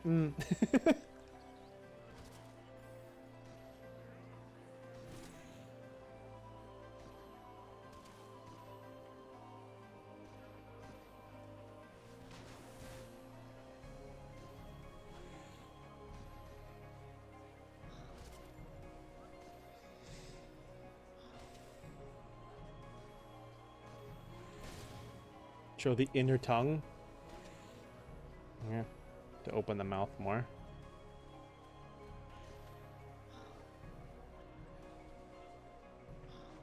But we're not just here for the mustache. There's also the coast. The very land it hunts.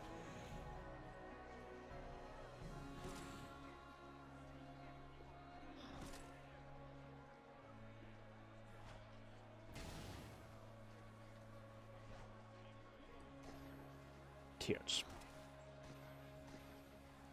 Perfect the way it is. I kind of want to ask him if I can eat it, but like, I feel too proud of how much he liked my last lore question where I asked about the towers. I'm like, I don't want him to, I want him to think I'm cool. Yes, question. How old was Ardbert when he first slayed one of these? And follow-up question, can you eat it? Take it from me. Watch your feet. The beach here is made of more shell than sand, and there's shattered bits to make it worse. Take it from me and wear heavy boots in the area, aye? Between the broken shells and the moustache teeth, these beaches are all about as safe as walking on swords. This is cracked shell beach. Bit on the nose, I admit. I already said you can eat it, dumbass. He did kind of say that you... Well, he talked about skinning it.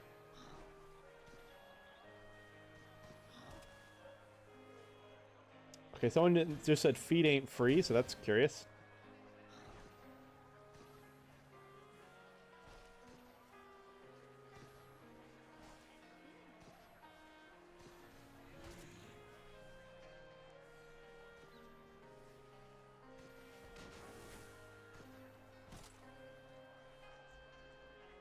He didn't kind of.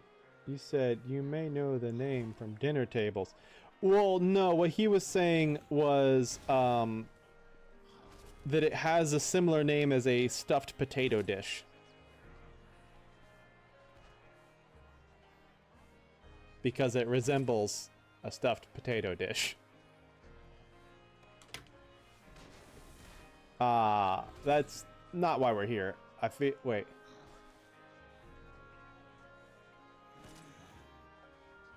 Bit on the nose. Painful is, it's a fascinating place. Funny, I didn't think it was all that special way back when. It was just a beach. I'd always been like, it'd always been like this, you know? Everywhere we've gone here has been something special to Calusia, something unique. But it was all just home. But that's not why we're here. I feel like I've talked your ears off about this, but well, it's a unique place is all. The beach, the shells, especially. Not every day is going by. Not every day you'd wake up Not every day you'd see a beach made of skeletons. Back when the tide was stronger, you'd wake up to every morning a new layer of shattered shells cast across the beach like layers of sandy pearls. Ardbert, how do you pronounce Gubu?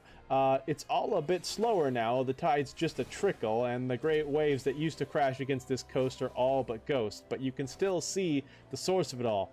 If you wade out past the pebbly graveyard, once the waters gets deep enough, you can't, well, see the bottom. You'll start running into a huge, grasping glove of kelp. If you're spooked by things in the deep water, just don't go out there, looking down to see these great, reaching arms of kelp that fade into the dark. Enough to make your skin crawl. But that's no reason to judge the stuff. Shell fracture kelp shapes the whole beach. There are robots on that beach.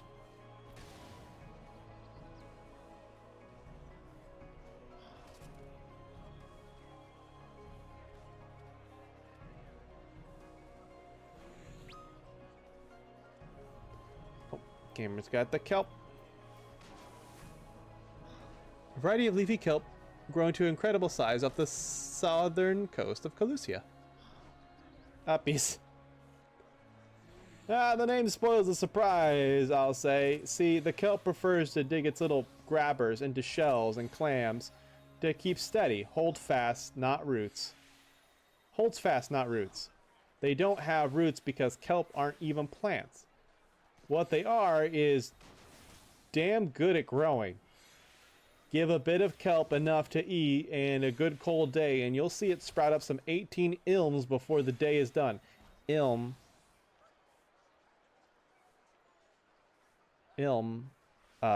is inch, by the way. You can probably just tell. Just look at the first letter. It's yeah. Moms are miles, ilms are inches, yalms are yards.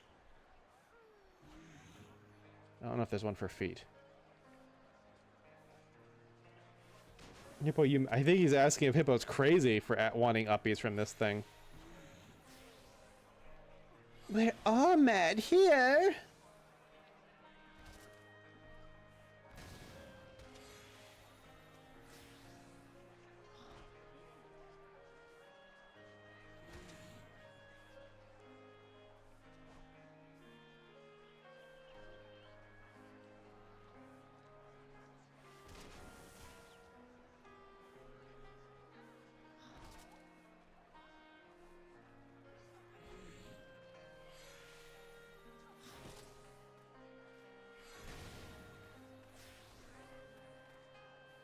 Of course, the bigger the kelp, the harder the waves pull on it, and the harder it needs to dig into deep to grip.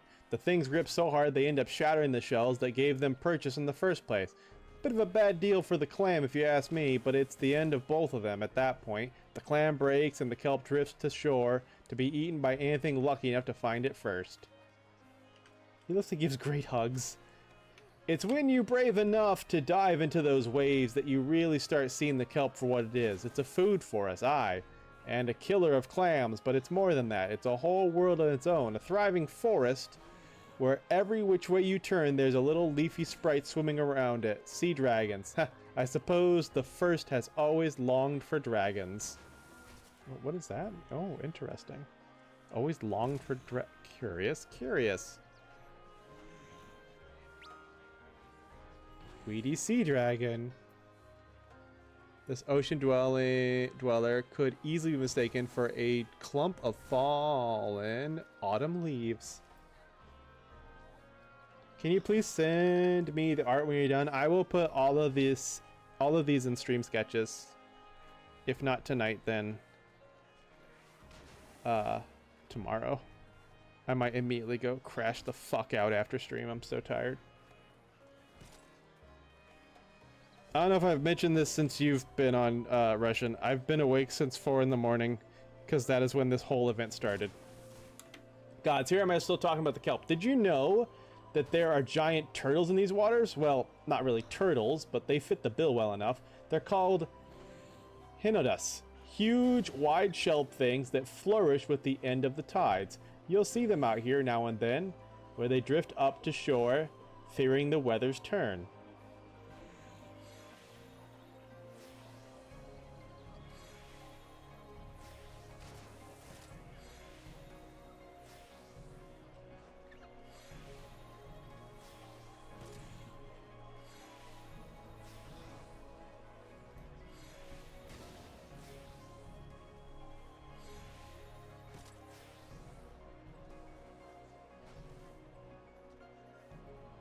Bernard.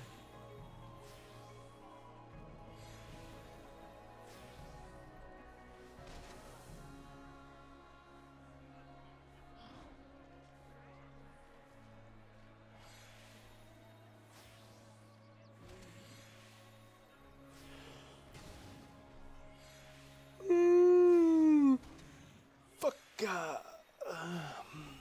See, they're not really made for harsh waters. They've got weak little limbs. But the Henadus on land and the poor put it on land and the poor salt will barely be able to pull itself along.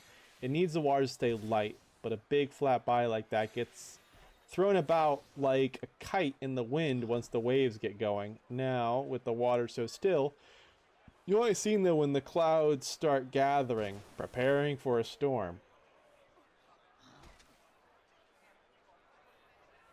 We had to kill Flash before it killed us. Wait, am I talking about Flash the program? Post all the art. Oh yeah, I will. No worries, no worries.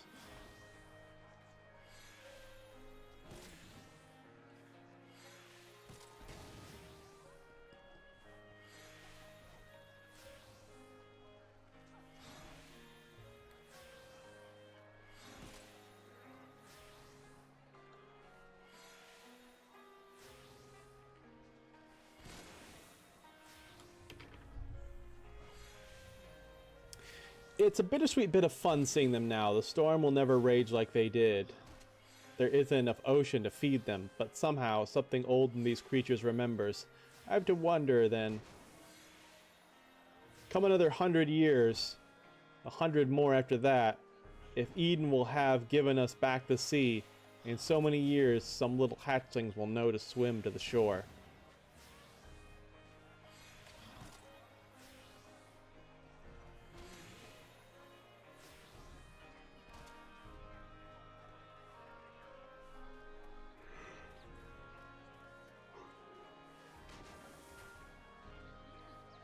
Mr. Ardbert, why the pancake butt?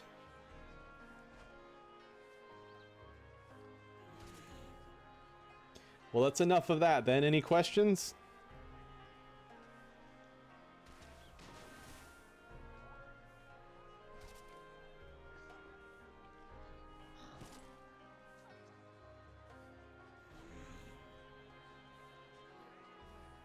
Ardbert, how do you pronounce Gubu? Why do I keep grabbing blue on accident?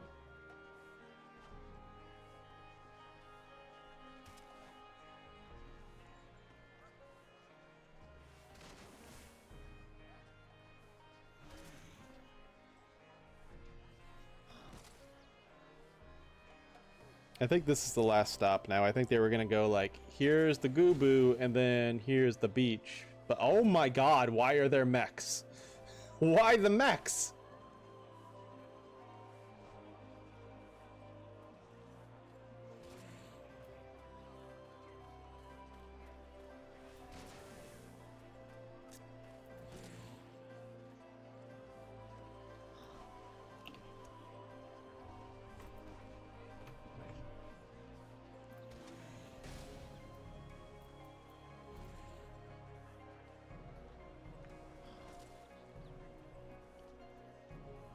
Hobgoblin. These guys are like the centerpiece of all dwarven jokes and insults. The number of times I've heard a dwarf say your mother was a hobgoblin, or referred to someone as a hobson.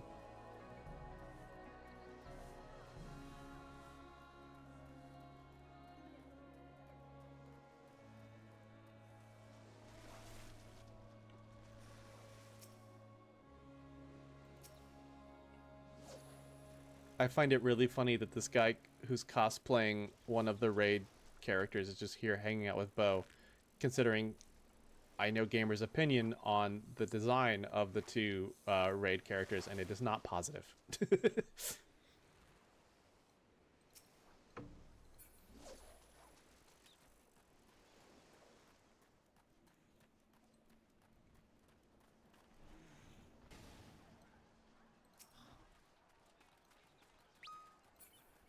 Bark, bark.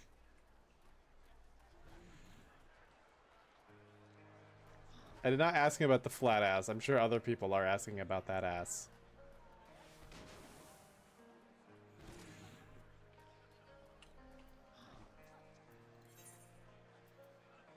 Booty.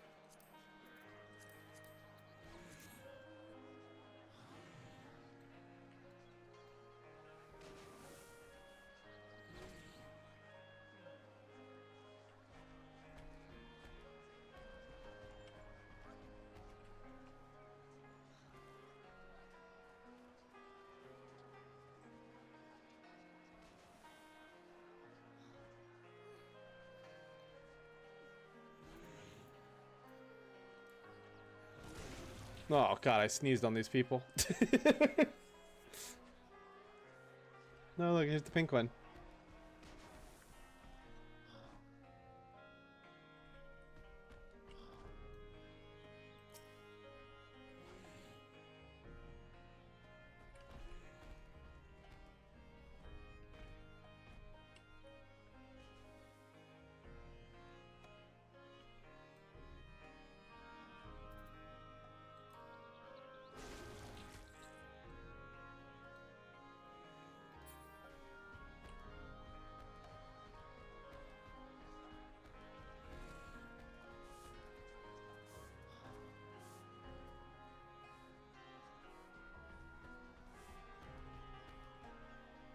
Asked, do they have thumbs? It does if you look close while the big brute is trying to pummel me. You can see them. It's a funny thing, sets them apart, doesn't it? It's a rare day to see a beast with thumbs, but it serves them well. Those hands are what they use to grab onto food. Not much help to have stretchy arms if you can't grab, if you don't have a good grip. And they've a devil of a grip.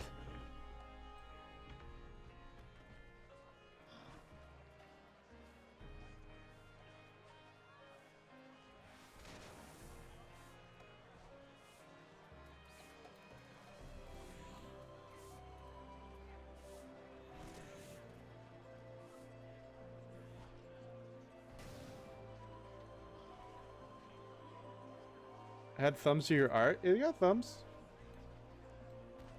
Let me take a look at the thumbs. The hands. Yeah, it's got 3 fingers. 2 fingers and a thumb. And that's, yeah, it's right here. There's a thumb.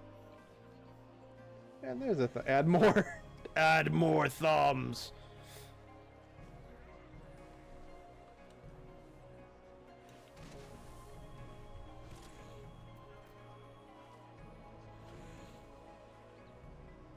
Oh. Uh-oh, tanks! Oh, I can get in on tanks.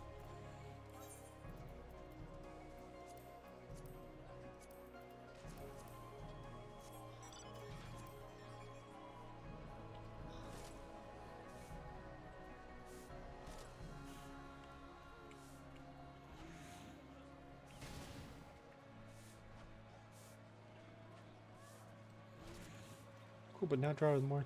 Yo, tanks! Oh wait, they're a little bit closer than that, aren't they? Where we're clipping?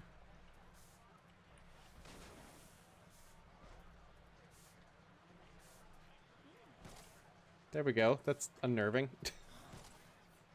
Asked, why the pancake butt? Well, why do any of you have a rear shape like that? It's all muscle. That's the muscle that helps you move your legs and stay upright. Big beast like that has a whole lot of weight to keep upright. If you're the size of a mustache, don't think you'd look any different. Follow tanks. I'm confused. What's confusing? He really is good at answering questions.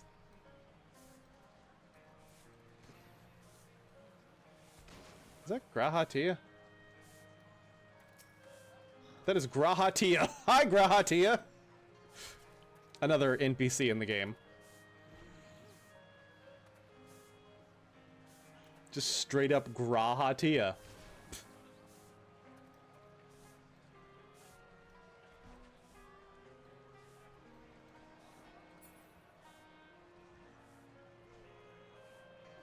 Do the teeth grow back, or is that just kind of it? Oh, someone wasn't paying attention to the initial lesson. Their teeth constantly grow back.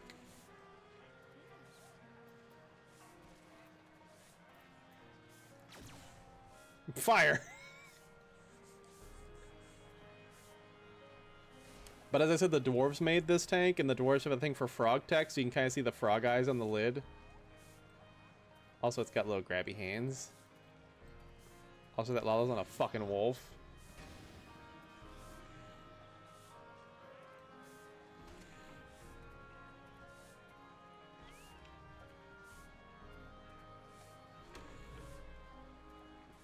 T-34s, M4 Shermans, those weird mech things, all but not. Oh, those can fuck off. But other than that, I love them.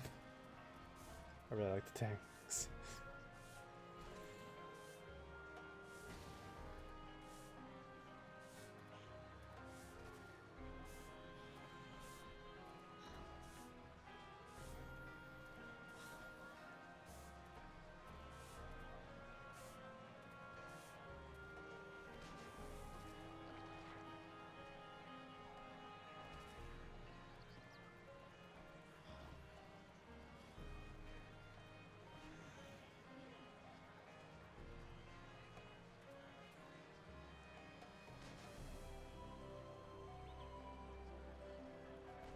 Oh, you know what? I never realized that this, like, troll thing is using the same, like, skeleton as the Gubu. Wow. Just never really put that together before. Asked, are their eyes functional? They are, but not terribly. You've noticed the hard sheen to them. It's protective lens, a hard shell, a bit like you'd see over a reptile's eyes before they shed. These beasts spend so much time lying down in the sand, their eyes would have been wrecked by grit and blasted sunlight without protection. Can't see well, so they use feeling instead.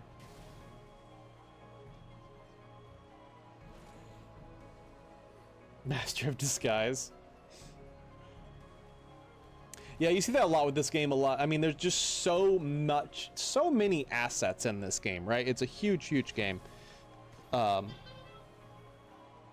Obviously, it's a bit easier if instead of every single thing in the game being a completely original design, you know, you use the same rigging and put a new, like, basically texture on it, or a new 3D model around it, but the rigging is the same, right? The moving parts. It's similar how back in the day on, you know, sprite-based games, some monsters would be just recolors. It was just a way to save space and save time. You just alter the color palette.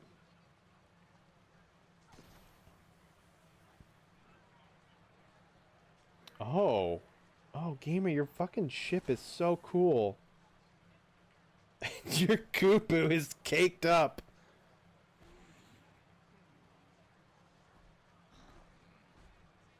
Recall with 4 more pixels.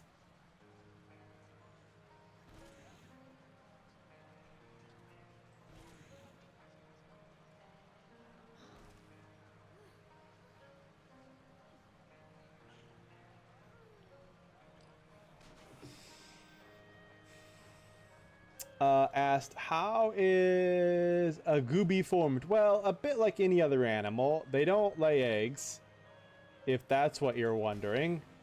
Do you not... Oh, this isn't what I'm prepared to answer today. Ask your scions. Are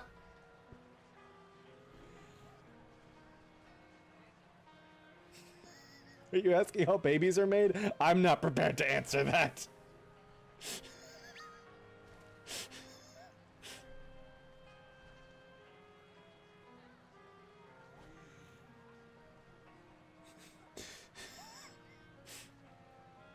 Fangrid giving the Warrior of Light the talk. Grahati is also here. So is Urianje.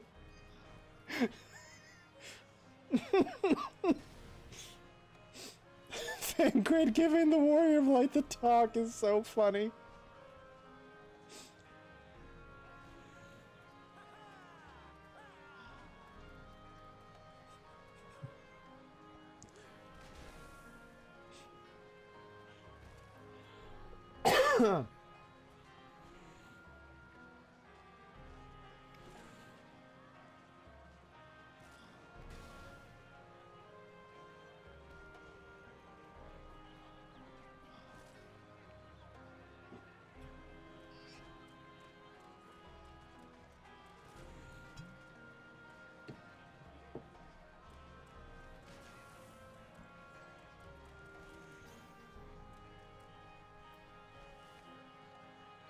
There's no one in that one. That one got away. When are you drawing redheads? Redhead, deadhead, redemption head. Am I right, gamers? The Gubu wall is forming. I think I want to join the Gubu wall. It feels more... Oh. But then I would leave a hole in this here tank wall. Oh, decisions. So no head. Do they have symbiotic relationship with the critters on their skin? Aye, more than you could count, really. There's a whole host of spiders and mice that prefer the hides and moss of the moustache. I'm going to pronounce it differently every time. Over anything else. The moustache keeps them safe from predation, and the spiders keep the moss free from slugs and hoppers. A good deal, I'd say, for everyone.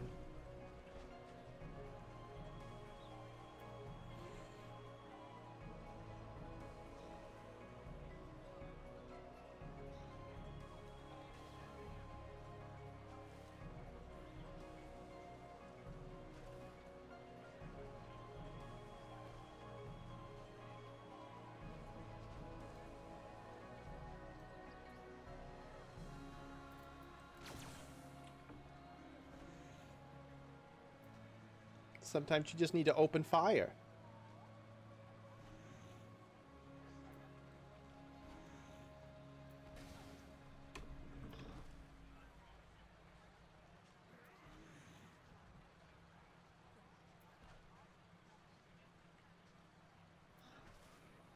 Maryland mentioned. Okay.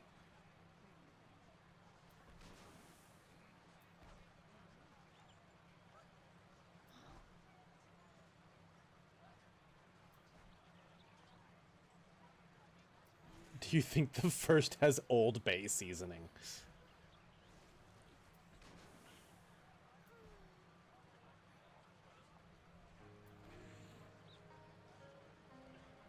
It's missing when it's a tank. Anything is missing when it's a tank, to the point it's funny.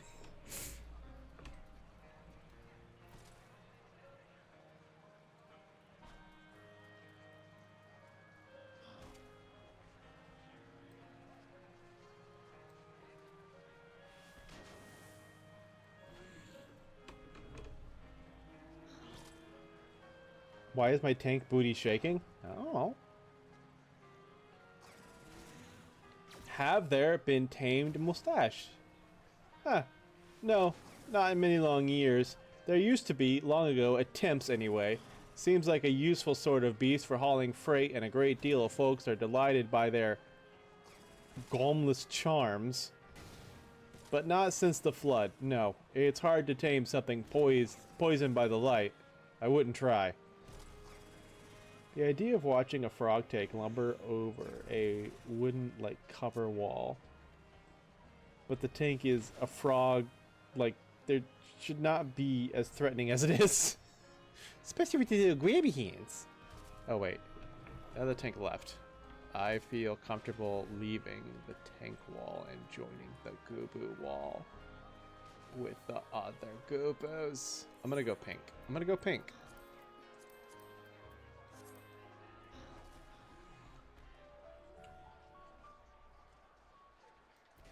Stash goodie bag featuring a big shell mount, a music roll, naturally a sin beaver. Highest roll wins.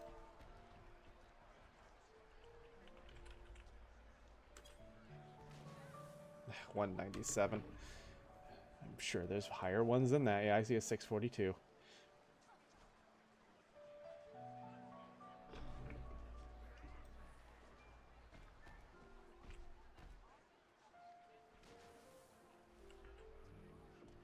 Sin Beaver's a fantastic album name.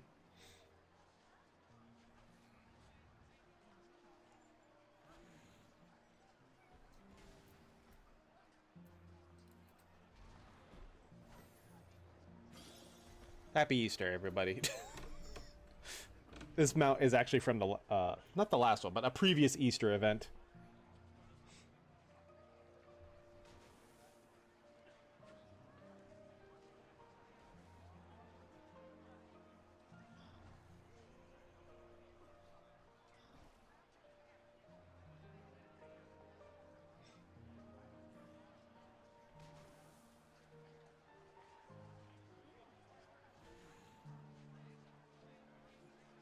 Congratulations to Transgender. Their name is Transgender. Please approach for your prize. Peak name. Hooray for transgender. Trans rights. Woo! RNG says trans rights.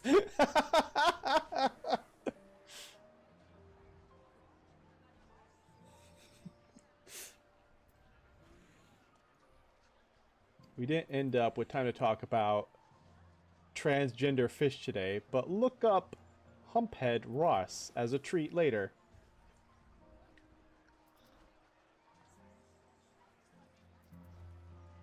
RNG says trans rights is fucking killing me. Victory for transgender.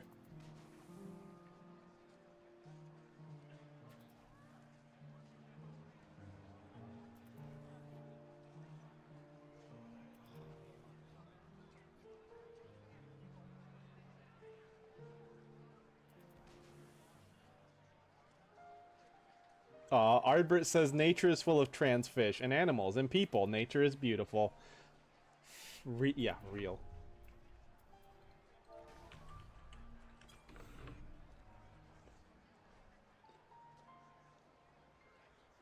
Local, we are almost done. 10 minutes tops.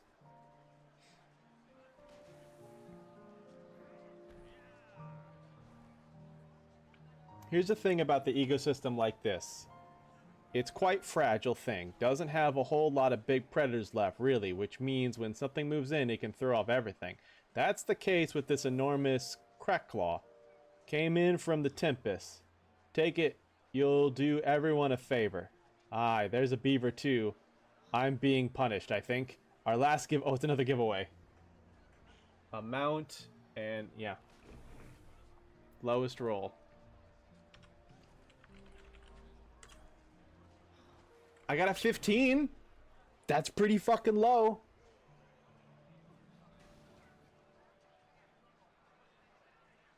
I'm like really watching closely to see if anything pops up lower than 15.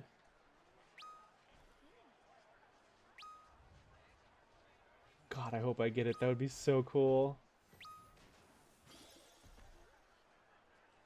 8? Wait, you saw an 8? Where'd you see an 8? Was it higher up?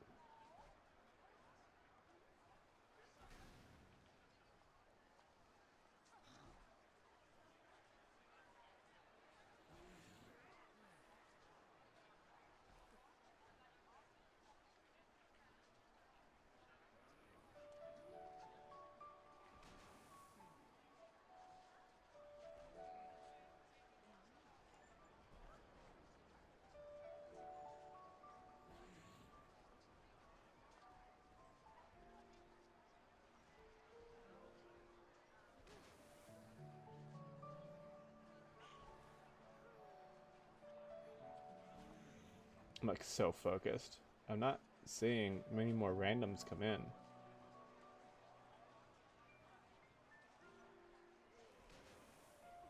No, Solomon Train one. What the hell? Where was theirs? I didn't see an 8.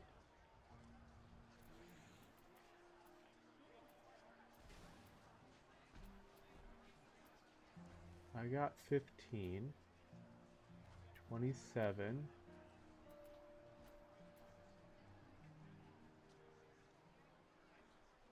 Was I not close enough to them, maybe?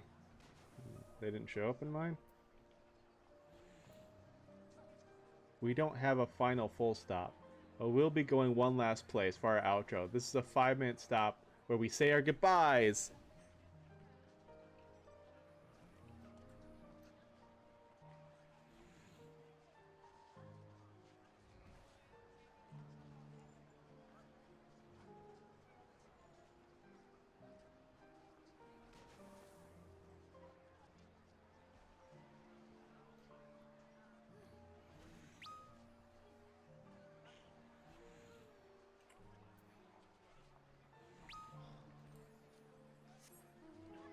It is very late.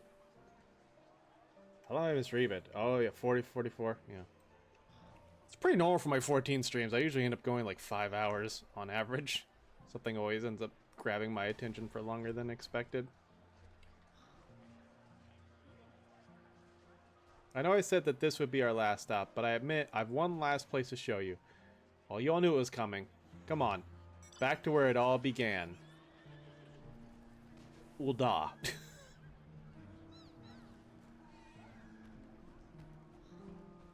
We will be Etherite traveling back to right for our last stop. I will give everyone a minute to load in before we move on to our last spot. Okay, we're going back to right.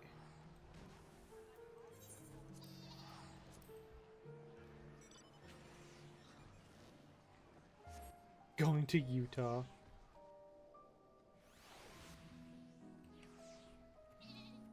Meh.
I guess I can do this now. We head west. If you lose us, meet us at the dungeon entrance to Amnesia Eider. Ah, I see.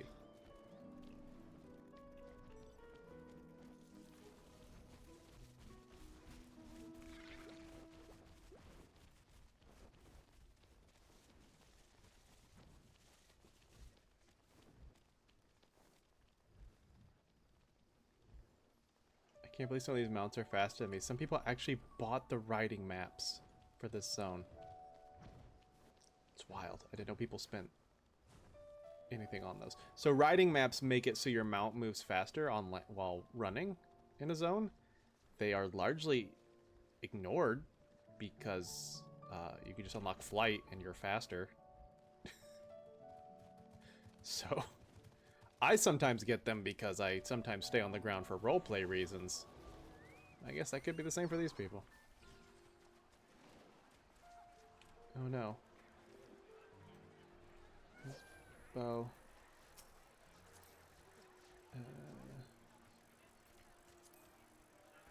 Mark. Plus. There we go. So we can find each other. And I lost track of Ardbert.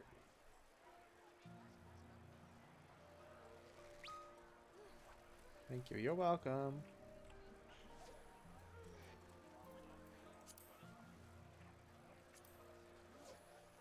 Why does it never work? Oh, what a view, actually. Yeah.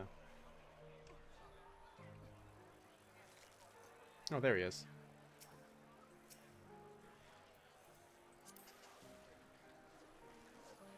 I'm gonna kill him.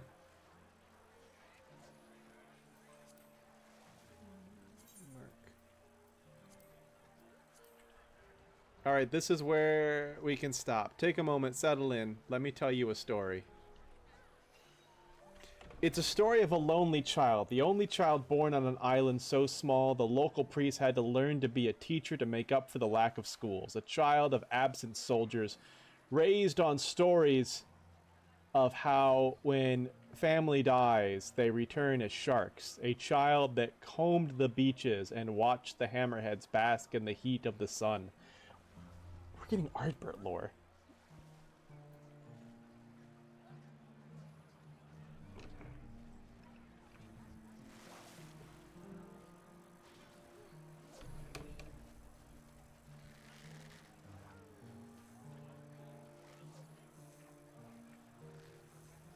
Get a better view of like the tower.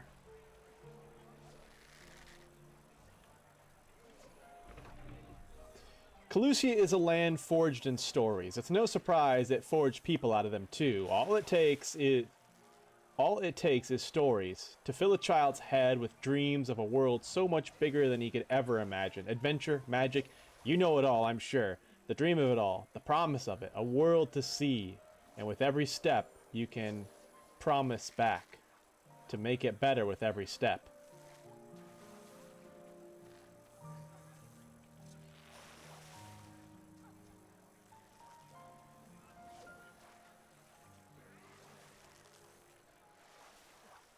That's the thing about stories. They're strong, shifting things.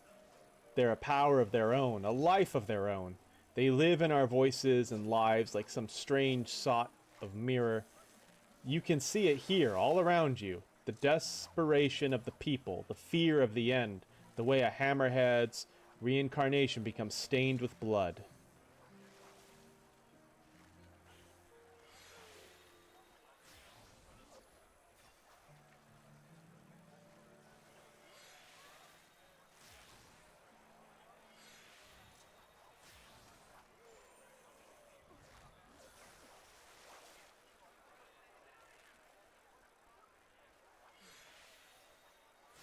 But, well, there's an invisible side to it, isn't there?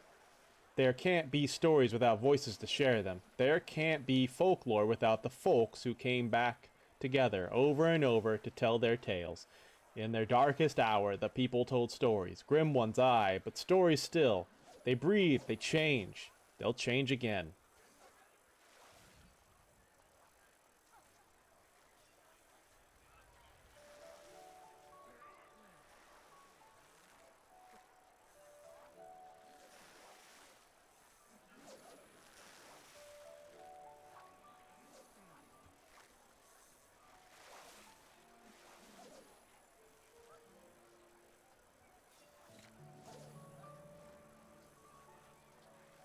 Look, what I'm trying to say, anyway, is that it's not over.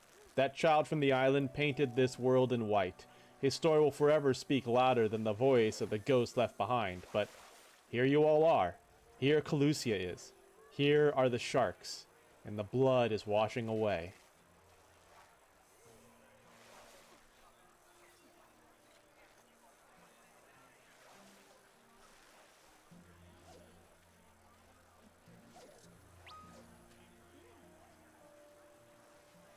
Last time I asked you all to promise me something. I'm going to ask it of you again. And next time, I'll ask it again and again. Be there. The next time the story shifts. Be there. Be there. So the next voice tells it kinder.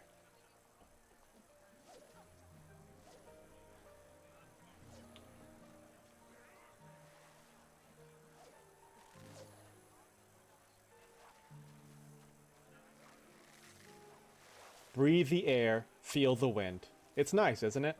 How it makes the whole world feel real. Like you're here, despite it all. To sit for a while. Close your eyes. Let the world tell you its story.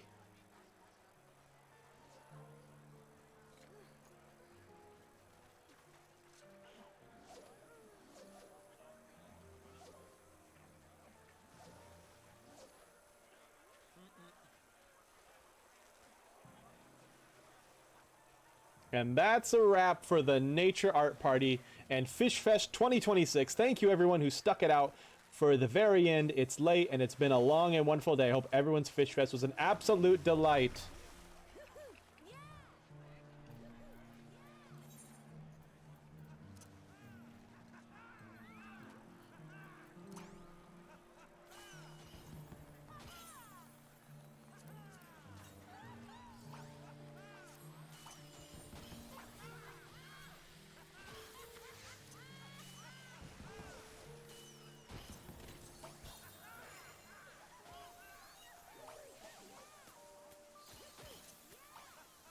As always, thank you immensely for the Ozy Aquarium Network for inviting Ozlas and I back to host the art party. It's a huge honor and we couldn't be happier to collaborate in the excitement for community and ecology.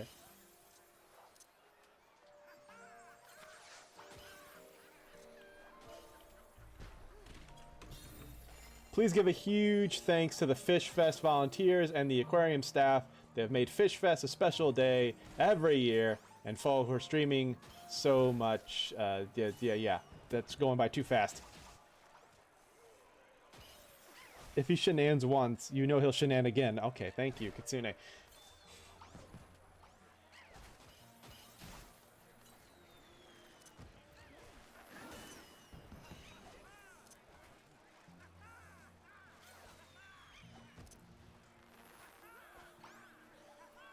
Long as you'd like, and thank you again. I hope you all have a wonderful, kind days ahead. Of the Orange Media Network, thank you for coming to Fish Fest 26. Thank you all for volunteering at the events, and thank you, Arbor and others, for continuing to make us notice the little things and give us emotions about them. And thank you to you, attendees, for making these events what they are. Oh, this was so cool. This was so cool.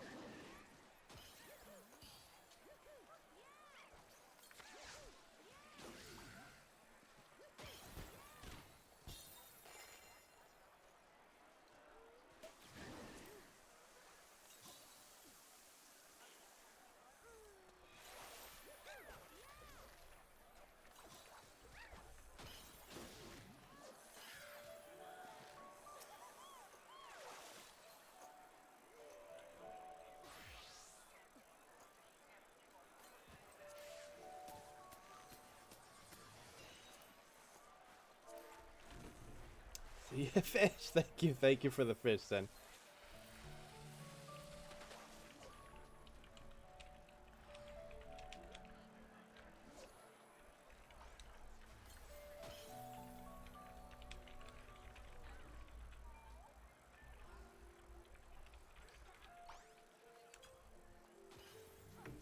I'm asking one of the attendants if I can trade them back the bait.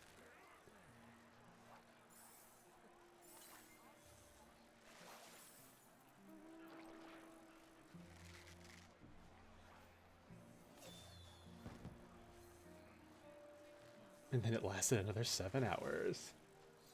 Damn, great Fish Fest, Pops. Great Fish Fest.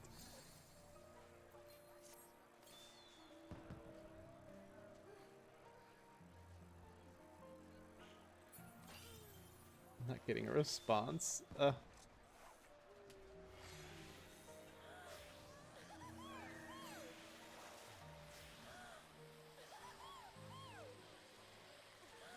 You should save this VOD.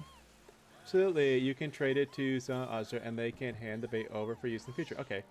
Someone Asnar. Who's who? Yeah, I'll be saving this VOD. This VOD's going up on the Discord or on the YouTube. All the game streams do now. Who is Sahasnar Asnar? Are they another member of the event staff? I can't see in the sea of blue.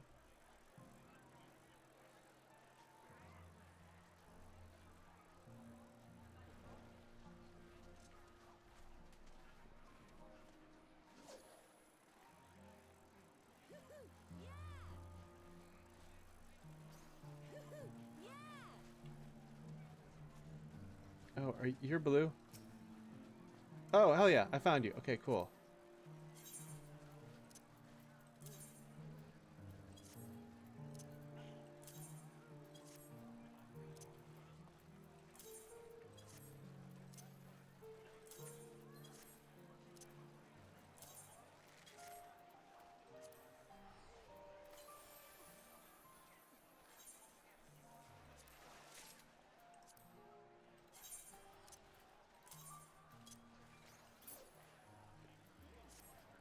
Give all this back.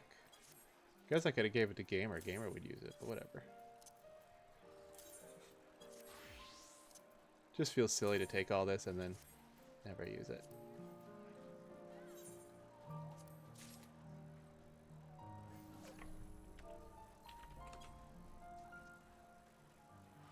Cool. That made me feel good. I like giving back, you know. I mean, it's stuff they gave me anyway, but... What is this pose you're doing? What are you doing? How are you doing that? A great day, thank you. Highlight. Highlight. like, what is the highlight of today, or am I gonna make a highlight reel? I probably won't. That would be a lot of work.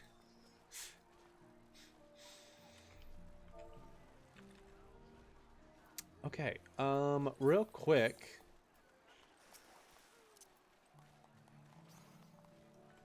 I'm gonna show you guys the FC houses we were at today. Take you home? Oh, never mind. We'll start with the one in, we'll start with the Fisher feud, the Family Feud place.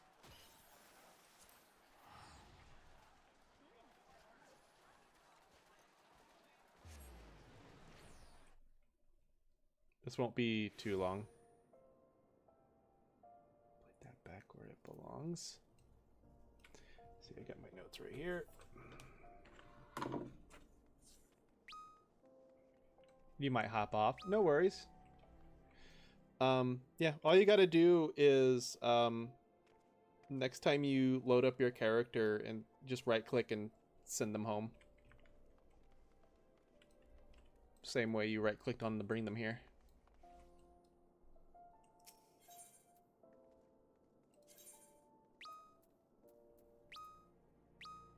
Thank you, of course.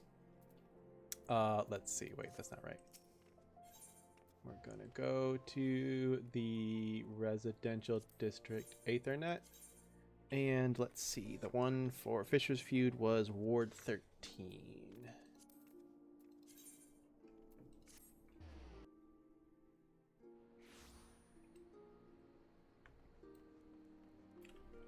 Guess I can change my glam up. Maybe not the chef. Let's see, where's my casual beach fit? Here we go. Apply.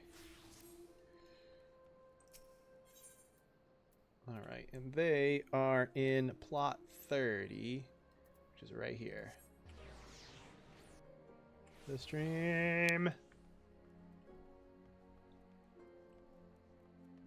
So yeah, this is their place, and I believe this belongs to one person. It's not an FC. It just belongs to Big Salty. So we came in here and there were people like kind of pointing the way and showing the way. I didn't really look around outside, but yeah, this place is gorgeous. So this was for the Family Feud game that Gamer streamed earlier, and Gamer was a contestant. He just kind of came in, go up these stairs, and then boom. It's the fucking feud, dude. Look at this.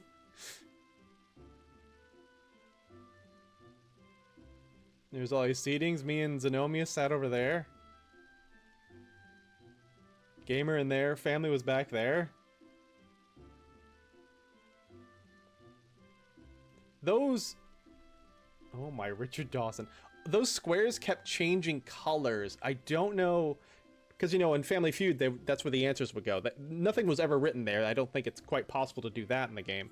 But those kept changing colors, and I wasn't quite sure what that related to. And then right here at this pedestal is where fucking the Lalafell named Buzzer sat on the pedestal. And you can also still see the stools for the Lalafell contestants so they could see over the top of the bench.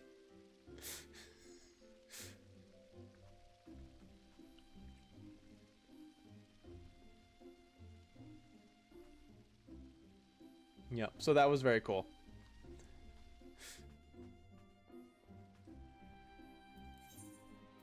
And then the other two places were in Gridania. God, that's great.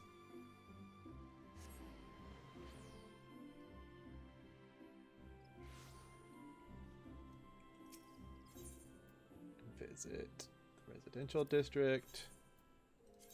This was actually Ward 1.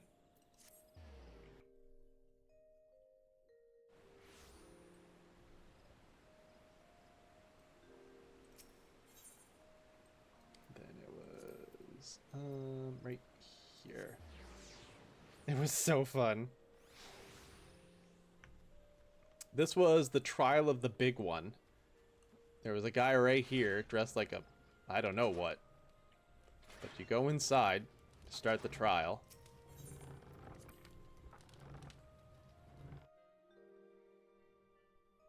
Hello, Namazu. Here there was someone standing right here who gave us a riddle about how many fish in a tank. That one really stumped me, and I was here for a while. Gamer got it right, and we were on a voice call, so I just used Gamer's answer to get it right. Then you came upstairs. And then there was a riddle involving all these items on the desks and deciding which one was the odd one out. We kind of blind guessed the axolotl and got it. But then my favorite part was down here in the basement. There was a Lalafell right here. He said, you get to pick which door you went through, and when you came out the other side, he would ask you a question about what you saw. And quickly we started to notice a lot of Namazu in strange places.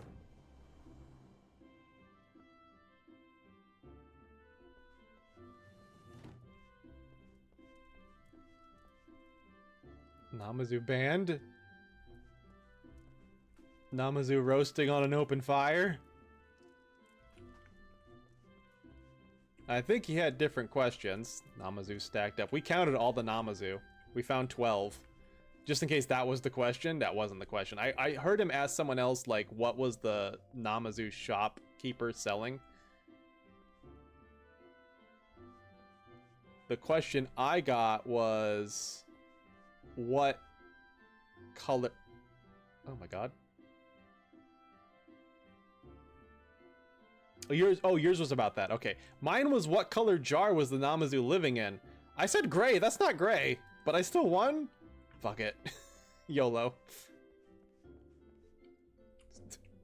Fucking plot twist. The Lalafell was colorblind.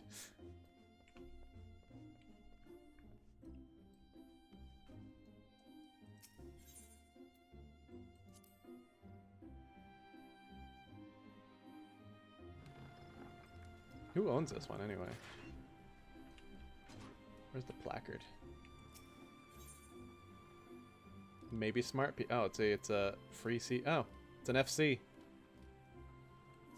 That's interesting. Because over here is the main FC house for the people who organize Fish Fest. And it shows. Like everything else in the world, silence.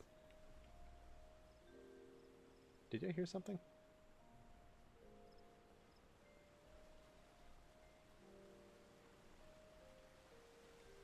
So this is where I started out my day at like 5 in the morning. Here with a whole bunch of people, all the staff lined up on here saying, welcome to Fish Fest, we're all excited to have you. It was crazy. And they didn't have any events in here, but this place is always open for people to check out, and it's pretty cool.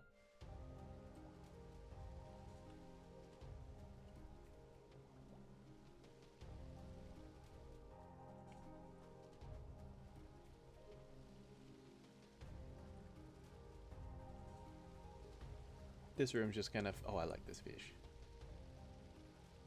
Some of the fish you catch you can put in aquariums.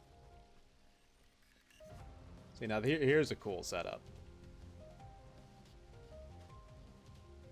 And then, what was going on there upstairs? I remember their downstairs was the most impressive.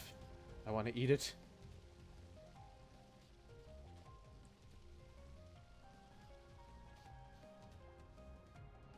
Guys, I think these FC might be really into fishing. Oh yeah, Fruity's room. Oh, it's got the mechanic. Oh, does it? Oh, hell yeah. Let's go there right now. Yeah, so just like our FC, FCs come with homes for... or rooms for the members. Move to a specific private chamber and Fruity Snacks. Fruity Snacks is like, as far as I know, the most famous fisher in the game. His name is... What is his name? Fruity Snacks? Yeah, Fruity Snacks. And he's got all this fucking fruit in here. So he's got the robot fish? Where's the robot fish? Robot fish? Robot... Oh, there it is! Robot fish! Why does it have wheels?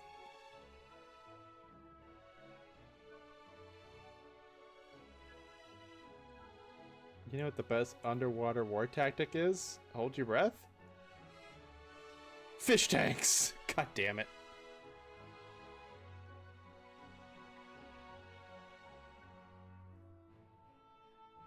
You say he didn't have legs. You also said it wasn't good on land. That thing was like it could get around on land.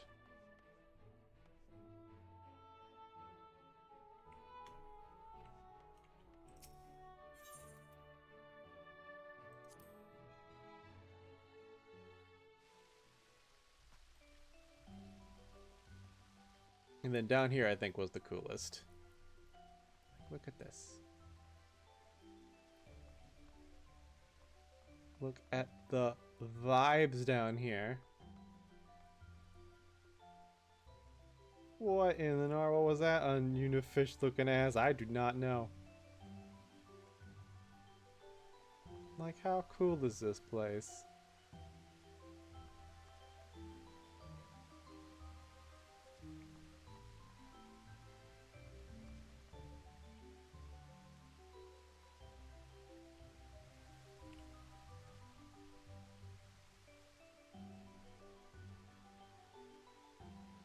Very pretty. But it's getting late as hell and I have been up all ding dang day. They're giving me the brain screeches. Look at those colors.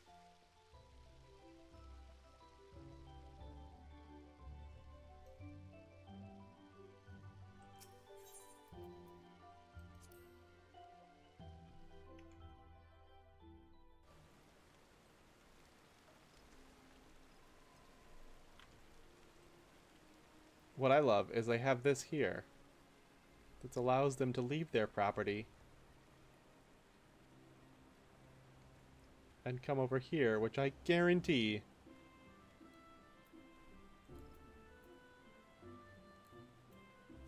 you can fish at.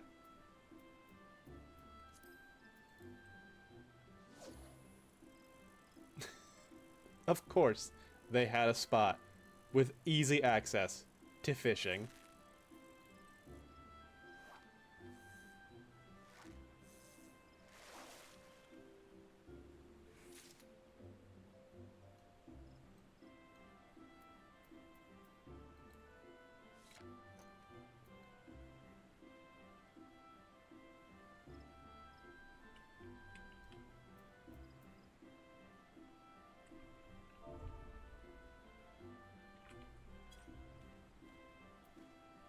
I'm gonna eat that fish.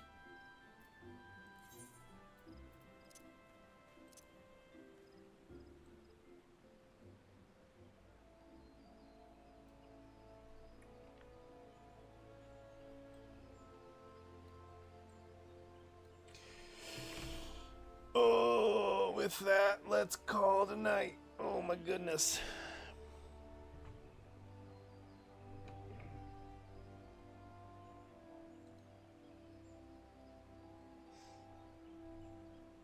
Almost muted my mic. Why would I mute my mic? Amazing. GG's.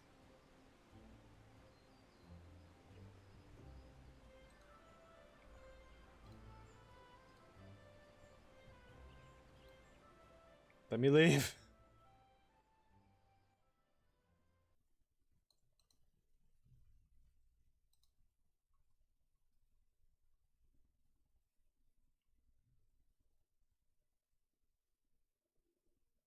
Again, thanks for streaming. Thank you. Tonight's credit music is from The Legend of Zelda Link's Awakening DX for the Nintendo 3DS Virtual Console. Liz! Liz! I'm so tired. I got up at 4 a.m. to fish in this game, and I've been fishing all day.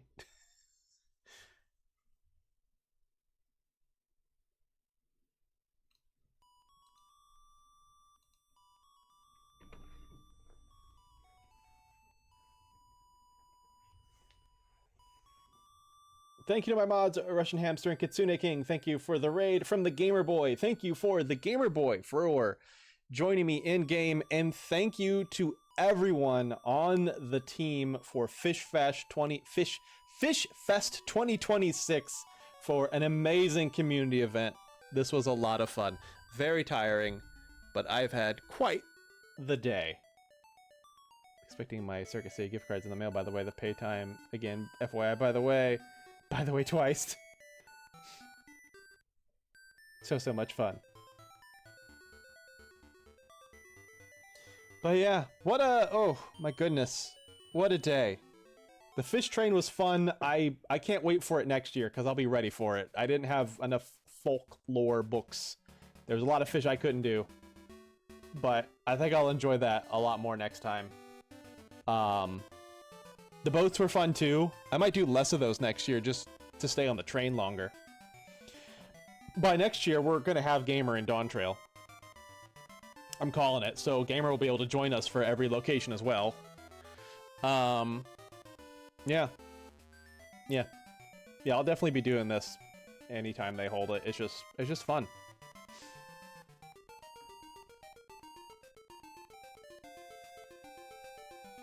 You won't watch me on Feud again? Is it because you're gonna be an organizer and you can't be in it if you organize it?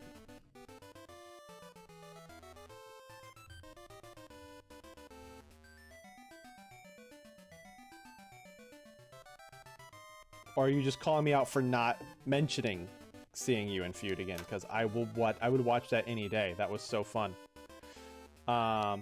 Make an alt. I'll have to tell you what Fruity and I talk. Oh, okay. Cool. Yeah, no worries.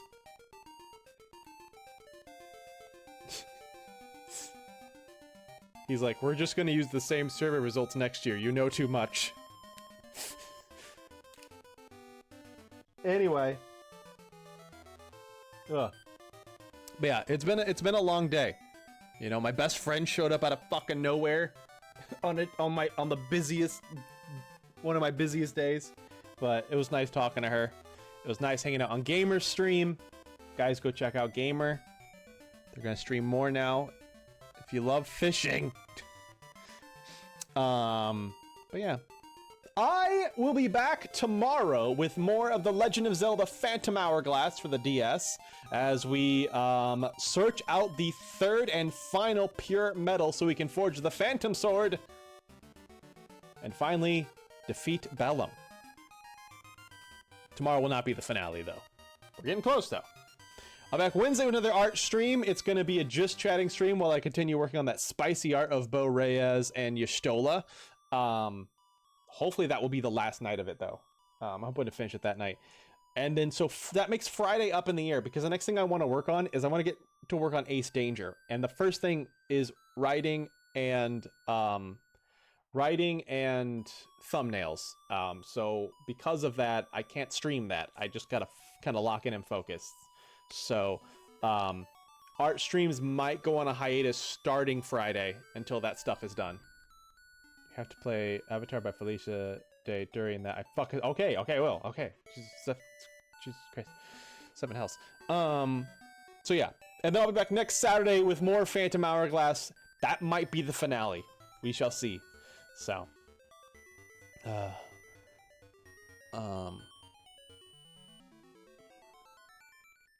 It's about it is.